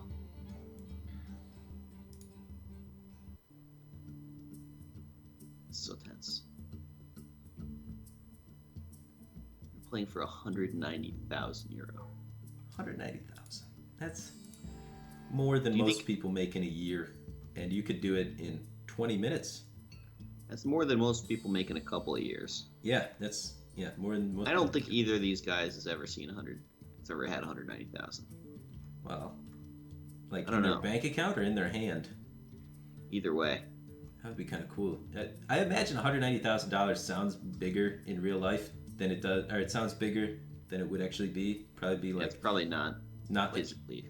yeah, physically, like it doesn't take up a lot of like volume, you know, Sure. like surface area wise. Unless like you get it in singles, but I mean like it probably comes in hundreds. It's and in fits, hundreds, It fits in the palm of your hand probably. Like it's not enough money that you could fill a briefcase and film an action movie, you know? No. Yeah, Alright, so we're gonna see Jade Druid with the Harrison Jones tech. right. A little bit worse teched than some of the other Jade Druids for Pirate Warrior. It's better teched for Paladin because Harrison Jones comes down right after True Silver and gives you draw, which you need to kind of outvalue the Paladin, the mid-range Paladins And specifically. tempo at the same time. Yeah, whereas the Ooze is a better tech choice against the Pirates or the Aggro Paladins. So Dog's aggro Murloc Paladin is going to look to stick a bunch of Murlocs to the board and get tribal synergies off of them. Particularly Murloc War Leader and Gentle Megasaur are kind of what Cold Light Seer cement big as well. leads. Yeah, sure. Druid really struggles at dealing with the Cold Light Seer buff because the Jades that they develop early on, generally speaking, can trade with aggressive minions okay, or at least set up swipes or what have you. But when they get buffed by Cold Light Seer, suddenly all these early game Jades that you're building really don't influence the board all too much at all. So the Seer is actually super strong. So Hope's looking for stuff like Wild Growth and Swipe. Ramp your mana and clear the board. I like This is a sick hand. You can keep Coin all of Wild that. Growth into Jade Blossom. Yeah. Swipe into Aya. Keep that. That's how you do it. Yep. Wow. Two keeps. Well, Swipe Aya is much better than Gadget plus Earth and Scales. He's there. looking for even better, though. He feels the matchup's really unfavored, wants to hit Innervate, I guess. And Nah, you don't want to hit Innervate yeah, with Wild Innervate's Growth and bad Jade with Blossom this in hand. hand. Yeah. No, he had what he wanted. Those were the best cards for complementing those two cards. Just threw it away. Well, Feral Like, Rage there's can- no 5-drop to hit on 5 for the perfect Coin Wild Growth into Jade Blossom into 5. Swipe Well- is as good as it gets on that follow-up turn. He could hit and then- Harrison Jones. Okay. Yeah, the one of. Well, is that too soon for the True Silver? Because you double ramped it. Yeah, I think it comes down to turn That's before turn True 3. Silver, and then the True Yeah. Silver kills it. Yeah, it doesn't work at all. Right. Or Ramp. Yeah, and then Aya, like, I don't know, made a lot of sense with that hand. Like, it's Right, yeah. slow against Murloc Tribals and everything, but you're double ramping it and you have removal. Yeah, you swipe their board, knock out some of the tribals, and then ramp your Jades so that every card in your deck is insane after that. Because you double ramp your mana, then double ramp your Jades. Like, you can't get much of a faster start. But Look how good a Swipe is here. I don't. He would had have the won the swipe. game. Yeah, he would have won the game. Alright, well, Nourish for Crystals and Hero Power at 2-1 is a good tempo play, you know. You kill a guy and get a lot of mana for a future gadget turn. Yeah. Almost as good as swipe into Aya.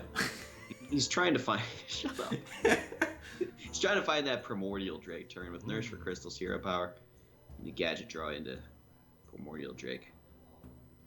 Man, this is torturous. You know, we did kind of expect players to not be at their best when they're playing for 190,000 euros. The nerves, man. And the nerves are just brutal in these scenarios. He feels like he's taking too much damage to justify the nourish. Gonna squeeze out the wild growth while removing the Murloc Tidecaller, which has really been a thorn in his side. Interesting turn here. Divine Favor is a little bit clunky in the hand. It's going to develop minions. Right. You can respect that. Repentance could be really good to pick here. You want to set it up not this turn, but next into the Primordial Drake turn. Or I guess he's thinking he's just not beating Primordial Drake. He'll stop at Jade Behemoth. And Primordial Drake kills all of his stuff. Yeah. Just give up on the Primordial Drake, sure. Oh! God, he nails the Repentance, too. Nice decision, dog. Just crushed it. That was good. That was a good one, yeah. Now he's going to be able to get more chip damage through. If a Primordial Drake does come out, he is still screwed.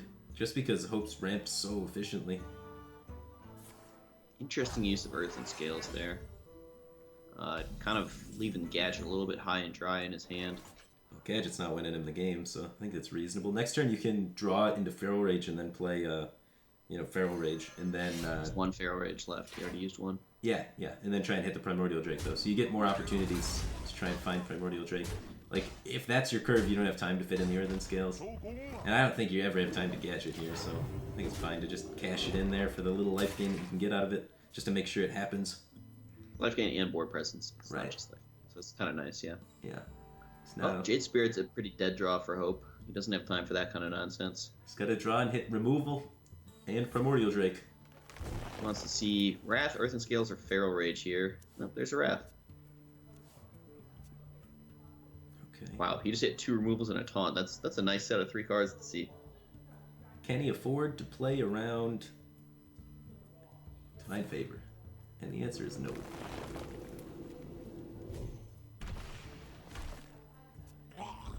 There's the Drake. The Primordial Drake he's looking for. Yeah, if he had that in his hand already, I think he would have just Wrathed for 3, but without it in your hand already, makes a lot of sense to try and draw for it.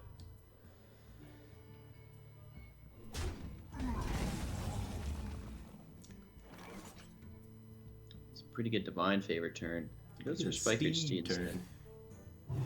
Okay. Yeah. It doesn't develop as much attack value, and it doesn't leave as much mana to develop behind. Well, it sets up... No, there's no... there's 2 Consecrates in the deck, so it sets up the Consecrate lethal. If your opponent plays Primordial Drake, if that's their only taunt, they slam that down. You Divine Favor, Consecrate, GG. So I love it. Alright, fair enough. That's pretty clever. Yeah. This plays around the Consecrate lethal. Right. But it was a 1 of Jade Behemoth, whereas the 2 Primordial Drakes, more likely, more scary. That's a good one to get. Alright, time to draw 4 for 3 mana. It's pretty efficient. But is it the right kind of efficient? Might be too slow still. Well, his hand's looking pretty good. Yeah, he's got a lot of Murloc synergy going on there. I can see where this could work out for it. I like bumping with the Murloc here for sure. Put that 9 health to work. Well, you gotta think about Primordial Drake. Make it bump back, I guess? Yeah, it's not even that bad versus Primordial Drake. Fine. Yeah, it's fine. Yeah, get in there.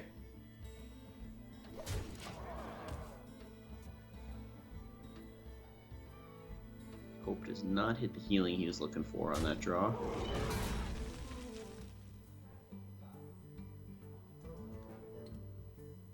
Trade first, then think. Not sure what to make of that. Oh, Primordial Drake Jade Idols. Or do you not Jade Idol? No, you Jade Idol. You Jade. Yeah. Play the stuff. Put bodies in play. Right. And on the flip side, Hungry Crab a little bit awkward in your Murloc deck. Tyrion on curve. Not too awkward. 信仰圣光吧。 It's a good play. Trades these minions into play around swipe. Oh, Yeah, trades into doesn't one play. just to set up the Tyrion. Yeah, Syrian does enough. Earthen Scale's huge draw for Hope here. He's going to need that extra life. Be able to stabilize. Is this like Jade Spirit swipe Earthen Scales? What does Earthen this Scales swipe gets his accomplish? Primordial Drake up to 7. 应该如何 You just want to use swipe to remove the bubble? I think we have Kills enough, a 2/4 and removes the bubble, yeah. we have enough value, I think, that we can not care about the bubble. What if we play 2 Jade minions and then kill the 2/4? So just Aya and Jade Spirit, setting up to actually be able to turn the tide and try and win. Okay. Yeah, it just, like, how does it kill you? He needs exactly second Truce over? The nice thing about the Earthen Scales is the 7 health lines up well against this 6 Sure. attack Tyrion. Yeah. It certainly feels much safer. It's way safer, right? No question about it. I'm just saying the other line of play, we're giving up a 6/6, you know, to feel safer. Right. A 6/6 and a 2/3, so it's safer but less board development. But I guess this is just enough board development to get there. This doesn't always get there. The Ashbringer does a lot of damage. This might turn into a race of Ashbringer versus Jade minions. Yeah. Who kills who faster. Plays the Hunger Crab before the Murloc. Nice sequencing there. Yeah, jams out more Murlocs for Megasaur value, potentially. Doesn't attack with Tyrion, though. Yeah, that's... It's going to work out badly against this swipe. Yeah. Swipe Jade Spirit seems to be the play. Try and set up a lethal clock quickly. Or do Yeah, you want a Gadget swipe? I mean, Gadget draws into life gain, which is lethal. I like the Gadget swipe the more I think about it. We have 1 Feral Rage and 1 Earthen Scales left. Or is there any Feral Rages? Yeah, You can also draw into like Primordial Drake. Just Taunt is also sort of life gain, is lethal of sorts. I mean, Gadget's just very powerful when you have 10 mana to go. He's got Sticks. no spells in his hand. There's still a Wild Growth in his deck. Yeah, I mean, you're right. The Gadget might not do anything. He's getting a draw off swipe and a draw naturally. 见不得 With 人 any spell. Okay, so it goes for the board presence of Jade Spirit over the card draw of Gadget.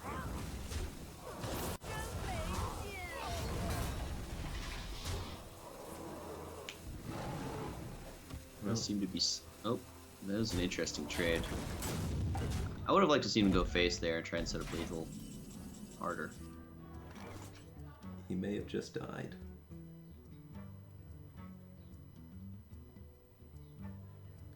Two bluegills can come out. So when does the Megasaur come down? I guess the. Okay, so you War Leader first. Trade with Ashbringer, run in Finja, Yeah. pull 2 See what's bluegills, up. play Megazord, kill him. Adapt Wind Fury. And then that's 16 damage connecting.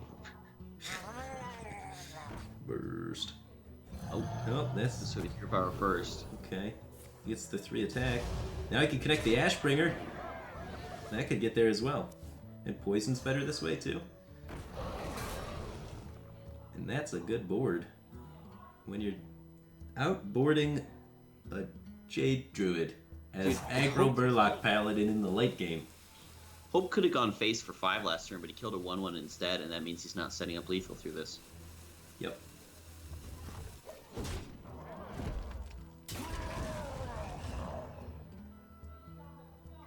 That's lethal. There you go. Well, was why close. set up lethal when you can top deck it? Easy game. I'm not tilted. I don't know how that Hungry Crab was supposed to help Dog actually close the game, though, because of the way the math works out, all of the damage that Dog's going to be pushing is going to be even numbers as well. So being at 10, the 1 Yeah, from Hope's- Hungry Crab is not influential whatsoever. So he almost threw the game there by trading with that Hungry Crab. He wasn't playing around specific scenarios. He's going on general principles of I'm Jade Druid, I full trade, right? Right, but that's not always the case. It was a mistake. Yeah. sometimes you gotta race that Ashbringer, man. You got a clock on you, and when you can set up lethal and force your opponent to have less chances to draw towards it, It's a good thing. it's a good thing. But the rope was hitting at that time, and things got kind of scary. But Hope 2-0 up. I think he's a favorite to win now. He hasn't even played his warrior. That's going to be an easy win at some point as well. Yeah, the warrior's a free win for him. The paladin, though, he still has left, and that's the scariest one of them all. Yeah, I think the talking point, the storyline here is Hungry Crab versus Murloc Paladin. Who wins? Mm-hmm. Probably Murloc Paladin, because the Hungry Crabs have a lot of chances to lose. Yeah. Yeah, if you get 4 tries, you probably have an advantage. And that's true about almost every matchup in all of Hearthstone. Mm-hmm. And so, most of the time, Hope is going to get 4 tries with his targeted paladin to try and escape Dog's Conquest Crab lineup.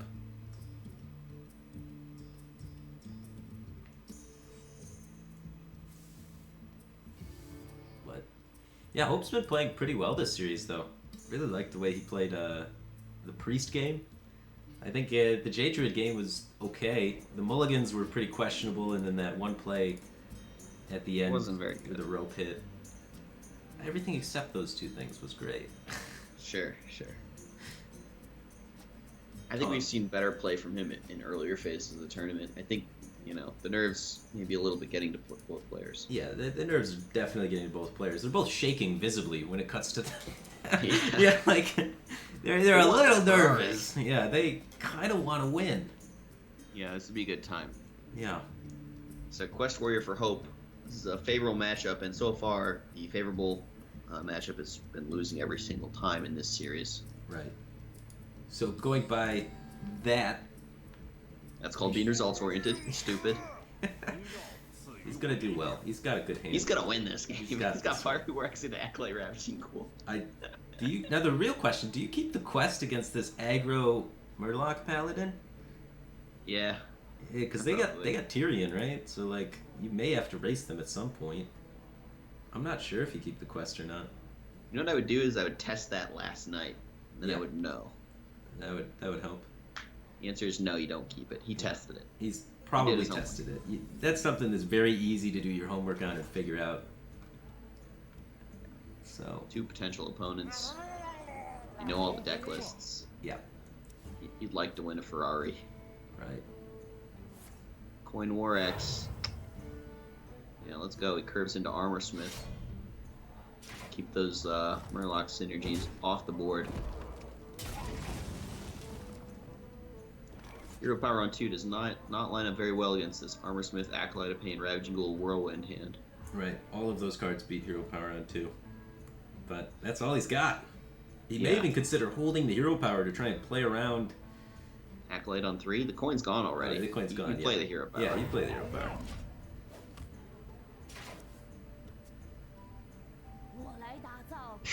That's a good hand. Cool. That is... sweeps up some stuff. So, here comes some Murlocs trying to set up for Megasaur or War Leader value. But you can imagine Hope's just going to pick those off. Yeah. Maybe he leaves the Vilefin Inquisitor alive?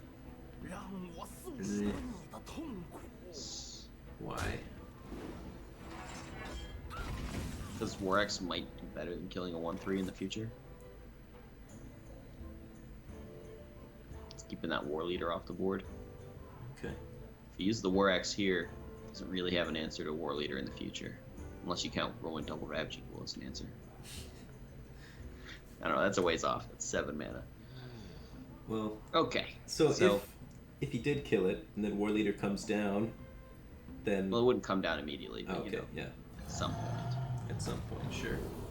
Holding the weapon to make sure you have an answer to mandatory must-kill threats. It's really nice to hold that last weapon charge. Another reason why is sometimes brawl. Yeah. You want to brawl and then have a weapon charge to fully clear the board after. Right. Didn't miss a thing by mulliganing the quest. He hasn't played any taunts yet. Ravaging Whirlwind. Usually you do it the other way around, so you don't have a damage on your Ravaging Ghoul. This can be better I mean, I guess he's just not playing the world. Oh, Yeah, he's just playing the quest. The The whirlwind doesn't whirlwind actually clears and kill draws a anything. card. It does. It clears. Oh yeah, with the acolyte. Yeah. He Yeah, runs just put battle damage rage. on his Ravage rule. Okay. Seems on, a little draw. greedy. You want a 3/3, not a 3/2. You don't have battle rage in hand. Consecration's not going to be played this turn, but it's, well, I guess it could be played this turn. What was he looking for? There's no other 1-mana card that he could have played besides Whirlwind or the just Quest. It's just nerves. There's just sloppy sequencing to Whirlwind after Ravaging Ghoul. Yeah. They're just nervous. Yeah. And that's something to keep in mind when you're playing in the finals. Like, maybe just never concede. Because your opponent's so nervous, anything could happen. It happens, yeah. But I mean, like, if you look at BlizzCon, for example, most of the, like, most misplayed games of the top players happens at BlizzCon. Yeah. The higher the stakes, the worse you play. Right. I mean, there's kind of maybe a bell curve graph where at low stakes you play badly because you don't care. At medium stakes you're at your best, and then at high stakes you get nervous and play badly again. Yeah.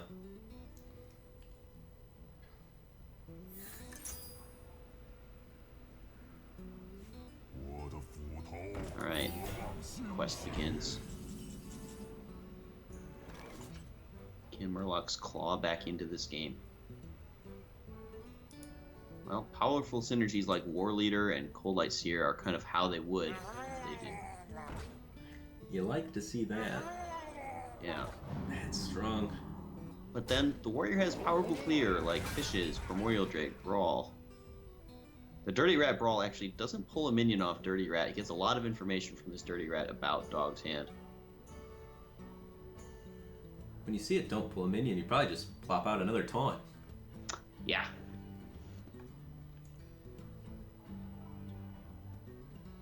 Divine Favor comes to mind. Yeah. Consecration comes to mind. Okay. And buff cards. Like, that's all it could be. We're pretty good at hand reading when we can see the hand. Right. I mean, I guess it could be True Silver as well. But one thing for sure, it's not minions. Yeah. And that's a lot of the cards from his deck and limited as possibilities. Right. A lot of About information. 20 of them. 22, maybe even.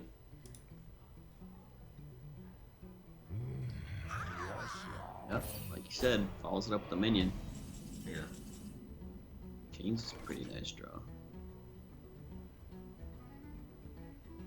Get some nice value trades here.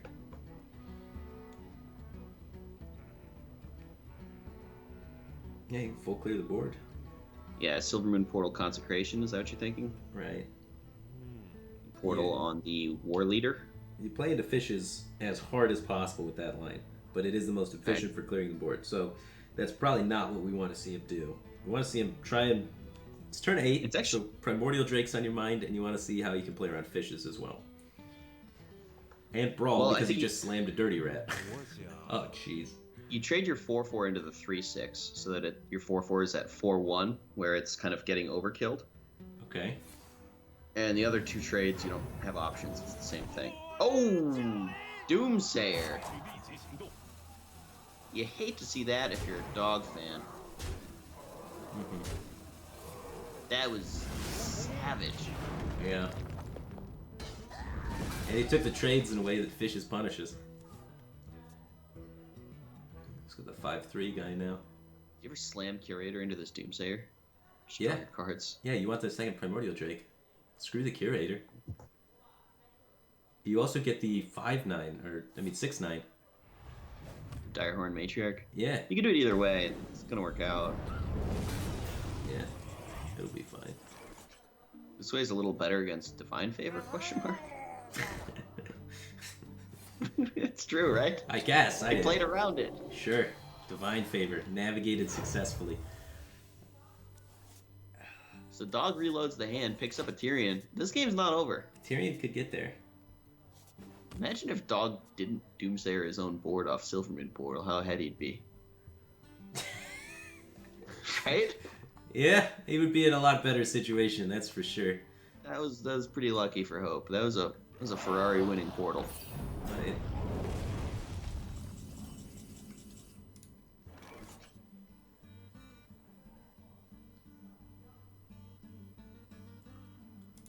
So Bluegill clears, but does Rallying Blade clear better? Bluegill lets you develop the Tyrion, so yeah, that's the play. Yeah, Tyrion's good. You're gonna want that in play. You could potentially buff your Tyrion with a Rallying Blade next turn. You could find secrets to get more Tyrions. Well, that's nice. Is Paladin winning? No. Because of the quest? Well, just because Hope's at 30 life and has a lot of gas left. Like, Brawl's still there, Execute's still there, Kurt, Sure. there. You know, he's just got fuel forever. Good stuff.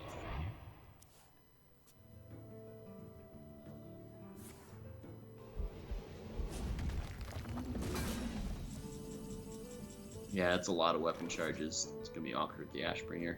Right. The developing Murloc's looking to set up a Megasaur, looking to get value off this Tyrion with Redemption or Getaway Kodo. Breaks both of those, gets Repents instead. Gets the Getaway Kodo for Tyrion potentially.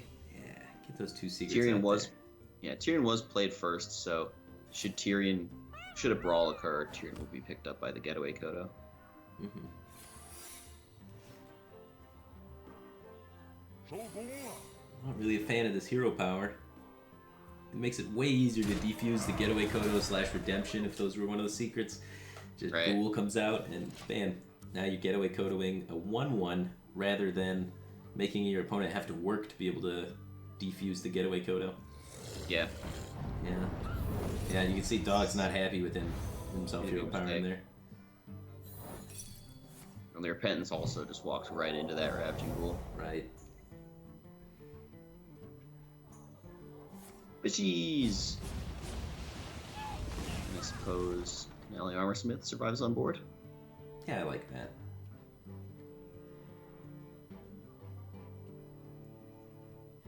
Or you could say Alley Armorsmith's more valuable than Matriarch because it has the potential to stick later on, gaining infinite armor. That is a lot of damage that Hope just face tanked. Yeah, wow. It's 6+5 from Ashbringer. This preserves his minions' life totals better. Lowers the Nice. value from Dog's hand. He's taking a value route. Says, I have enough health. Let's play the value game. So Dog's gonna flood Murlocs, try and set up a Megasaur. Maybe even goes, yeah, just go for Megasaur immediately, huh? Right. Try and get Death Rattle.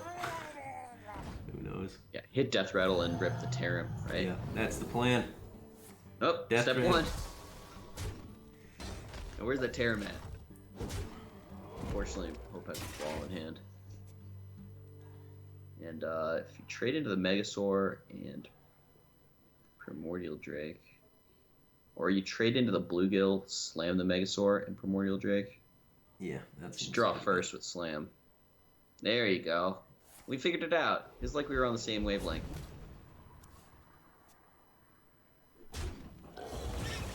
Oh yeah, even weapon that guy too. Even with 2 1/1s. Good luck. You hit that Terram. Do it.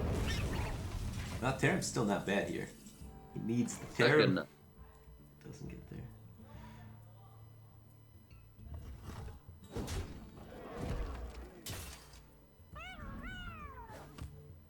Draws a 1-mana 2/1. No battle cry value. It's not the best top deck. No. It does feel like a losing draw. Dirty Rat. Seeing no minions in hand. Not surprised considering Grimskull Chum buffed no Murlocs. Hey, just keep playing taunts and hero powering. You could. Well, you could also solve Fierce in Hero Power. You can kind of win with this however you want. Kind of like the Hero Power Sulfurous hit something Hero Power line. You got it. The only fear is Terram, right? So So then Sulfurous is the way to go. then Sulfurous is the way to go, I guess. Unless it goes face. And then Terram hurts you even more. Sulfurous still like gets to kill a minion. Yeah. Okay, yeah. I mean, the board's clear. Now you can't lose. Needs Consecrate, maybe? I don't know. Yeah, it's quitting time for Dog. Hope takes a 3-0 lead, but the match is not over. Right. Dog is playing Hungry Crab in all of his decks, and Hope's remaining deck that has to get a win for him to win the series is playing a bunch of Murlocs. All the Murlocs, yeah. He's got the mid-range Murloc Paladin, and there's 1, 2, 3, 4, 5, 6, 7, 8 Murloc, 9 Murlocs in the deck. It has the Finja in there as well, so Hungry Crab has a lot of potential targets. It's very difficult for this Paladin to win the game without ever playing a Murloc, so it kind of has to play them and hope you don't draw the Hungry Crabs. And Dog has to draw the Hungry Crabs 4 times in a row. Or he could win games without Hungry Crab. That does happen sometimes. Sure, yeah. It's not impossible, but it's really tough to beat Paladin 4 times in a row. Mid-range Murloc Paladin is one of the strongest, most consistent, most well-refined decks in Hearthstone currently. But it's being targeted at almost as hard as possible by his opponent. Yeah. And, you know, we've seen people come back from 3-0 deficits before without the advantage of the full Hungry Crab tech. Yeah. It's possible. There's a chance. But if I was a gambling man, I would gamble on Hope taking home a Ferrari at this point. He was my second pick out of the top 8 after Omega Zero got knocked out. Okay. And he was our favorite, right? He was the favorite in. He was the favorite in the group stage, just because his lineup was aggro and no one was ready for that. Yeah, and then Dog was favorite in the top 8 based on lineup, but Dog's been having some issues with nerves more so than I'd say any player in the top 8. Yeah. But so, just keep an eye out for Hungry Crab. That's the card that matters more than anything else for the rest of this tournament. Hungry Crab. He's got 2 of them in this Hunter deck. 2 Hungry Crabs. He also got like 6 1-drops, so he's going to very consistently have a 1-drop on 1 and try and snowball the board with a 2-drop because he's got a ton of 2-drops as well. So it's very expensive if he misses his curve because that means he's going to be drawing these things in the later stages of the game and it's going to be awkward. Yeah, Omega Zero's 1-2 curve is extremely powerful. Crackling Razor Maw, Direwolf Alpha, and Hyena. A lot of turn 2 punish minions for having the turn 1 play. Yeah. So 6 1-drops, 8 2-drops. Expect to go 1 into 2 every game.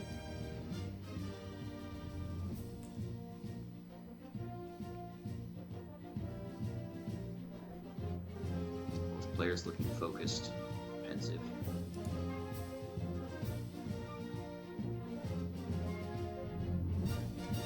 Lights everywhere, distracting them, making it harder to play well. Yeah. Star patterns. This Paladin, though. Will it get eaten by crabs? Will it find its way past the crabs and take a win somewhere? We're about to find out.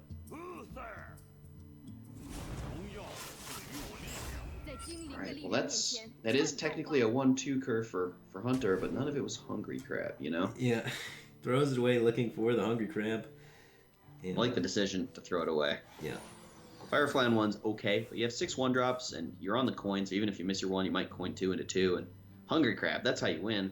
Yep, that's the reason why you're playing the deck.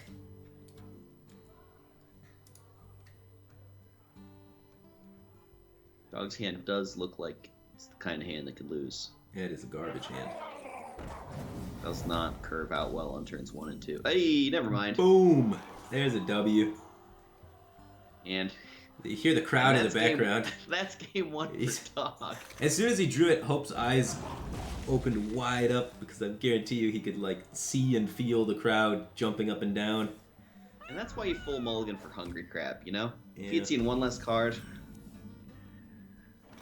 This I don't know. How do you lose this game if you're Dog? It's not how do you win this game, how do you lose it? Right, well that was the question I was asking at the beginning of the entire series, and here we are. 3-0 for Hope currently. So maybe we'll find out. Eelhorn Bow's good, Hyena Coin Grandma's good. Yeah. It's all good. This hand So you're thinking about True Silver next turn. Right. That makes me like the Bow better.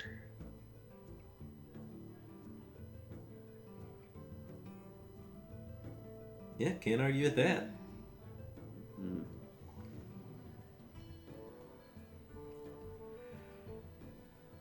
patience. I like the patience. Take time. Think through your turn.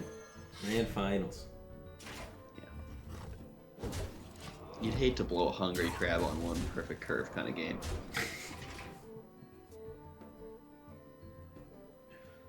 Here's the true silver. Hope's Not not too out much of it. pressure on. Yeah, no. He's not under a lot of pressure here. He's got some time to figure something out. Right. Double Rock Pool into Spike Ridge Steed. Spike Ridge Steed is a good card. If he can land that on 6, he's got a decent chance. I like this companion Grandma turn. Trying to set up for a bigger hyena. Trying to get the hyena stick past the true silver. Leok was the worst of the 3 companions. It pushed 3 damage. Misha pushed 4, and Huffer pushed 8. Without the hyena coming down. Can Double one of these rock pool into stick? another true silver. Yeah. These... Or into a steed. Into a steed, yeah. I was kind of assuming this is gonna die, like kill command hyena, right? Yeah. Yeah, it's gonna die. Now, do you suicide 1 Grandma to buff your hyena out of consecration range? It also, turns your Grandma into a higher attack minion. Dog didn't think about it much. I guess consecration's a pretty horrible play on this board. Right, but the True Silver is really good play on this board because Dog's got 2 power in play. Yeah. Dog may actually run out of steam and lose this one, huh? Right. Not activating Oh these my grandmas God. lowers his amount of pressure. He pushes 2 less damage with the hyena going face there, and he pushes 2 less damage this turn too. So he's kind of like missing 4. But Is he really gonna not trade with grandmas? Okay. he really. All right, there we go. Okay, he did. Trade with him finally. He's got a really I think- sticky board though. It's gonna keep I getting think in chip. Hope's Oh my just god. gonna 4-0 sweep. Yeah, he's gonna be able to land Spike Ridge Steed next turn and just taunt up the Finja, pulling out War Leader, buffing the Finja. Well, maybe not pulling out War Leader, but he might be able to. Or he even has Light Lord that could come down. He doesn't have enough pressure coming at him. Is Paladin seriously gonna beat Hungry Crab on 1 into a perfect curve, just spending all of his mana every turn until 7? Well, that's because he's not activated the Grandmas early enough. He's missed little bits of chip damage here and there all the He way likes up. his grandma too much. That's Dog's problem. He needs to let Grandma go. Grandma's gotta die. You know what I mean? Say goodbye to Grandma. There we go. Bit late though. It's these little points of damage that you miss throughout the game that end up deciding everything. Mm-hmm. Well, So Rag Light Lord would be a big mistake because it could potentially heal a minion. Actually, that's probably still gonna work out for you. you like That steed on the Seas. Vile Fin Inquisitor where it has the Right. most health. And then that protects the Finja, allowing you to pull out the War Leader on the next turn, hopefully, which can then activate your Murlocs on board. And you hero powered this way too, squeezing out an additional Murloc that can get buffed by the War Leader that you're trying to pull out. So what can Dog draw to get back into this game, where he played Hungry Crab on turn 1, killing a Vile Fin Inquisitor? He needs the second Hungry Crab. Oh my And god. Hope's playing around that right now by playing... That's what he's playing around, right? He throws out the Stonehill Defender, even though the Spike Ridge Steed's a stronger play on the board, because he doesn't want Hungry Crab coming down on his Murloc. He feels he's in a commanding of enough lead at this position that he can play around the second Hungry Crab, and that's why he takes a weaker play on the turn. Well, is he right though? Houndmaster's pretty powerful on this rat back. He You might trade be the right. 4/4 into the Infested Tauren and then full value trade the Stonehill. Yeah. But he's gonna get the Rag Light Lord heal though, so he's fine. He's gonna heal out of this. It doesn't kill the Finja.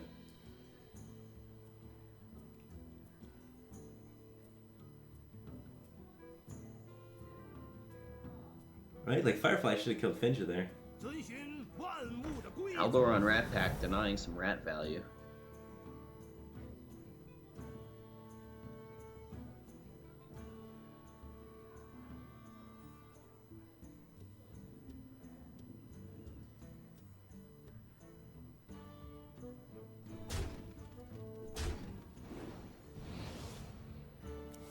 gonna put Spike Ridge Steed on the Aldor Peacekeeper because that one can't be hungry crabbed, huh? Yes. Yep. That's gonna be good enough. Well, yeah, there's gonna be no lethal outs for Dog at that point because It's already used the other kill command. There's too much taunt in the way. Is there some deadly shot he could draw?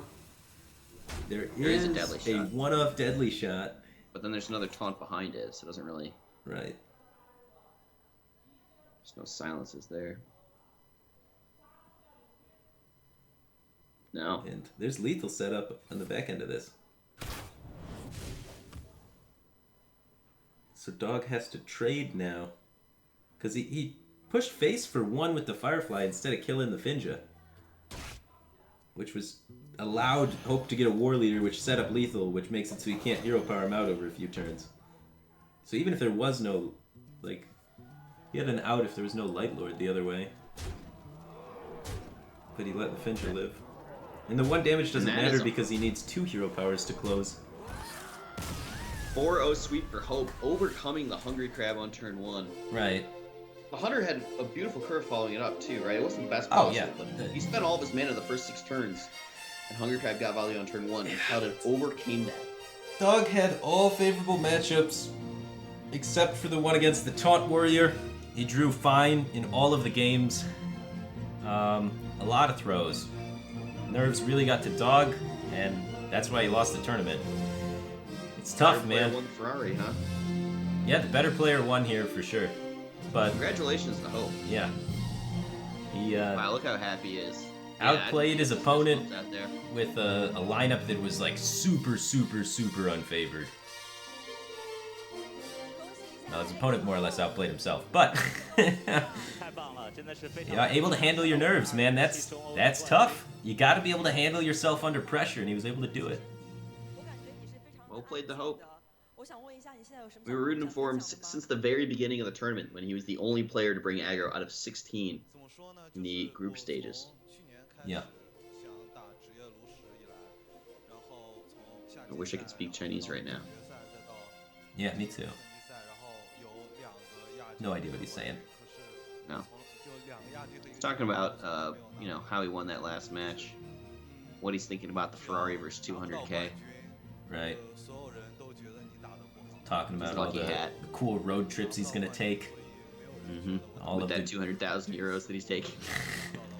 No, he's taking the car, man. All the girls he's gonna pick up in his Ferrari.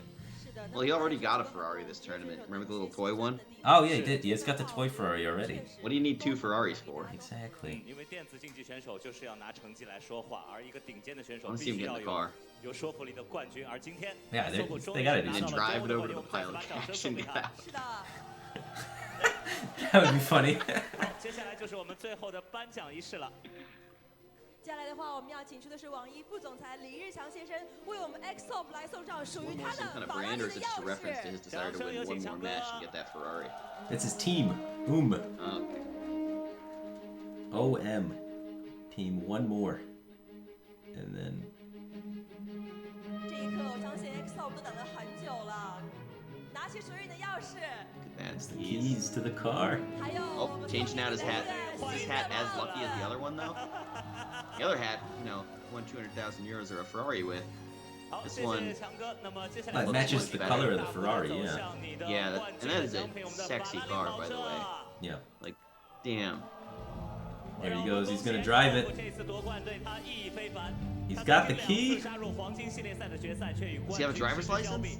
I don't know. Who cares? Just do Who it cares? anyways. Yeah, he's in. Sign the camera. Sign the camera. There you go. Hell yeah. That's sweet. I've never signed a camera before. I want to do that. I want to sign a camera too. I'm jealous. That's cool. 那么本届中欧对抗赛11天的时间，16位选手为我们 They're a little 献 late 上 on 了 the 巅峰 fireworks 的 there. 对决。再次恭喜一下 XTOP 的这个冠军，不仅仅是属于 XTOP， 更属于的是所有的中国炉石玩家。 Yeah. 至此，我们 4-0 in the finals 大比分是 when he was 2-1 expected to probably lose 1-3. 明年我们的中欧会更加的精彩。同时，我们也再次感谢所有选手的精彩表演，也感谢我们所有广大炉石玩家的关注和支持。2017炉石传说中欧对抗赛正式落幕，我们明年见。This he gonna drive it? At least turn it on. Man, he could barely stand up. Yeah, he's That's awesome. It's just overcome with emotion. All the hard work and it's paid off. You did it, man. he won. Doing all the poses. You gotta do a lot of poses when you win something like this, I imagine. Yeah, posing on the car. Sure. He's doing the mage hand thing. Oh. Yeah, the thing. That's a bad pose. Yeah, it's not a good one. It kind of looked like he was grabbing a titty during the group stages. Hilarious. It's the signature pose of X-Hope. I mean, I guess with the keys there, it looks less like he's grabbing a titty, right? Right, yeah, it looks more wizardy. Okay. 欢迎来到2017炉石 The 传 Wizards 说对 need 抗赛。 keys to a car. 在这几天中， I 中 just, 国和欧洲选手之间 if it's a Ferrari, I guess. I mean, they don't need it; they just like to have it, right? It's nice to have. It's not a necessity. It's a bonus kind of thing. 有什么评价呢？ Hope really distinguished himself in this tournament. He had such a different lineup. 给每位 to 选 the, 手进行了单独的采访。 stage. 我觉得中国选手 Oh yeah, and not only did he have a different lineup than pretty much everyone else, he then He was better. well, yeah, he had the aggro lineup, which was better, which allowed him to get through group stages. Then he switched to control and won the tournament with control. So he's showed a lot of range as a player, piloting both sides of the spectrum. For sure. And a lot of mental fortitude to withstand the nerves and play pretty well under pressure there in the finals. Right, you go into that finals and everyone's telling you, well, you lose on lineups. Sorry, better luck next time. And he just 4-0s and wins it. No big deal. No big deal. He won games he was definitely supposed to lose. Right. Right. First game in particular comes to mind. But also, it's just easily to mentally check out. You go turn 1 Vile Fin Inquisitor, and they go turn 1 Hungry Crab. You're Yeah. like, well, It's me. next. Colento is very successful in China every time. But you know, he was able to just stabilize with that True Silver, hang on, and then ultimately turn it around with Finja into Spike Ridge Steed. player, I think it's of course myself. 4位欧洲选手 Orange、Stay You Dutch、Super JJ 以及 K 神自己和2位中方选手汤姆士郎和驴哥都对 They're saying who they thought were gonna win. 的 K 神的实力 Okay. 做出 So 肯定。 6 people thought Colento was gonna 1 win. 票惜败 All these K 神 guys. 中方选手中实力相对较弱的可能是6、7吧。大卫查克， Lovely 我觉得 Chuke. 中方选手中查奥普的实力比较差。 Okay, Hope. Some people were right. 3 people for Hope. Wow. I guess he's a big Did you deal get in to see China. lineups?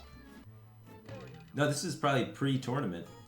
除 X Hope 自己、小若基、 Just 特 like, 莱 yeah, 克 he's 斯 just、good. 汤姆士郎之外， Yeah, a lot of his peers respect Hope a 喜欢 lot. 和自己的帽子沟通排技的 X Hope 的实力是一致的认同啊。 I mean, 这 they 个 weren't wrong. 最弱 They were 选 dead 手 on. 毫无悬念给了 X Hope。中欧炉石赛的选手们，除了排技之外，其实每个选手都在其他方面各自有所长。现在让选手们 I love 来 those 进行他们 videos 的 for the 表 player 演。 Yeah, right. Those are good. 小弱鸡最帅。 Production quality for this tournament is super high. 小弱鸡 10 out of 他应该 10. 是我们里面最年轻的选手吧。然后 Oh, man, feels bad to pick Lovely Chuke. He went 07. Yeah, that's awkward. 讲话很有意思，然后长得也很可爱。颜值最高。 Oh, apparently TwitchJet said this is selecting the weakest player in the tournament. Oh! 大卫特普是最帅的。 Yeah.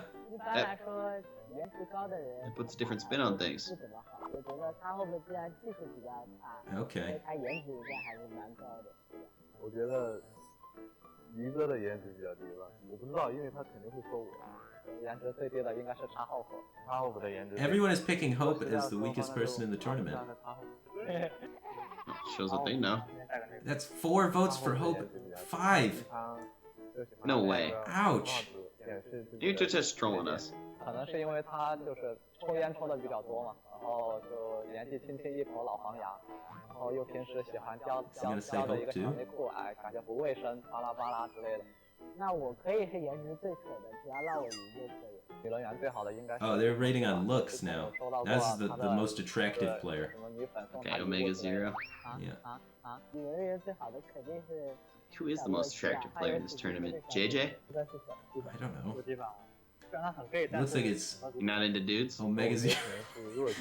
Not particularly. I think it's JJ. JJ, Super JJ, most attractive player. Yeah, he's really tall. He is really tall. He got a lot better looking lately. He lost some weight. He's been working out. Yeah. I like to see that. There's been quite a bit of that in the Hearthstones. Yeah, him and Orange in particular in this tournament. And that can be tied back to you, because you're the one who made me start working out, and then I started working out with Orange, and Orange lost the weight and started looking good too. And I don't know how much that influenced JJ, but you know, it might have been more than 0. I have been way too busy to go to the gym. You started it though. You get some credit for that. I did. I started it and then abandoned it to work more. I remember it was a flight home from DreamHack. You're just peer pressuring me. Yeah. Some kind of gym challenge. Yeah, and then we did the challenge for like a month and a half. And then just abandoned the challenge and just started working out. Because neither of us were ever going to give up on the challenge. 感谢每一位选手给我们带来的精彩表演，我们明年中后再见。All right. Thanks everybody for watching. I guess that is the outro. We learned who are the most attractive and least attractive players. And we all know Hope has a Ferrari. Thanks everybody for watching. Appreciate the support throughout the long 10-day long event. It's been awesome. It's been great. I like this tournament. It's definitely a fun one to cast, fun to be a part of. The production's great. Chinese guys that run it are super easy to work with, and it's really difficult to run a stream from China. So we had technical errors like that one day, but you know, they fixed it. They were minimal. Yeah, they're very minimal. Like streaming from China to the US is like a pain. So well done on them, man. Appreciate the support. Gold Series. They always run great events, and looking forward to working with them again in the future. So, take care, guys.